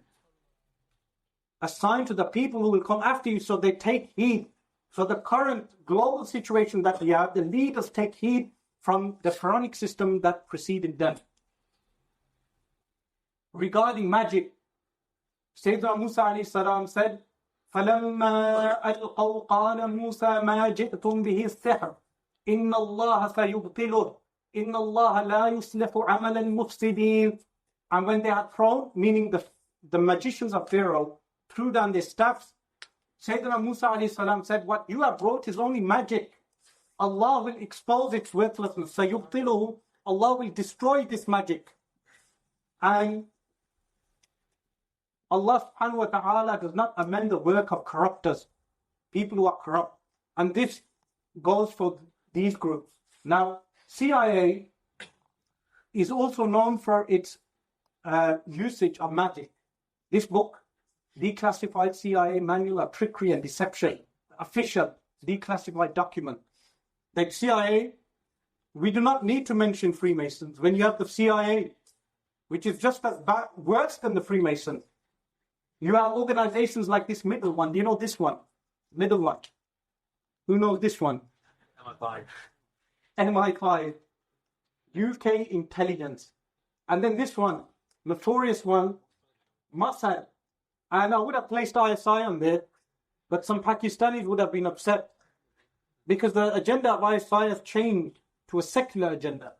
And then you have the United Nations. Now, the reason why I placed the United Nations on there, an old friend of mine, Sidi Abdul Qadir Ayman Al-Ahwal, rahimahullah ta'ala, who passed away last year, was an Englishman from Cornwall. And he was from an upper middle class family. He was Muslim for over 40 years. His father was a banker and a Freemason. He accepted Islam and knew everything there is to know about these organizations. He told me that the UN, and by the way, he was a journalist, a prominent journalist in the sense he had been to Afghanistan. He was shot in the leg in Afghanistan during the war. He went to Palestine and he had even entered the Kaaba. And he had met the Saudi royals and he had even been in the palace on Abu Qubais. So he was a man who traveled well. And he told me that in the UN building in New York, they claim that they have no religions that are represented in the building in New York. But except one group known as the Lucifer's Foundation, which claims to promote spirituality, and this is a fact. It's not conspiratorial or conspiracy theory. So we do not even need to get into conspiracy theories because the facts are there for everyone to see that people in the modern Judaic, Anglo-Christian, global pharaonic culture, a mesh of everything, you cannot even give it one label. They are deeply involved in sihr. And this last sign here, do you know what this sign is for? The European Union. And this represents the Tower of Babylon. And what they said in Europe, many tongues, one voice. What they mean is, you know, when we say he is babbling on, the word babbling is from Babylon. Because when the tower was being built, an experience took place on the tower where a curse came on the people and they all began to talk different tongues. So they used this advertisement showing the Tower of Nimrod, and saying that it is many tongues that are represented in Europe. But why would you use a satanic symbol, a symbol that opposes Allah subhanahu wa ta'ala?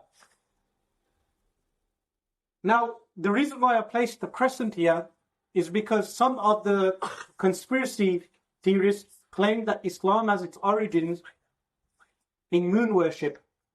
But what I wanted to show here is the crescent and the moon the crescent and the star was introduced into Islam at a much later period by, for instance, the Seljuq, the Seljuk Empire, and the Turkic empires. So it cannot really be called an Islamic symbol except in the sense that it was introduced into Muslim civilization at a later period. It is nowhere in the Sunnah of the Messenger ﷺ that the companions ever used a crescent and star. So I hope the conspiracy theorists or the truth movement take heed from this. Now here, this is a very important hadith for us today. From Mustawrid radiyallahu anhu, he said, one version of the narration is from Al-Mustawrid Al-Qarashi عند Amr ibn al-As. He was with Amr ibn al-As. He said, سمعت رسول الله صلى الله عليه وسلم say, تقوم الساعة وهم أكثر الناس. فقال له عمرو أبصر ما تقول. قال أقول ما سمعت من رسول الله صلى الله عليه وسلم. قال لئن قلت ذلك إن فيهم لخسالا أربعا إنهم لأحلم الناس عند فتنة وأسرعهم إفاقة بعد مصيبة وأوشكهم كرة بعد فرة وخيرهم لمسكين ويتيم وضعيف وخامسة حسنة جميلة وأمنعهم من ظلم الملوك, which mentions Mustawrid al-Qarashi was with Amr ibn al-As radiyallahu anhu. They were both companions radiyallahu anhum. He said, I heard the Messenger of Allah sallallahu alayhi wa sallam say, the last hour would come when the Romans would form a majority amongst people. Now the word Ar-Rum refers to Europe. So the modern translation of that would be when Europe would form a majority. Now this would mean that they would become a great power. And two powers are coming. World global powers. One we will cover after this, and one is the state of Europe. Europe is the state to look out for. This reached Amr radiallahu anhu, and he said, what are these ahadith which are being transmitted from you and which you claim to have heard from Allah's Messenger sallallahu alayhi wasallam? Because this companion was surprised, and he said, Mustawrid said to him, I stated only that which I heard from the Messenger of Allah sallallahu alayhi wasallam. Then Amr radiallahu anhu said the following. This is his statement. If you state this, it is true, for they have the power of tolerance. They have power of tolerance, a tolerant society, multicultural society, a democratic state. All these traits are found in these lands. Amongst people at the time of turmoil, when there is turmoil, they are tolerant and restore themselves to sanity after trouble. Meaning after they have a major catastrophe, like in New York recently, you had Hurricane Sandy. After the hurricane, they recover. America would really be called the Greater Roman Empire, or the New Roman Empire, or the extension of Europe. The extension of Europe, or the Siamese twin of Europe. And it states, and are good amongst people so far as the destitute and weak are concerned. That as far as the weak are concerned, they are good amongst them. And they have the patience to undergo a trial and immediately restore themselves to sanity after troubles and attack again after flight. They have the quality of being good to the destitute and the orphans. These are different addition. And to the weak. And fifthly, the good quality in them is that they put resistance against the oppression of kings. Meaning if their rulers oppress them, they fight against those rulers. So if oppression happened, any sort of oppression by a European leader against his own people, the European people rise up against that leader. And this is where we have the hadith on the end of times, that after Al-Imam al-Mahdi radiallahu anhu will appear, in the 7th year of his rule, there will be a major war. That is the Al-Malhamatul Kubra, the major Armageddon, which will happen in the 7th year of the rule of Al-Imam al-Mahdi radiyallahu anhu. The hadith states, you will make a peace treaty with the Romans, and together you will invade an enemy beyond Rome. Someone who will cover the regions of Constantinople, Al-Qustantiniya. And it states, you will be victorious and take much booty, meaning the Europeans and the Muslims will fight. Now, some have stated that this refers to the Russians, because the Russians are European also, that the Muslims will unite with the Russians. Today, I will not cover that, but the point is that a European state will be formed, and what will happen? You'll be victorious and take much booty. After taking Constantinople, then you will camp in a hilly pasture. Look at this. The Messenger ﷺ is even describing the area where the Muslims will camp with the Christian army. One of the Romans will come and raise a cross and say victory to the cross. So one of the Muslims will come and kill him. Then the Romans will break the treaty and there will be a battle. They will gather an army against you and come against you with 80 banners, each banner followed by 10,000 men. So under each banner, 80 banners, under each banner, 10,000 men. I do not think the Russians can muster such an army. NATO and the European Union and the UN are the only forces that can muster such a number of men.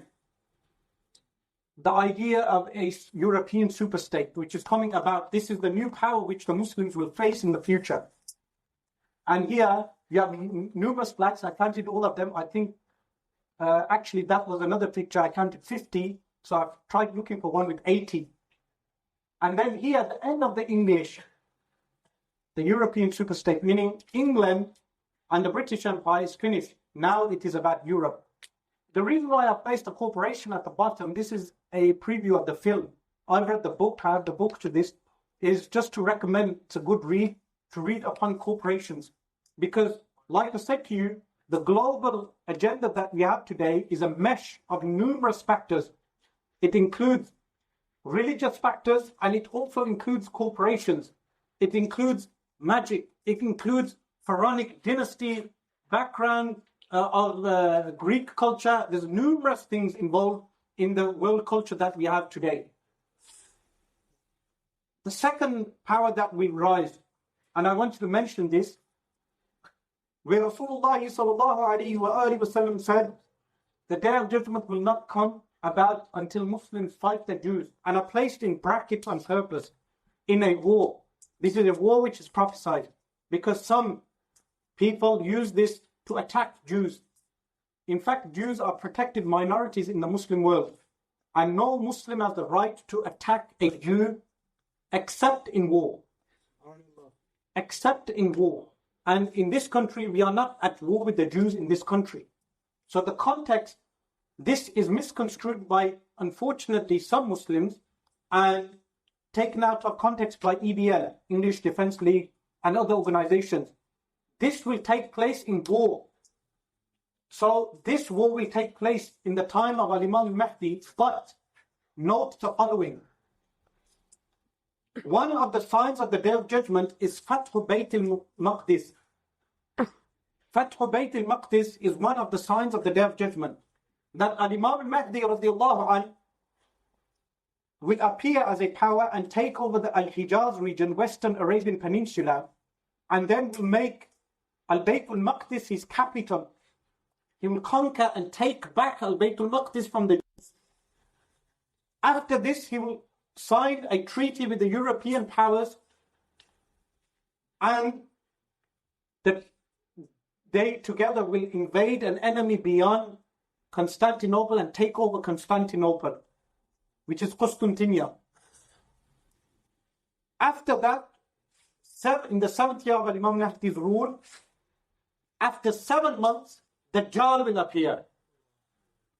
When Dajjal will appear, Dajjal will take all the cities of the world, city by city, except Makkah al-Mukarramah, Al-Madinah al-Munawwara, and regions of Syria, regions, including Mount Tur and parts of Damascus and Al-Bayt al-Maqdis, where Al-Imam al-Mahdi will be, because that will be his capital. And according to some narrations, some say Damascus. There's a difference of opinion on this, which we will cover some other time. But whichever one of the two, when Sayyidina Isa alayhi salam will descend, after that, this war will take place. So this is positioning that war at that time. And it states, during the war, the Jew will hide behind stones and trees. The stones and trees will say, "O Muslim, O Abdullah, there is a Jew behind me, come and kill him." Only the box-thorn tree would not do that because it is one of the trees of the Jews. Box-thorn tree is gharqad, and it is this tree. This tree. And here you have Benjamin Netanyahu planting one of those trees in Israel, which is occupied Palestine, the box-thorn tree. And that is the actual box-thorn tree. So it is being planted now, currently throughout Israel. And the real tree of the Muslims is the tree of Zaytun, which is the olive tree. Now we come to an interesting point, which is regarding Nahr al-Furat, Euphrates River. And regarding Euphrates River, Rasulullah sallallahu alayhi wa sallam foretold that the Euphrates River will go dry. And this sign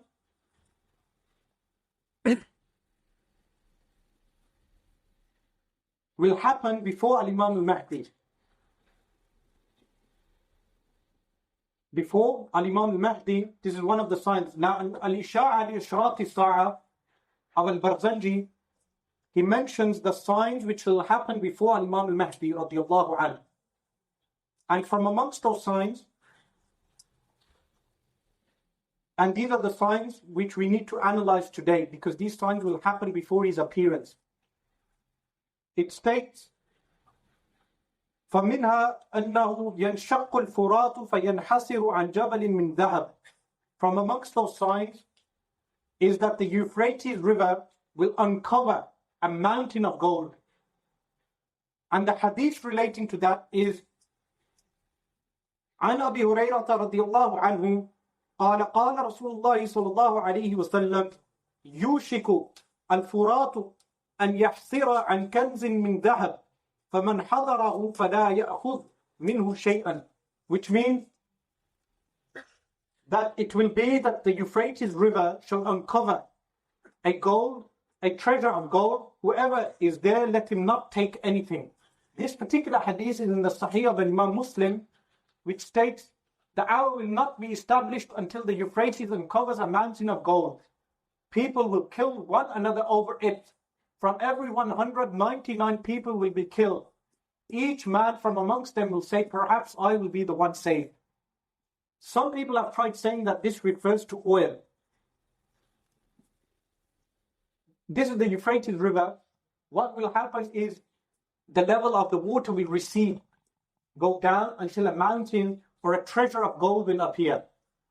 So on the authority, this is showing the hadith will disclose the treasure, a mountain of gold, so whoever will be present at that time should not take anything of it. The Euphrates, will uncover a mountain of gold under it, a treasure that will be found. So this is gold panning in Iraq. People are looking for gold now in Iraq, in the modern age.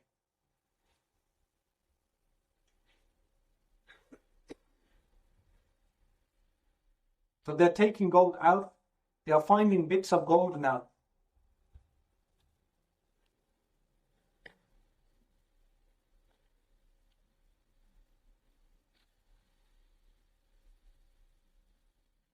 This is the sides of the Euphrates River drying.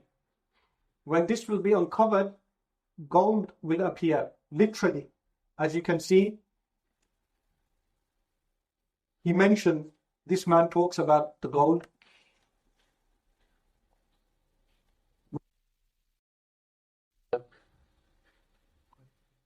He talks about the gold as if it is something good.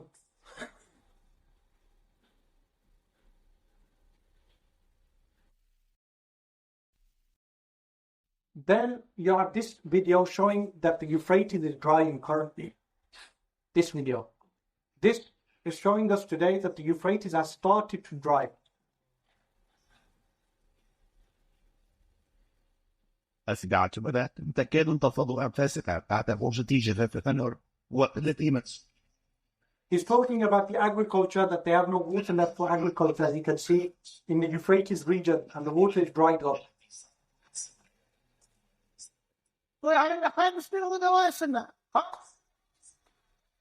He's talking about 5 years ago that the water started drying up. What? Now, if you remember, we also covered the hadith that mentions in Kufa the water will start drying up. But this is the sign of the end of time. So all these areas need water to cultivate the land. Okay,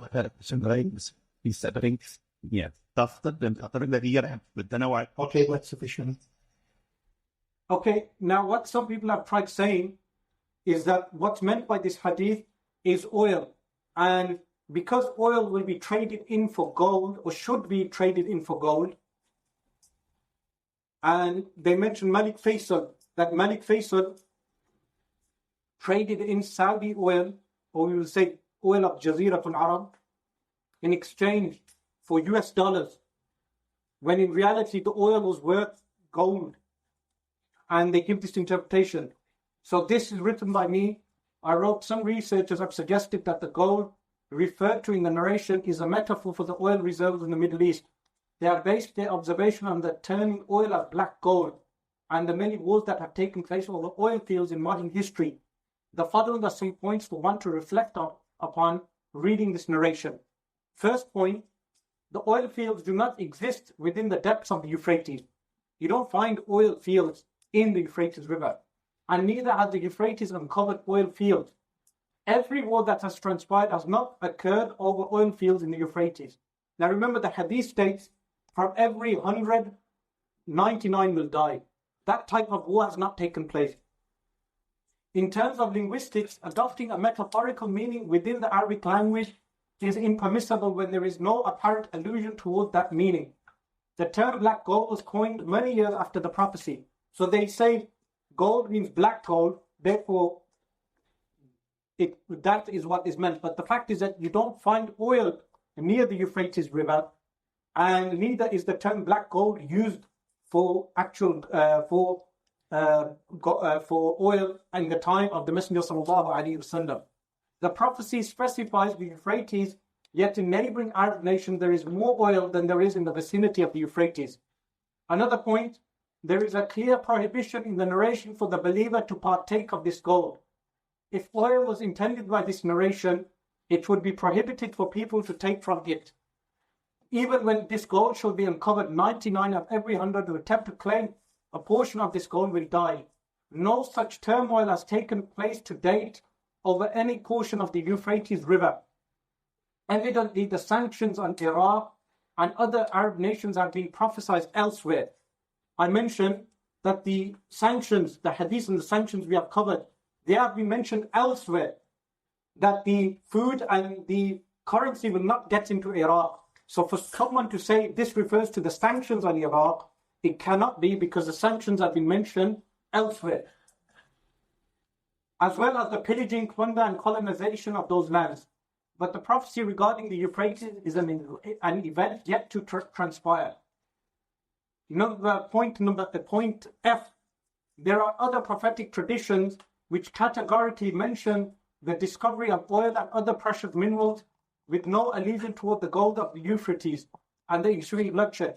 In past times, people discovered oil reserves, but never has there been an event as the one described in the hadith of the Euphrates River, meaning this event hasn't taken place yet.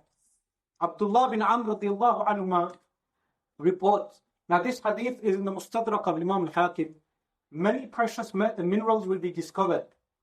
A precious mineral will be found near the Hijaz, and I wrote in the Western Arabian Peninsula. The most vile of people will come to it. it will be called Far'un. The name of this oil will be Far'un. Now this term Far'un is a term used by some of the dialects of that region for that oil, as you find in the dictionaries. While extracting the mineral, they will uncover gold. So the ma'adin, or the precious metals, or the precious minerals that are being discovered, they will be different to gold. They will then be intrigued as to the extent of the gold. In this state, they will sink into the ground along with the gold. So this is showing you that oil will be discovered in those regions.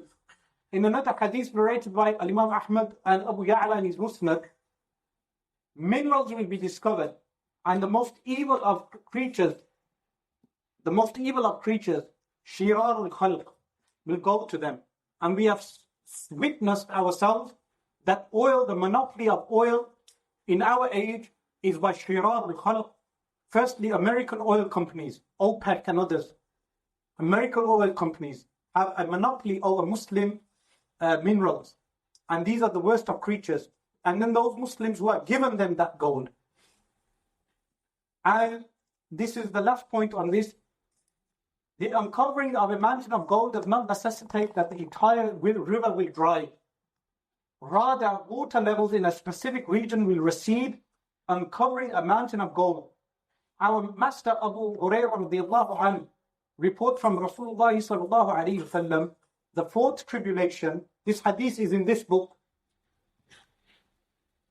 Nu'aym bin Hammad's book, Al-Fitan. It states, the fourth tribulation will last 18 years. Then it will depart whenever it goes away. By then the Euphrates will have uncovered a mountain of gold. So there will be a fitna, a tribulation for 18 years, where war will ensue in that region. After 18 years, the river will dry. A whole nation will be inclined towards it. And from every 9, 7 will be killed. Ka'ab radiallahu anhu reports there will be a huge gathering of people at the Euphrates in the Syrian region, or just after it. So the region between Syria and Iraq. The people will kill over wealth. From every 9, 7 people will be killed. This will happen after terrible destruction. So firstly, terrible wars will take place for many years until this sign is fulfilled.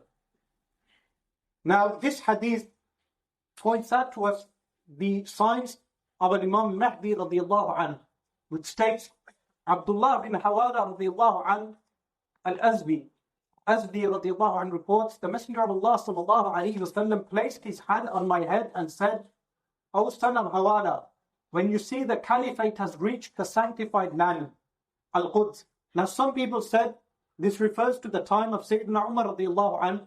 Others have said it is regarding the Abbasiyun. Others have said regarding Sultan Salahuddin Ayyubi.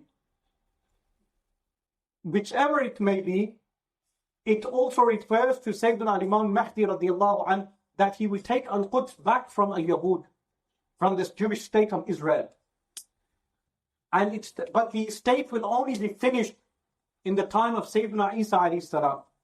And it states, then has drawn near earthquakes, meaning earthquakes will increase. So after Imam al-Mahdi will appear, earthquakes will increase more after he appears. Difficulties and great matters. The hour at that time is closer to people than my hand to your head. Because the narrator says that Rasulullah sallallahu alayhi wa sallam had his blessed hand on his head. This is Al-Quds al-Sharif. Al-Quds al-Sharif, Al-Masjid al-Aqsa. This is Al-Masjid al-Aqsa. May Allah subhanahu wa ta'ala preserve it and bring it back to the Muslims. Okay, here the despotic rulers who will precede the appearance of Imam Mahdi will have people killed for saying Allah, Allah. Muhammad bin Hanafiya, who is the son of Sayyidina Ali radiallahu anhu, not from Sayyidatuna Fatima radiallahu anha, from another wife of Sayyidina Ali radiallahu anhu, reports from his father and our master Ali radiallahu ta'ala anhu, when he was asked regarding the appearance of Imam Mahdi, he said, he shall appear at a time when a man says, Allah, Allah, he will be killed. This is narrated by Imam al-Hakim and Mustadrak. We have a example of this in our time. Now, these are Syrian soldiers from the animal sect. They calling him an animal, and the Muslim who is buried here, he says La ilaha illallah, La ilaha illallah, and they tell him to say La ilaha illallah and the name of the president. So when he says La ilaha illallah, they keep saying to him, say La ilaha illallah and the name of the president. So he's killed for that. Play the full video. The full video shows that they cover his head with sand and he dies.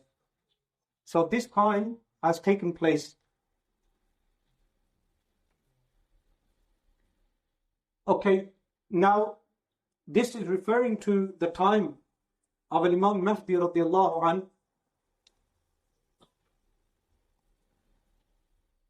which mentions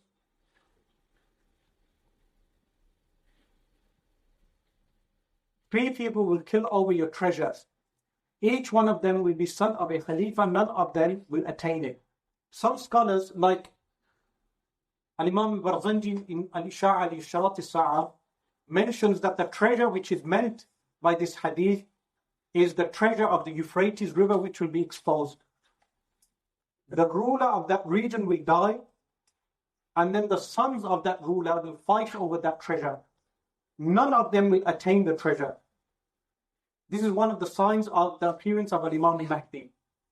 And this hadith from the Sunan of Abu Dawud, which states, عن النبي صلى الله عليه وسلم قال يكون اختلاف عند موت خليفة فيخرج رجل من أهل المدينة هاربا إلى مكة فيأتيه ناس من أهل مكة فيخرجونه وهو كاره فيبايعونه بين الركن والمقام ويبعث إليه بعث من الشام فيخسف بهم البيداء بين مكة والمدينة فإذا رأى الناس ذلك أتاه أبدال الشام وعصائب أهل العراق فيبايعونه بين الركن والمقام ثم ينشأ رجل من قريش أخواله كلب فيبعث إليهم بعثا فيظهرون عليهم وذلك بعث كلب والخيبة لمن لم يشهد غنيمة كلب فيقسم المال ويعمل في الناس بسنة نبيهم صلى الله عليه وسلم ويلقي الإسلام بجيرانه إلى الأرض فيلبث 7 سنين ثم يتوفى ويصلي عليه المسلمون.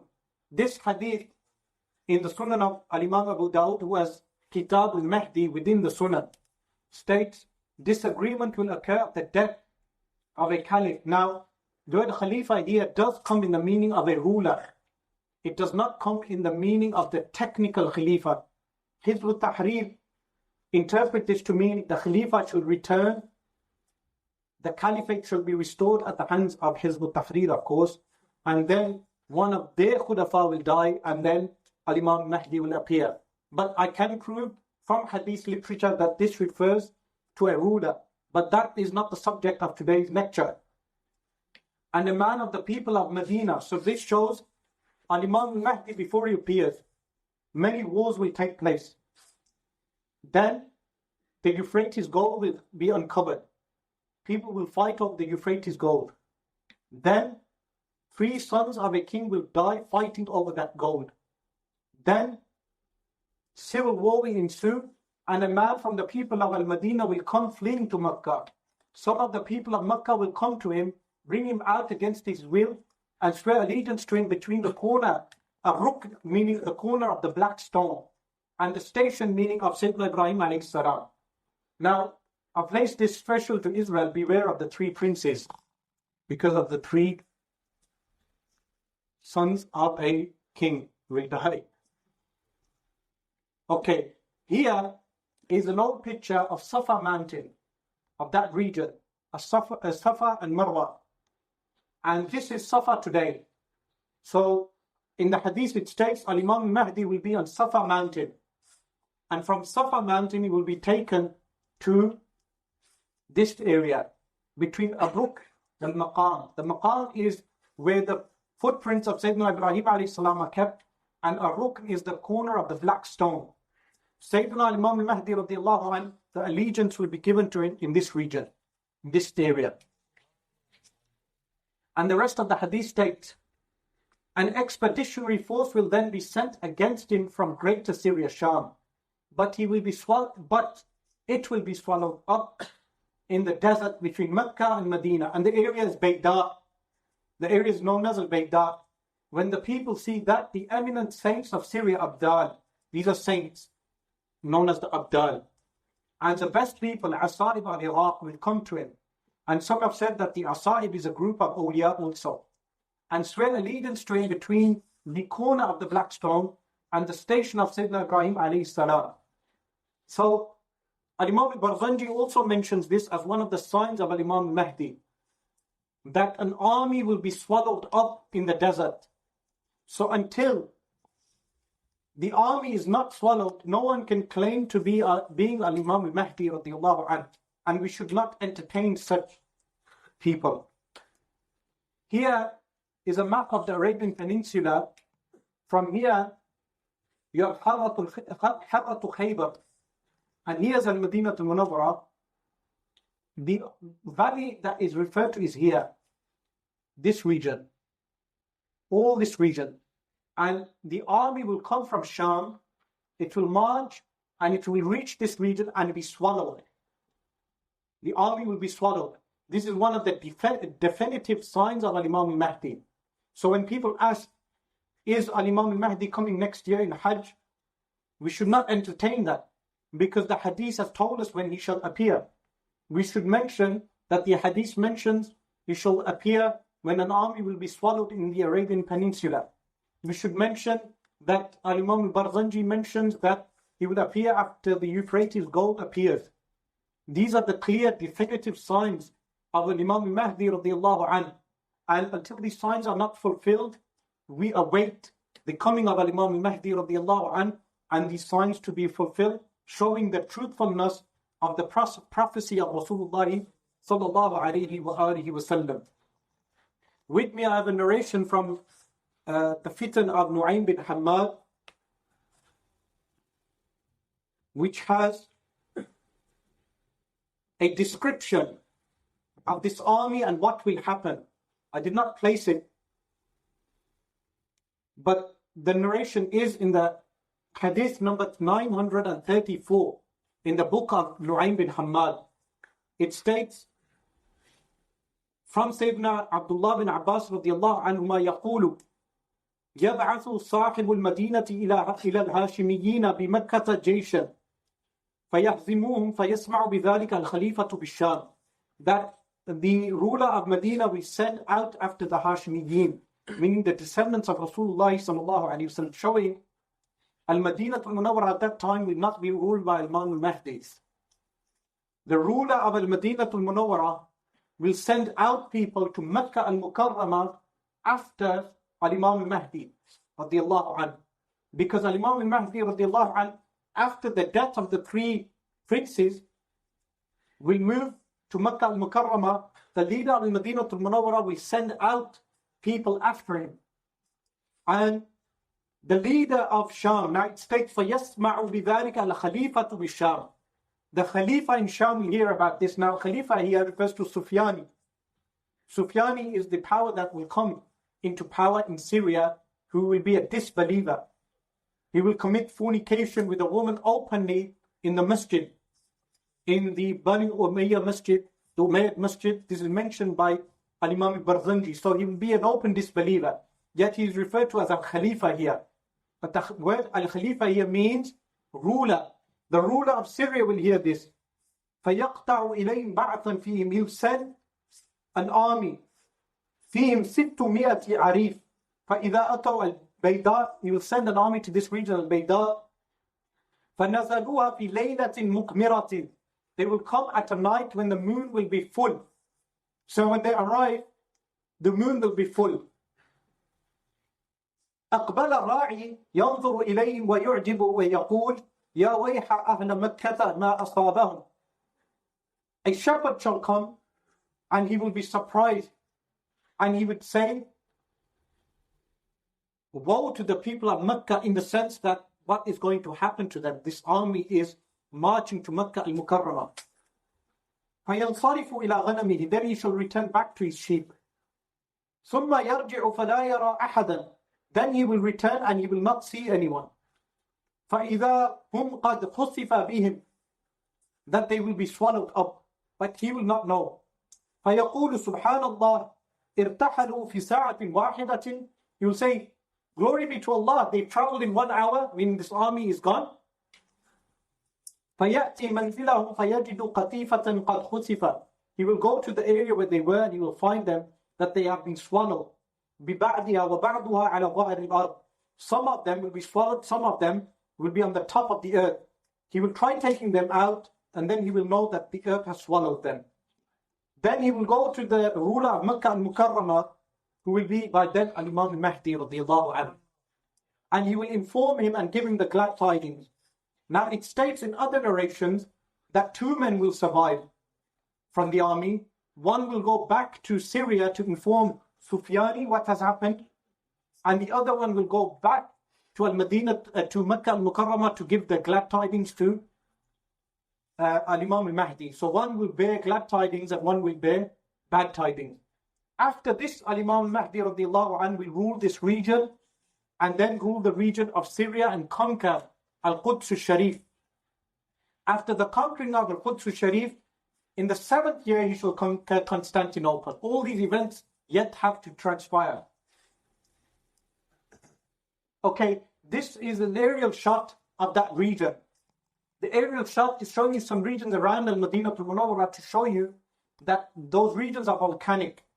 And I mentioned to you at the beginning that a fire appeared in the 6th century of Islam, 656, and the fire covered the surrounding areas of Al-Madinah al-Munawwarah, so a volcanic area. This shows that that region has the potential to swallow people. And this will happen because they will be swallowed by this. It will be a natural disaster caused by Allah subhanahu wa ta'ala.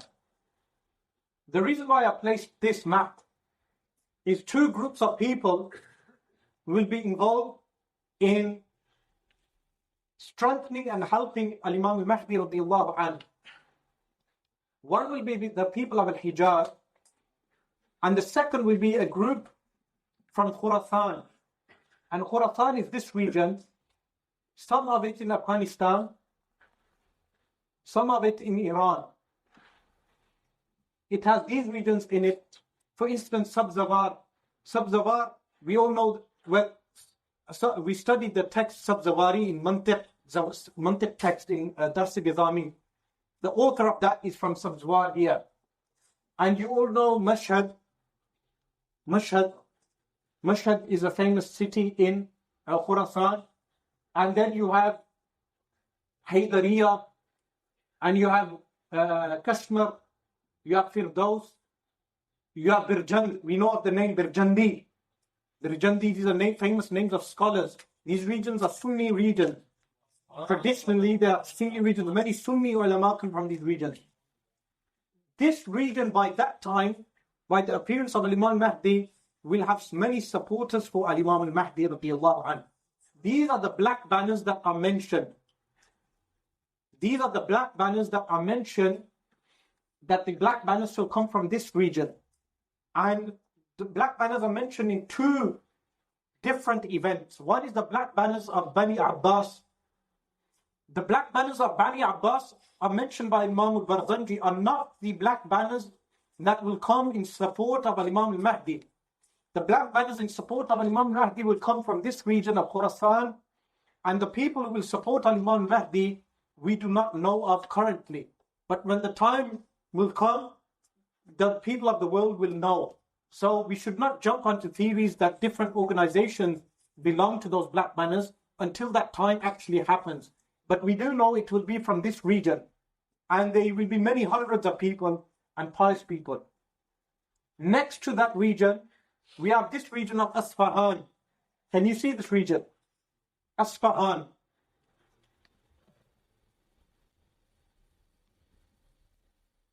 Okay, from Asfahan, the hadith, I placed a hadith from the Sahih of Imam Muslim that it is mentioned that from Asfahan, the Dajjal will have 70,000 followers from the Yahud from Asfahan, from this region. 70,000. So this shows that Iran, the way it is today, will change by then. And this region already has many Yahud, many Jews. And in Asfahan, there is an area known as Yahudiya, the Jewish area. And in the hadith of Abdullah bin Sayyad, it has been mentioned. But this region, 70,000 Jews will come to support Dajjal, and they will be wearing shawls at-tayalisa. Now shawls at-tayalisa, a bit like what the Saudi culture promotes, they are not haram, they are permissible. Even Sunni ulama wear them sometimes. But the Yahud have their own specific type, which is this. They will be wearing 70,000 of them wearing these shawls. This is an Asfahani shawl. Some people tried misinterpreting this, but this is the actual shawl. And in other hadith it mentions that the shawl shall be green. But this is an Asfahani shawl. Now, a few more things I want to cover before we finish is this hadith narrated by Muhammad bin Ali. Who is Muhammad bin Ali radiallahu anhuma? This is Imam al-Baqir, the son of Zayn al-Abidin. Zayn al-Abidin radiallahu anhu is the one who survived Karbala. He mentioned in the Sunan of Imam al-Daraqutni, and this has been copied from the Sunan, I translated myself. Surely for our Mahdi, meaning from the Mahdi of the Ahlul Bayt, from the family of the Prophet sallallahu alaihi wasallam, are two signs that have never happened since the creation of the heavens and the earth. The moon will be eclipsed in the first night of the month of Ramadan, and the sun will be eclipsed in mid-Ramadan. This has not happened since Allah has created the heavens and the earth. The Sunan of Imam al-Daraqutni. Now, Mirza Ghulam Ahmad Qadiani tried using this sign for himself. But the problem is that it did not occur in the first of Ramadan, it occurred in the middle of Ramadan. The lunar eclipse happened in the middle of Ramadan, and the solar eclipse happened at the end of Ramadan. While the hadith states, well, the athar, it's an athar of the Ahlul Bayt. We won't discuss the authenticity of it, but just to refute, even if we accept this hadith, which scholars have, like Al-Imam Al-Hafidh Ibn Hajar Al-Haytami and Al-Imam Al-Barzanji have accepted it. But analyzing this, the lunar eclipse will happen in the first part of the month of Ramadan, and the solar eclipse will happen in the mid-Ramadan. For Mirza Ghulam, it happened, the lunar eclipse happened in the middle of Ramadan, it went pear-shaped for him, and in the end of Ramadan. He claimed later, he tried explaining himself. He wrote a book, I think the book is called Nurul Yaqeen. He tried explaining himself, saying that what is meant by this is that the first part of Ramadan where an eclipse is possible, because a lunar eclipse is impossible in the beginning of Ramadan. So this means in the beginning of Ramadan when a lunar eclipse is possible.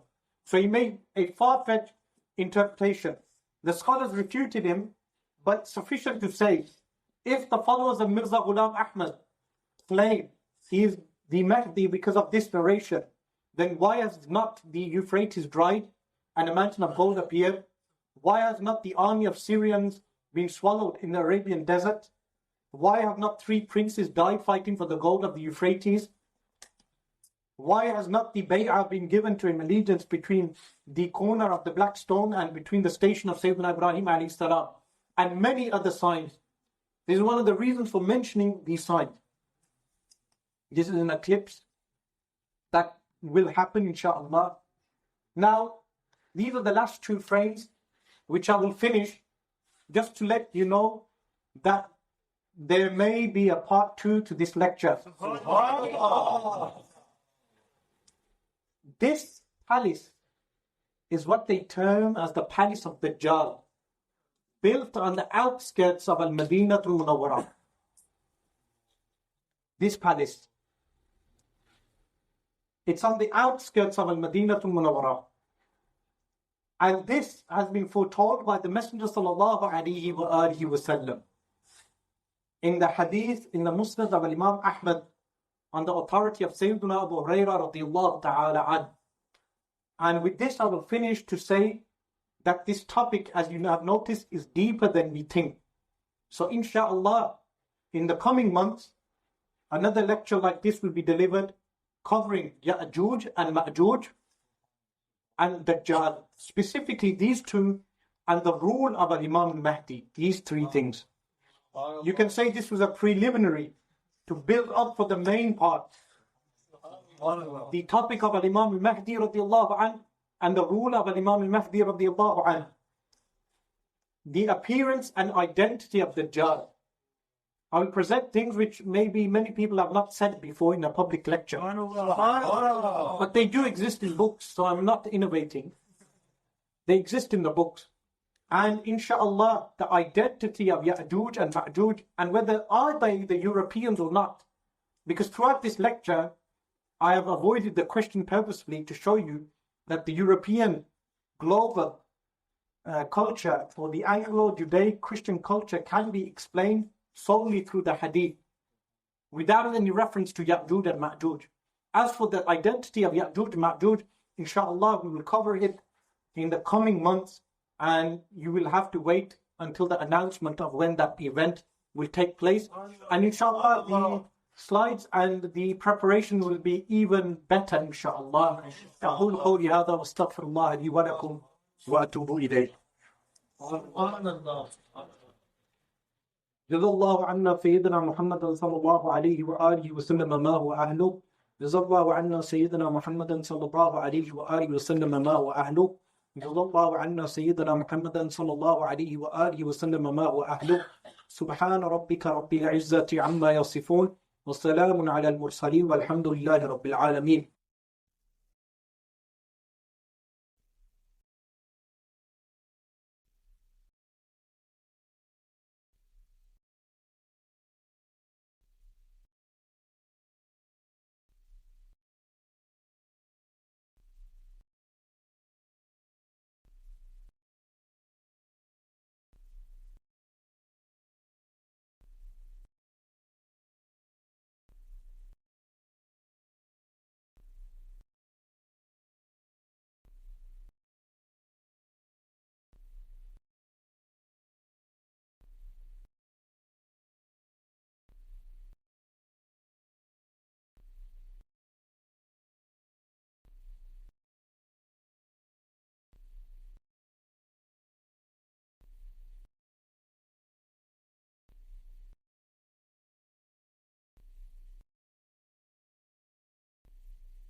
Thank you for joining us at Sunni Hub. We hope this episode has provided you with valuable insights and deepened your understanding. For more enlightening discussions and to continue your journey of knowledge, remember to follow us. May peace and wisdom accompany you. Until next time.